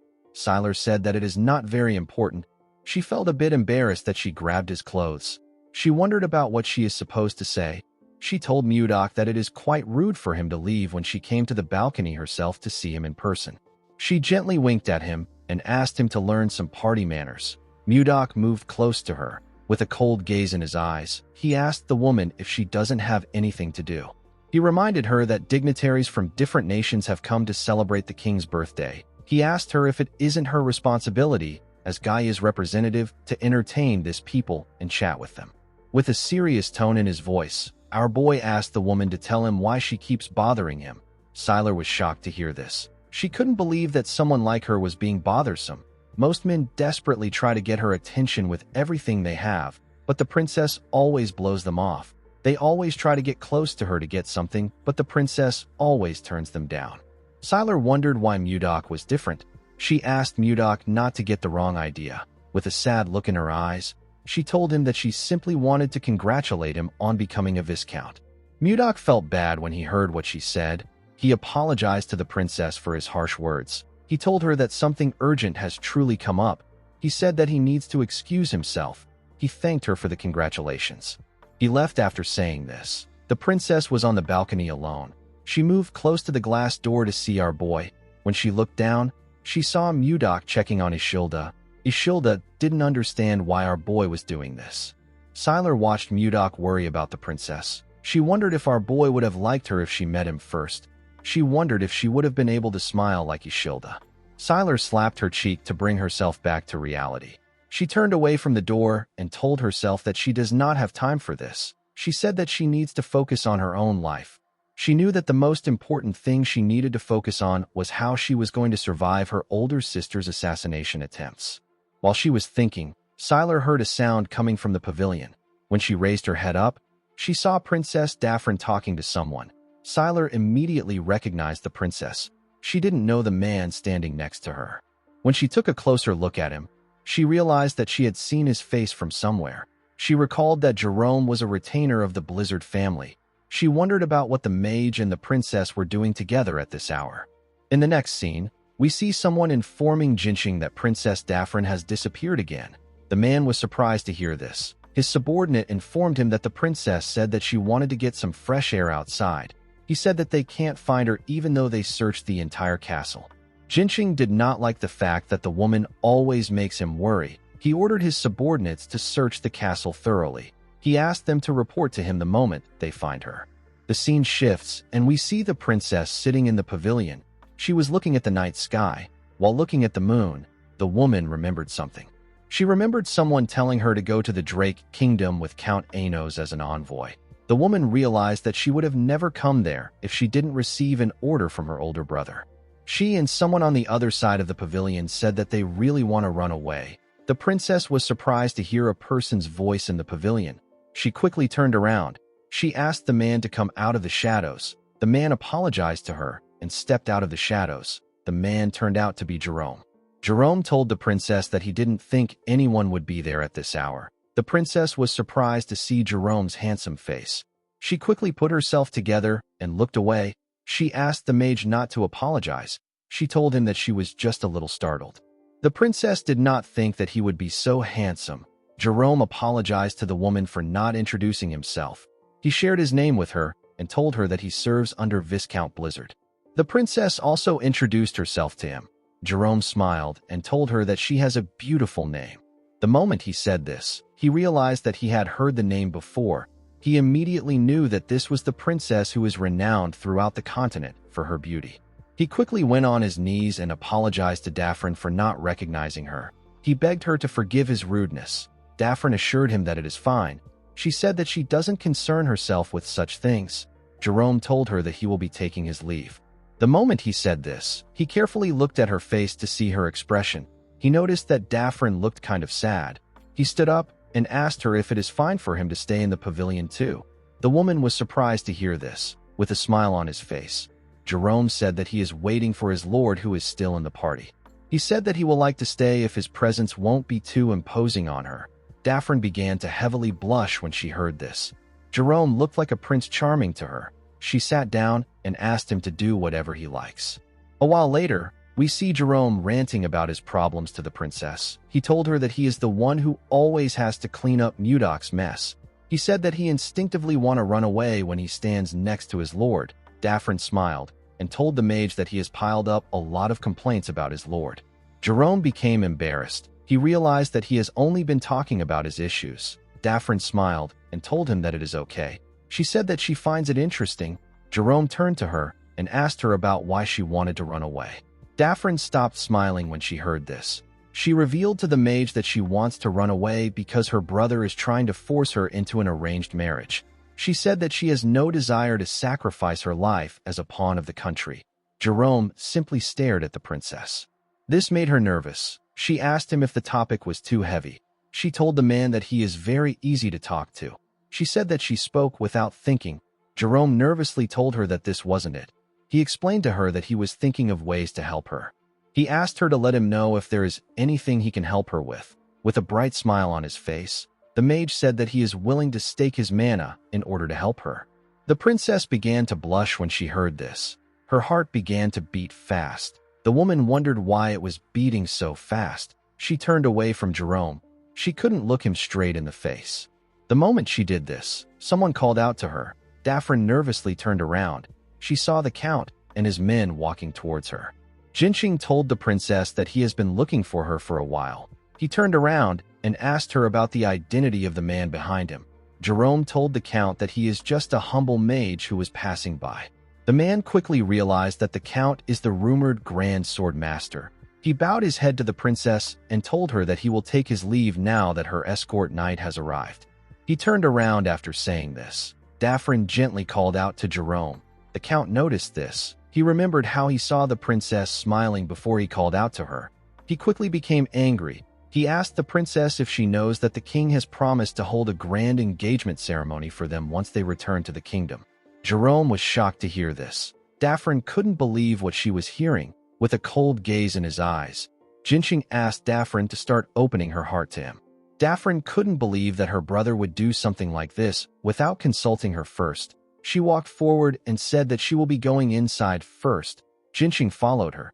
Jerome already guessed that Daffrin's arranged marriage partner was Jinqing. Before the princess left the garden, she gently turned.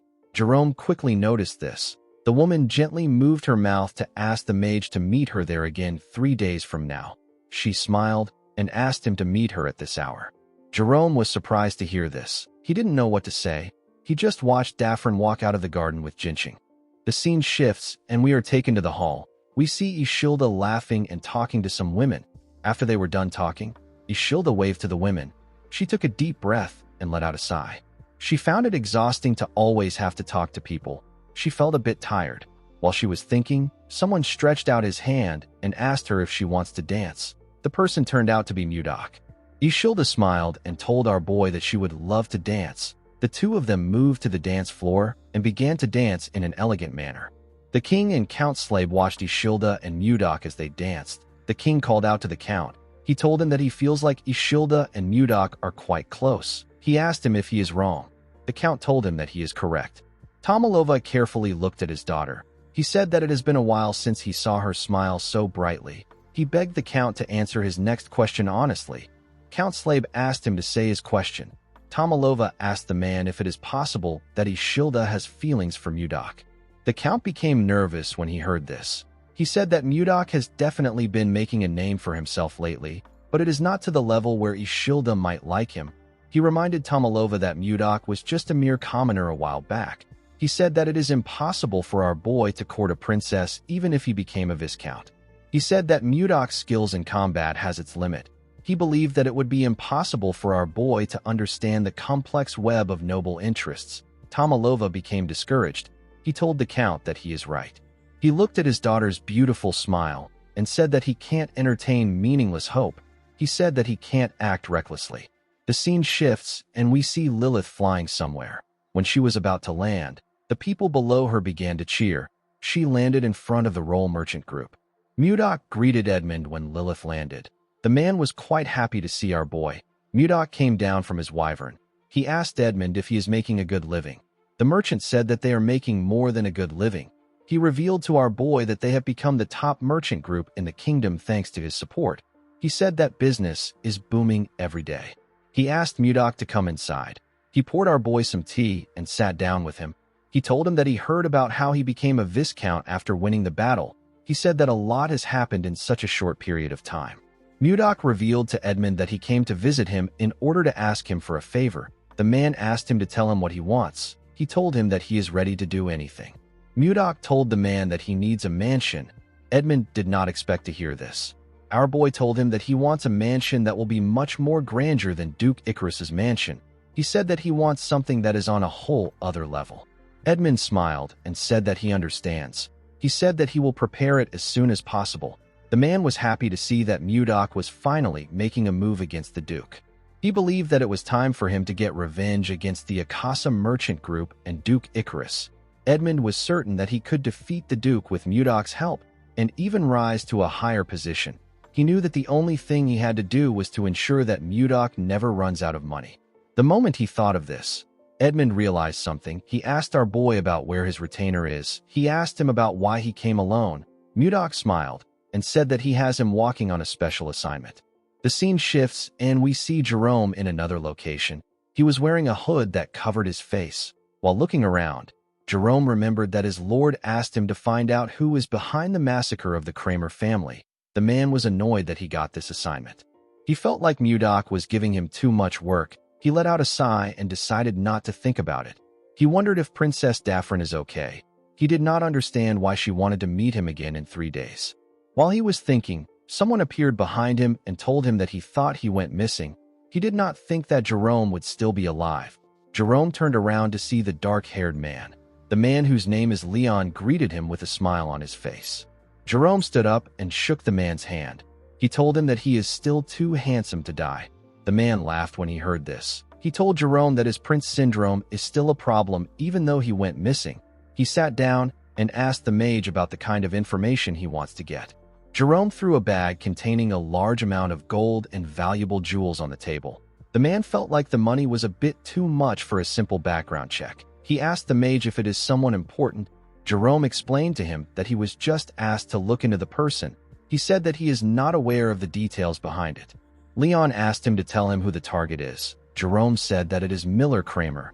Leon's expression became grim. He was quite shocked to hear the name. He now understood why the payment was so high. He stood up and said that someone must want him dead. Jerome stood up and asked Leon about what he means. The man asked him if he doesn't know that everyone who looked into the death of the Kramer family always ended up dead. He walked forward and told Jerome that he hasn't heard a thing about the family. He said that he is not interested in the job.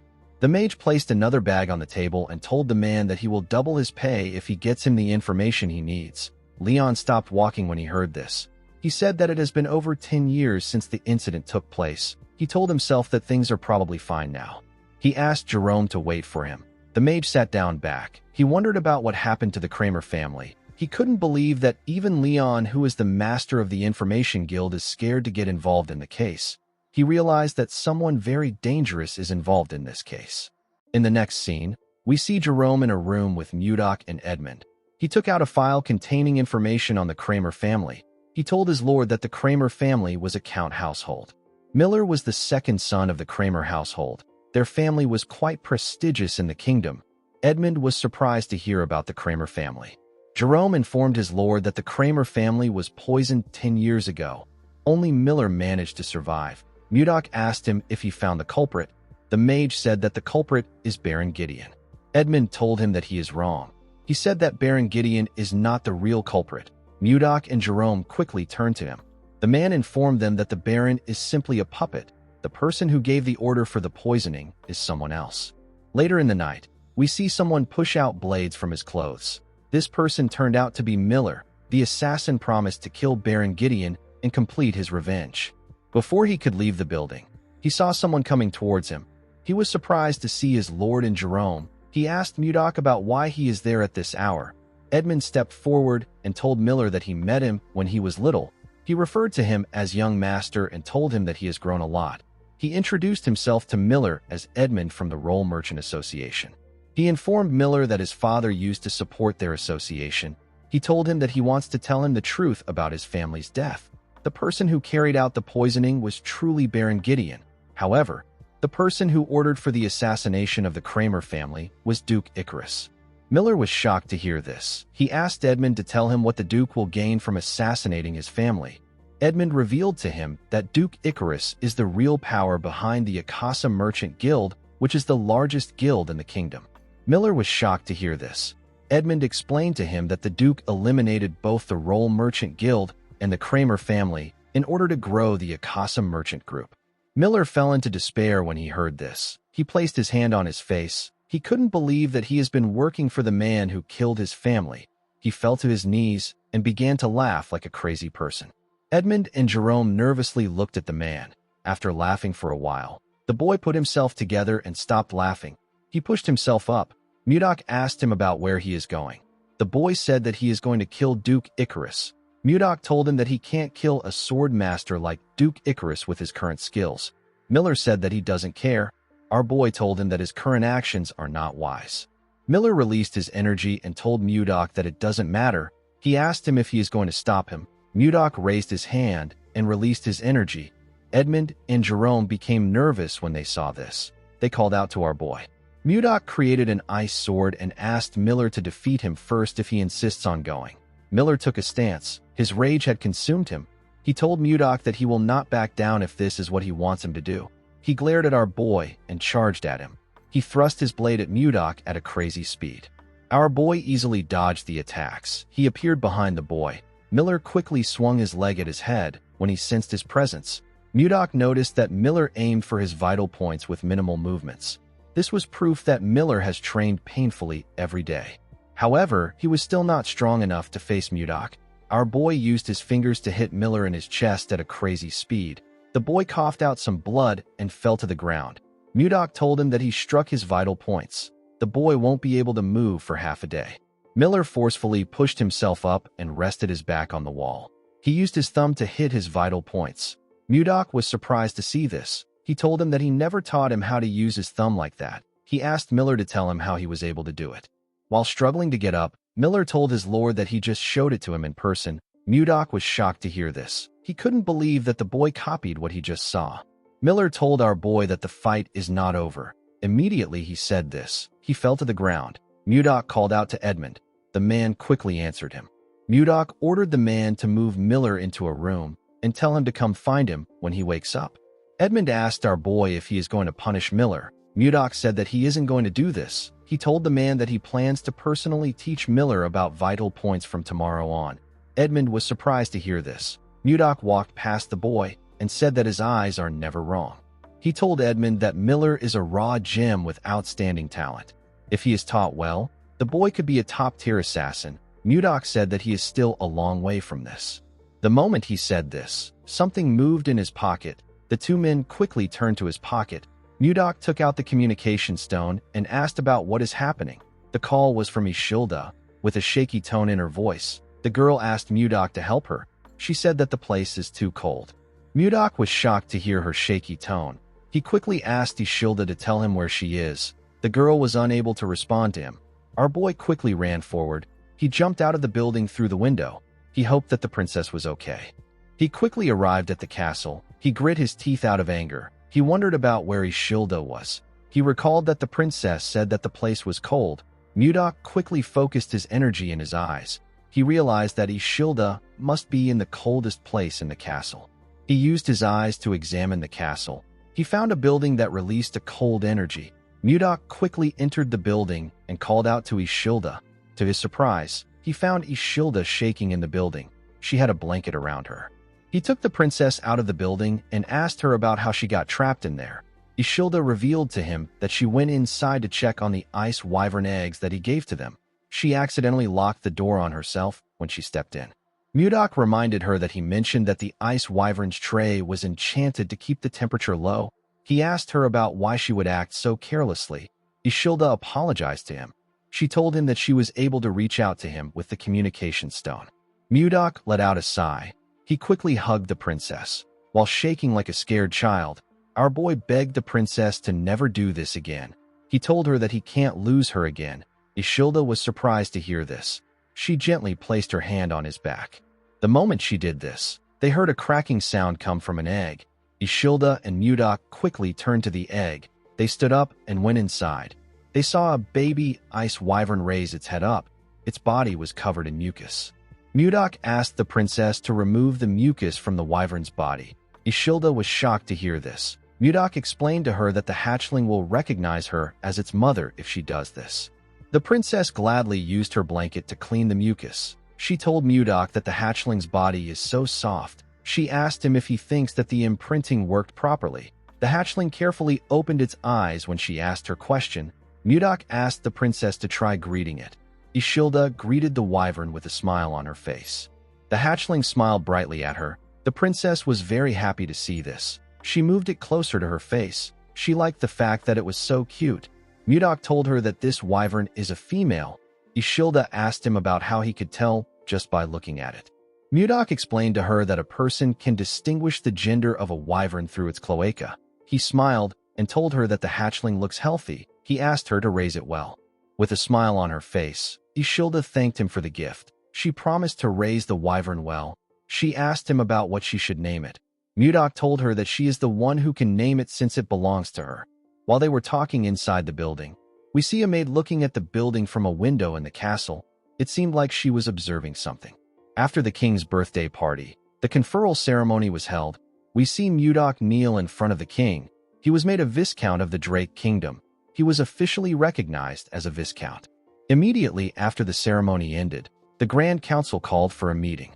The Grand Council is a meeting attended by all nobles of the kingdom. It is mainly for selecting members of the small council or discussing noble affairs. The king sat at the center of the hall. He faced the numerous nobles sitting in front of him. He announced that the first agenda of this Grand Council is to elect the members of the small council. He asked anyone with a recommendation to raise their hand and state the name of the nominee.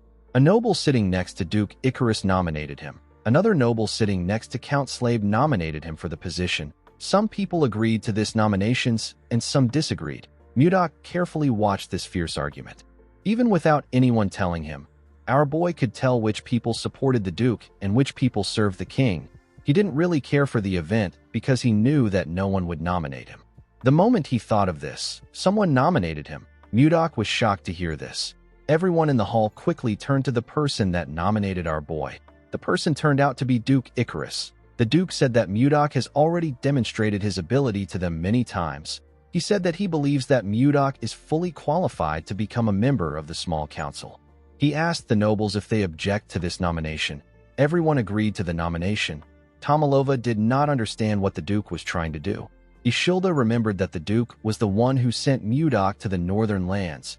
She didn't understand why he was now recommending him for the small council. She wondered about what he was plotting.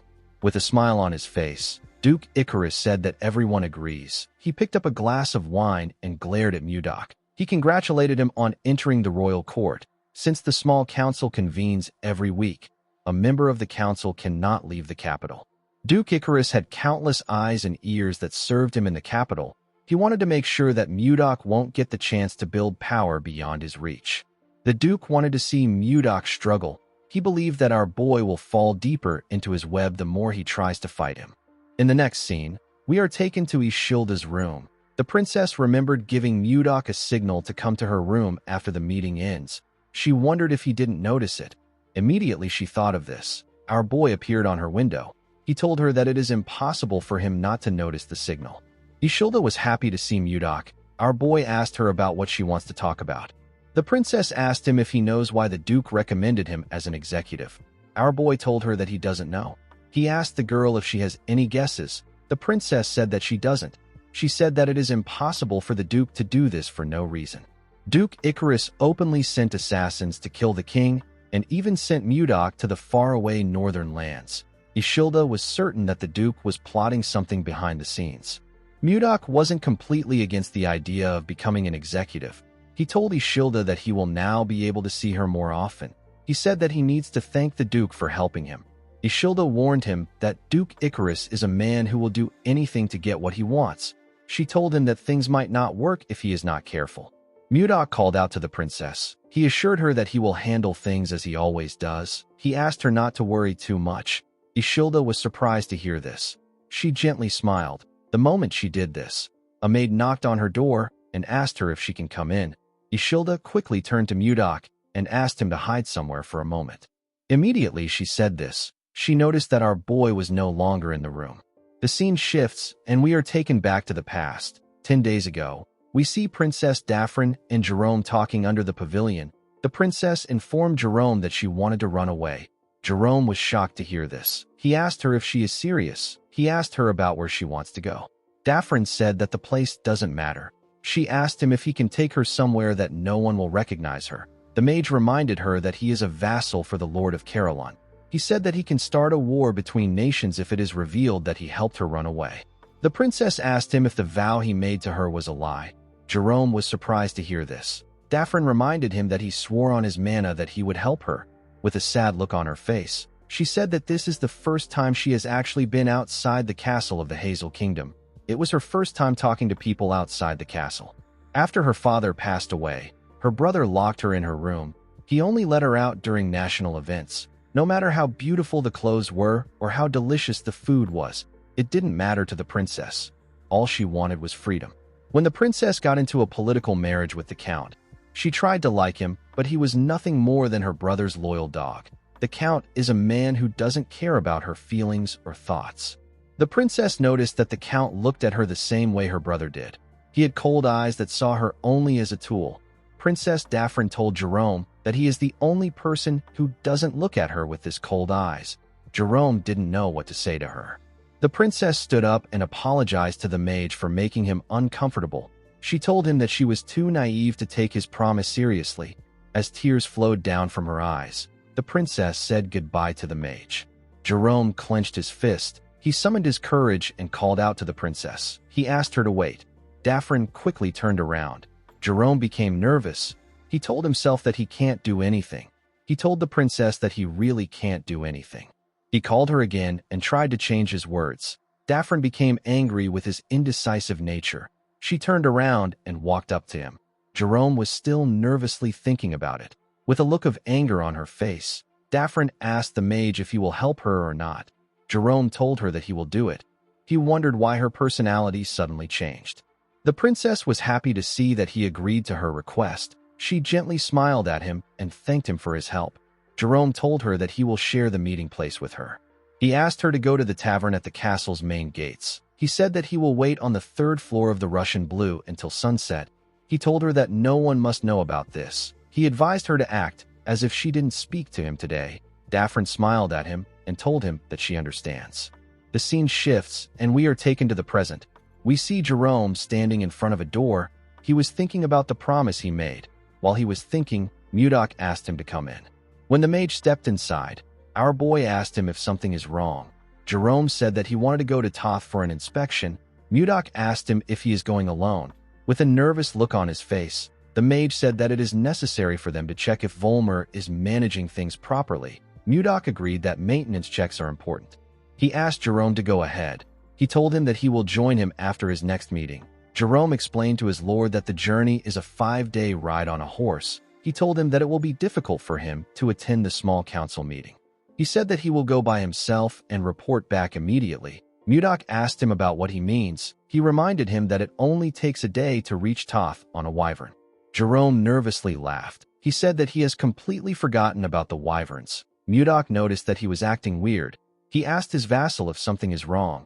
He told him that he has been distracted all week. With a shaky tone in his voice, the mage said that this is ridiculous. Mudok was still suspicious of the man. He told him that he will leave Toth in his hands. Jerome thanked him and walked towards the door. Mudok watched him as he walked out of his room. After leaving Mudok's office, Jerome thought about how tomorrow is the day of the operation. He wondered why he was doing this. He would normally refuse this request. He knew that this was a crazy request. He told himself that he needs to stop while he can. The moment he said this, he remembered how the princess looked when she cried. Jerome began to smile like an idiot. He was completely smitten by Daphne's beauty. In the next scene, we see Ishilda and her father walking to the meeting room. On her way there, Ishilda wondered about what Duke Icarus was planning. She knew that there was no way the Duke would invite Mudok to the royal council without any reason. When she arrived at the door of the room, she reminded herself that Mudok said that he will take care of it. She believed that things will be fine. Immediately she thought of this. a guard announced to the nobles that the princess and the king are entering the room. Ishilda and her father stepped into the room when the door got opened. Ishilda quickly turned to the side to see Mudok. Our boy smiled and nodded at her. The princess also did the same thing. After the princess and the king got seated, Count Slabe stood up and announced that the royal council meeting will begin now. He said that the first agenda will be presented by Duke Icarus. The duke stood up and greeted the king, the princess, and his fellow nobles. With a smile on his face, he announced that he would like to discuss the princess's marriage. The king was surprised to hear this. Even Mudok did not expect him to bring this matter up. Ishilda was more shocked than anyone in the room. The nobles became silent when they heard what the duke said. Ishilda stood up and asked him about what he is talking about. The duke bowed his head and apologized to the princess for bringing up a proposal that startled her. He reminded her that she turned 20 this year, and yet she doesn't have any marriage plans or even a fiancé. He said that such a thing is unheard of in the royal family. He explained to Ishilda that the royal bloodline could be severed if things go wrong. The duke proposed that Ishilda's wedding should be hastened. A noble stood up and told the duke that he is going too far. He asked him if he has no respect for the royal family. Another noble asked the man to watch his mouth. He said that the duke merely spoke out of concern for the kingdom's future. A noble belonging to the duke's faction asked the first noble if he is not concerned for the kingdom's future. Ishilda couldn't say anything. She could only watch the men argue.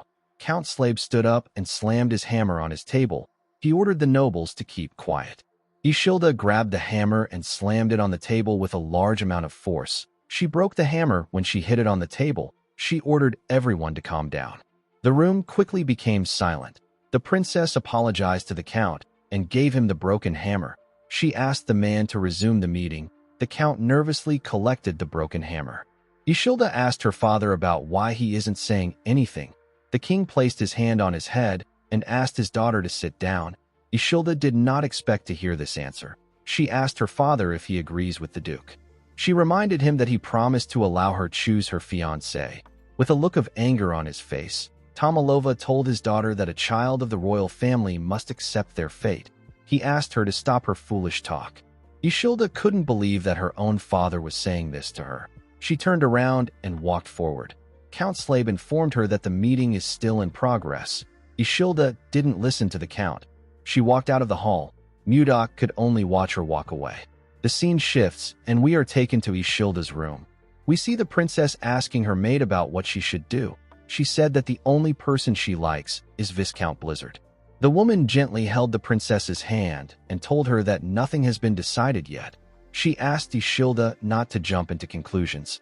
Ishilda raised her head up and told Lenshia that she is wrong. She explained to her that the nobles want her to marry Justin so that he can inherit the throne.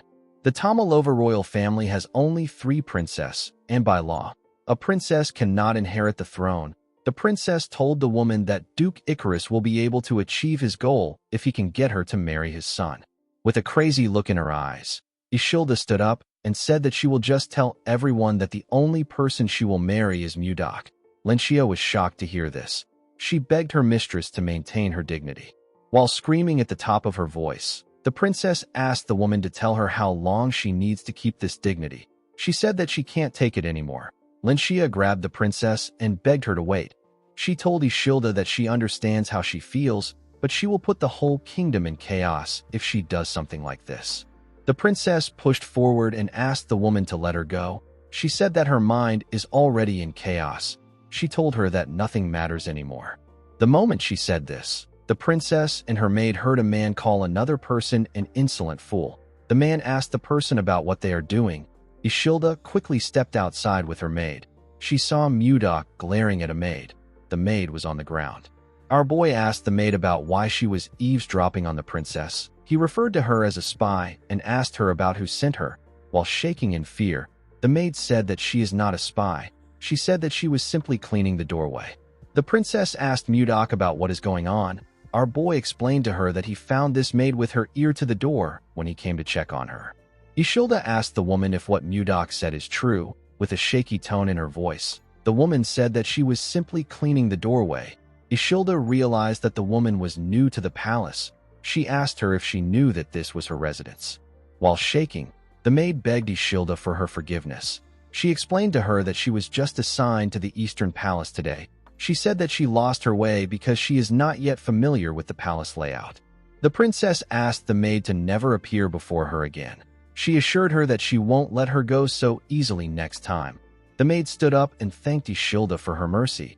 She swore to never come back to her place. After saying this, the maid ran forward. Ishilda ordered Lenshia to follow the woman. She placed her hand on her head to calm herself. Mudok asked her if it is all right to let the maid go. The princess explained to him that she had no clear reason to punish the maid. She said that the same thing will happen again because they don't know who is supporting the maid from behind. Mudok asked her if she has any suspects in mind. Ishilda said that she suspects only Duke Icarus. She revealed to Mudok that most nobles and servants in the palace have already been bought out by the Duke. This is why no one dares speak out against him. Mudok already knew that the royal family was weak, but he didn't think that it was this bad. The princess asked our boy about what she should do. She said that she will be forced to marry Justin if she doesn't make a move. Mudok smiled and asked her not to worry. He assured the princess that he will speak to her father. Ishilda asked him if he has a plan. Mudok looked out the window and smiled. He said that there is one plan that comes to mind. In the next scene, we see some men chasing after someone. The person quickly hid next to a building. The leader of the men ordered his subordinates to search the whole area. The person the men were chasing after was Daphne. The princess covered her head with a hood. The scene shifts, and we see Jerome waiting in the promised location. The mage seemed to be panicking. He remembered how the princess cried when she begged him to save her. He looked outside and noticed that they were already in the evening. Jerome believed that the princess was not coming again. The moment he thought of this, Daphne barged into the room and called out to the mage. Jerome was shocked to hear her voice. While breathing heavily, the princess asked him if he waited for a long time. Jerome quickly raised his head to see the princess. Before he could say anything, he heard some men talking outside the inn.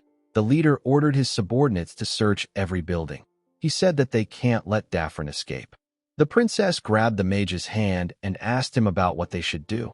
She said that they will be caught soon. Jerome quickly blocked the door with the table and chair. Daphne explained to him that the soldiers will still be able to break in even if he blocks the door. The mage said that he brought something for this situation.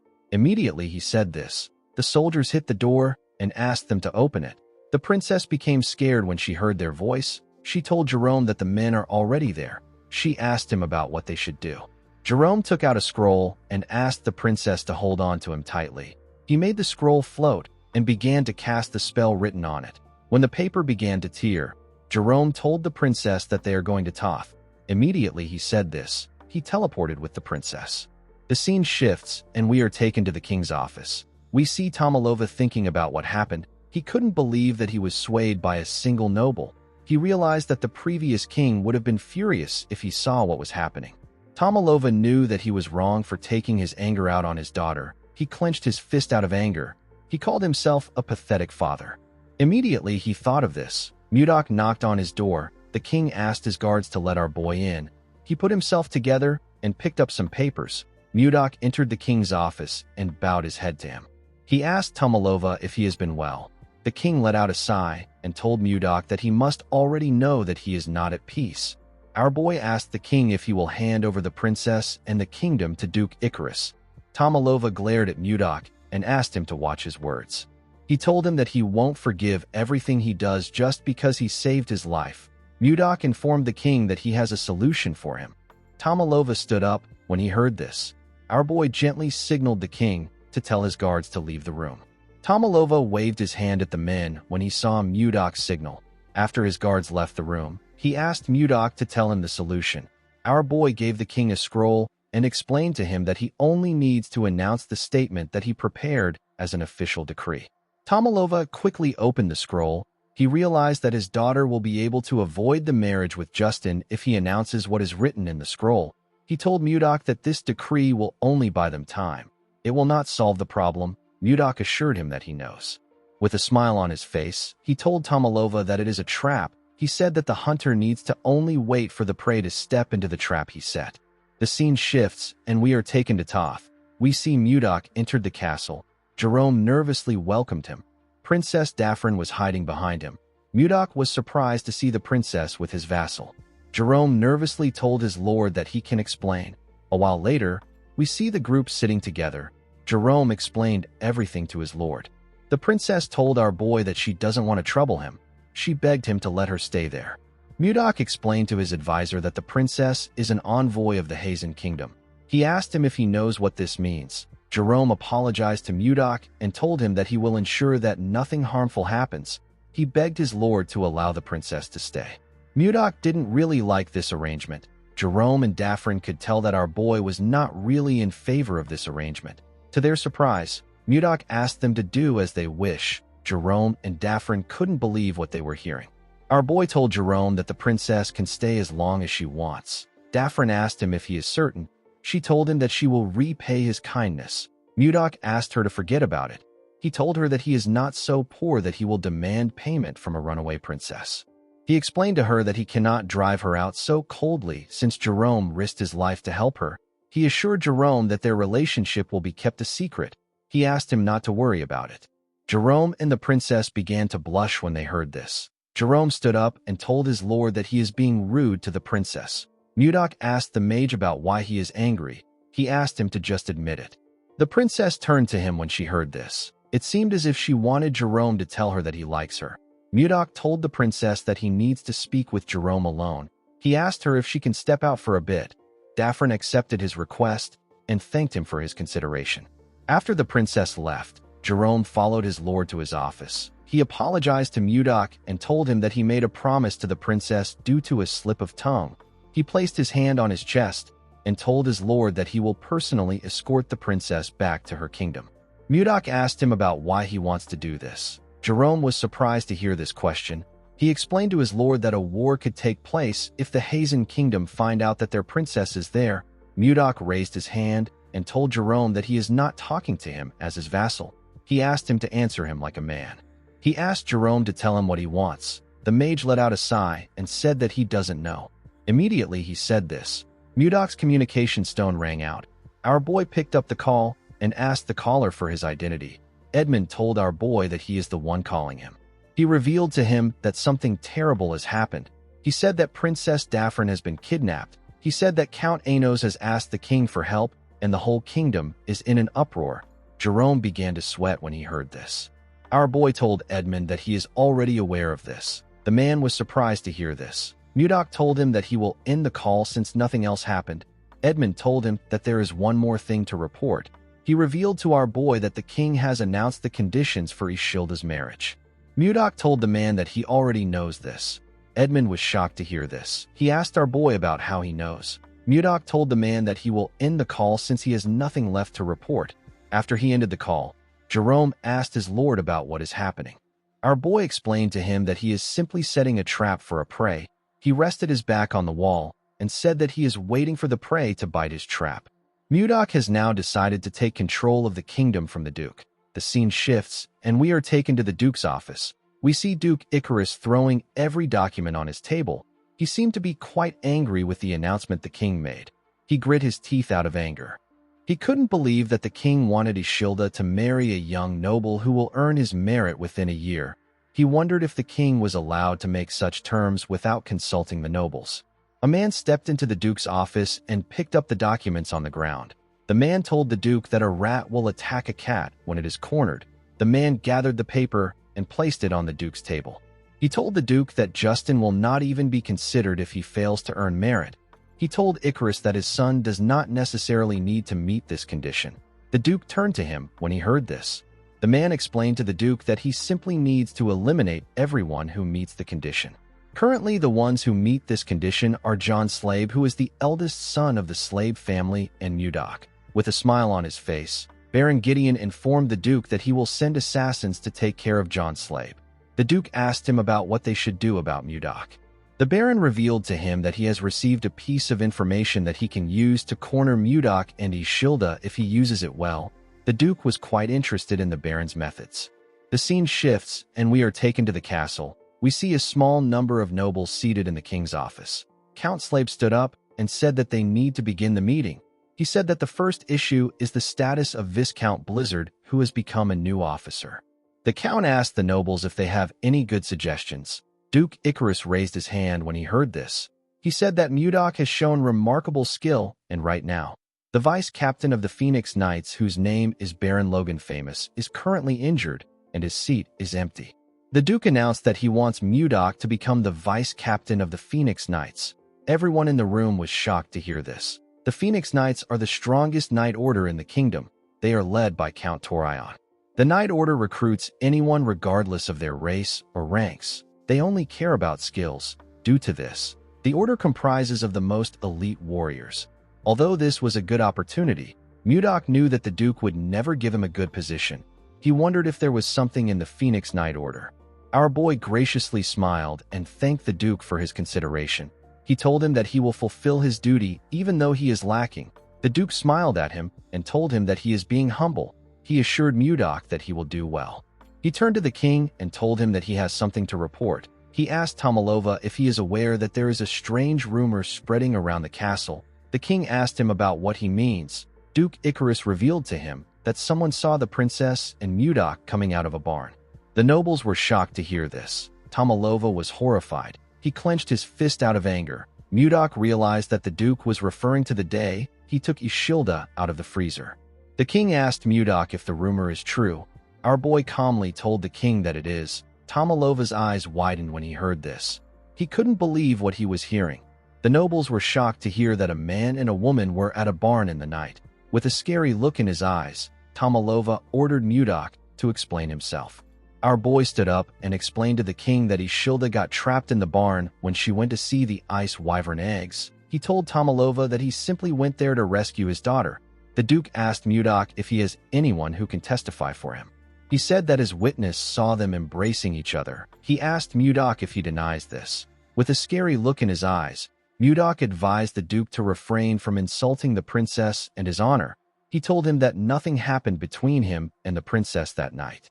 Duke Icarus glared at our boy and told him that he would also like to believe his words. He said that mere claims cannot convince people. He turned to the king and said that this rumors can spread to other nations, or people might begin to doubt the princess's purity. Tomalova slammed his hand on the table when he heard this. Everyone quickly became quiet. Tomalova stood up and announced that the small council meeting will end now. He left the room after saying this. As he walked towards the door, the Duke called out to Mudok and told him that he can never escape his sight as long as he is in the castle. He walked out of the room and slammed the door on Mudok. The scene shifts, and we see Ishilda wake up somewhere. She found herself in another place. She was in her nightwear. While she was looking around, someone moved past her. Ishilda quickly called out to the person. When the princess turned around, she saw some people talking about how a woman abandoned her parents and sided with the barbarians. They said that the woman doesn't even know how to repay her father's kindness. Ishilda didn't understand what these people were talking about. While she was looking at them, she noticed that everyone on the street was staring at her with their sinister eyes. The people were talking about how she spent the night with a man in a barn. One of them called her a princess with no dignity. They said that she was dirty. Ishilda became scared. She told them that it is not true. Suddenly a hand grabbed her arm from behind. Ishilda was shocked to see the hand. The people held her down and told her that she is dirty. Ishilda begged them not to come close. She struggled to escape their grip, but she could only scream. While she was screaming, the girl woke up from her nightmare. She looked around and tried to catch her breath. She noticed that she was covered in sweat. The princess was quite scared. In the next scene, we see some carriages heading to a very luxurious mansion at night. When the people in the carriage came down, the servants opened the door and allowed them to step into the mansion. These people were nobles. The nobles were shocked to see how beautiful this mansion was. The architecture was marvelous. A party was being held in the mansion. A noble carrying a glass of wine walked up to his friend, whose name is Arista, and greeted him. Arista looked around and asked Pasway if this is really Mudok's mansion. Pasway laughed and said that everyone has been discussing this topic. Arista said that this mansion was formerly owned by the Croyn family. Another noble said that the king might have just temporarily lent the mansion to Mudok as a reward for saving his life. Pasway said that this must be the case. He told his friends that it doesn't make sense that Mudok bought a mansion that even the Duke can't afford. While wearing a dashing suit, Jake announced that his lord is entering the hall. Everyone quickly turned their heads to the stairs. They were shocked to see the clothes our boy was wearing. Mudok wore a Western suit that matched the fashion of the Central Plains and wore the ornament that people in the Central Plains wear. He referred to the nobles as distinguished guests and thanked them for coming to his party. He said that this event was held to celebrate him becoming a viscount. He said that he also organized it to introduce himself as a member of the kingdom's small council. He raised his glass and introduced himself as the Lord of Caroline, the vice captain of the Phoenix Knights and the master of this mansion. With a smile on his face, Mudok introduced himself as Viscount Blizzard. After his introduction, the party continued. The nobles couldn't believe that Mudok was actually the owner of this mansion. They wondered about how someone who was formerly a commoner was able to achieve this. One of them said that Mudok is the sponsor of the Roll Merchant Guild. Our boy gently smiled at his guests. He realized that he made the right decision by leaving his housing issue to Edmund. The nobles changed their attitude towards Mudok after seeing his mansion. It didn't matter if they belonged to the royalist faction or the noble faction. Mudok knew that he needed to show that his wealth is superior if he wants to change the minds of the noble faction, which is centered around the Duke. This is because power, wealth, and authority is what moves them. A noble known as Roine walked up to Mudok with his friend and thanked him for inviting him to the party. Our boy thanked him for attending. Roine told him that he hasn't seen the princess in the party. Mudok explained to him that the princess informed him that she will be unable to attend the party because she is unwell. With a smile on his face, Roine said that something might have happened yesterday for her to be unwell. His friend laughed when he heard this. Mudok glared at the man when he heard this. Roine told him that there has been some rumors about him and the princess. With a disgusting smile on his face, the man asked Mudok if the rumor is true. Our boy crushed his cup with his hand when he heard this question. Before he could do anything, a huge man appeared in front of him and asked Roine to take back what he said. With a scary look in the man's eyes, he told Roine that he is mocking the royal family by insulting the princess. He told him that he won't get a light punishment if this news reaches the king's ears. Roine and his friend became scared when they heard this. He turned around and said that the man should mind his business and focus on taking care of his territory. The man explained to Mudok that Roine acts this way because he hangs out with Duke Icarus and he thinks that he is someone important. He asked our boy not to worry about the idiot. Mudok took a look at his hand and thanked Baron Vincent. He told him that he would have lost his temper and shot the men if he didn't interfere. Baron Vincent laughed and told Mudok that he is an amusing person. He believed that our boy was joking. Mudok didn't understand why he was laughing. Baron Vincent explained to him that he cannot stand idly by and listen to words that insult the princess as a member of the kingdom. Mudok smiled when he heard this. He asked the Baron if something happened in his territory. The Baron realized that Mudok was referring to the comment Roine made. He revealed to Mudok that monsters have been attacking his territory for several months now. Even with the fences and the preparations made, the damage has not stopped. Baron Vincent said that he can only feel bad for his people. Mudok asked him if he has tried requesting for help. The Baron smiled and said that even the kingdom's soldiers can't defeat the monsters. He said that he is the one who should solve the problem since it concerns his territory.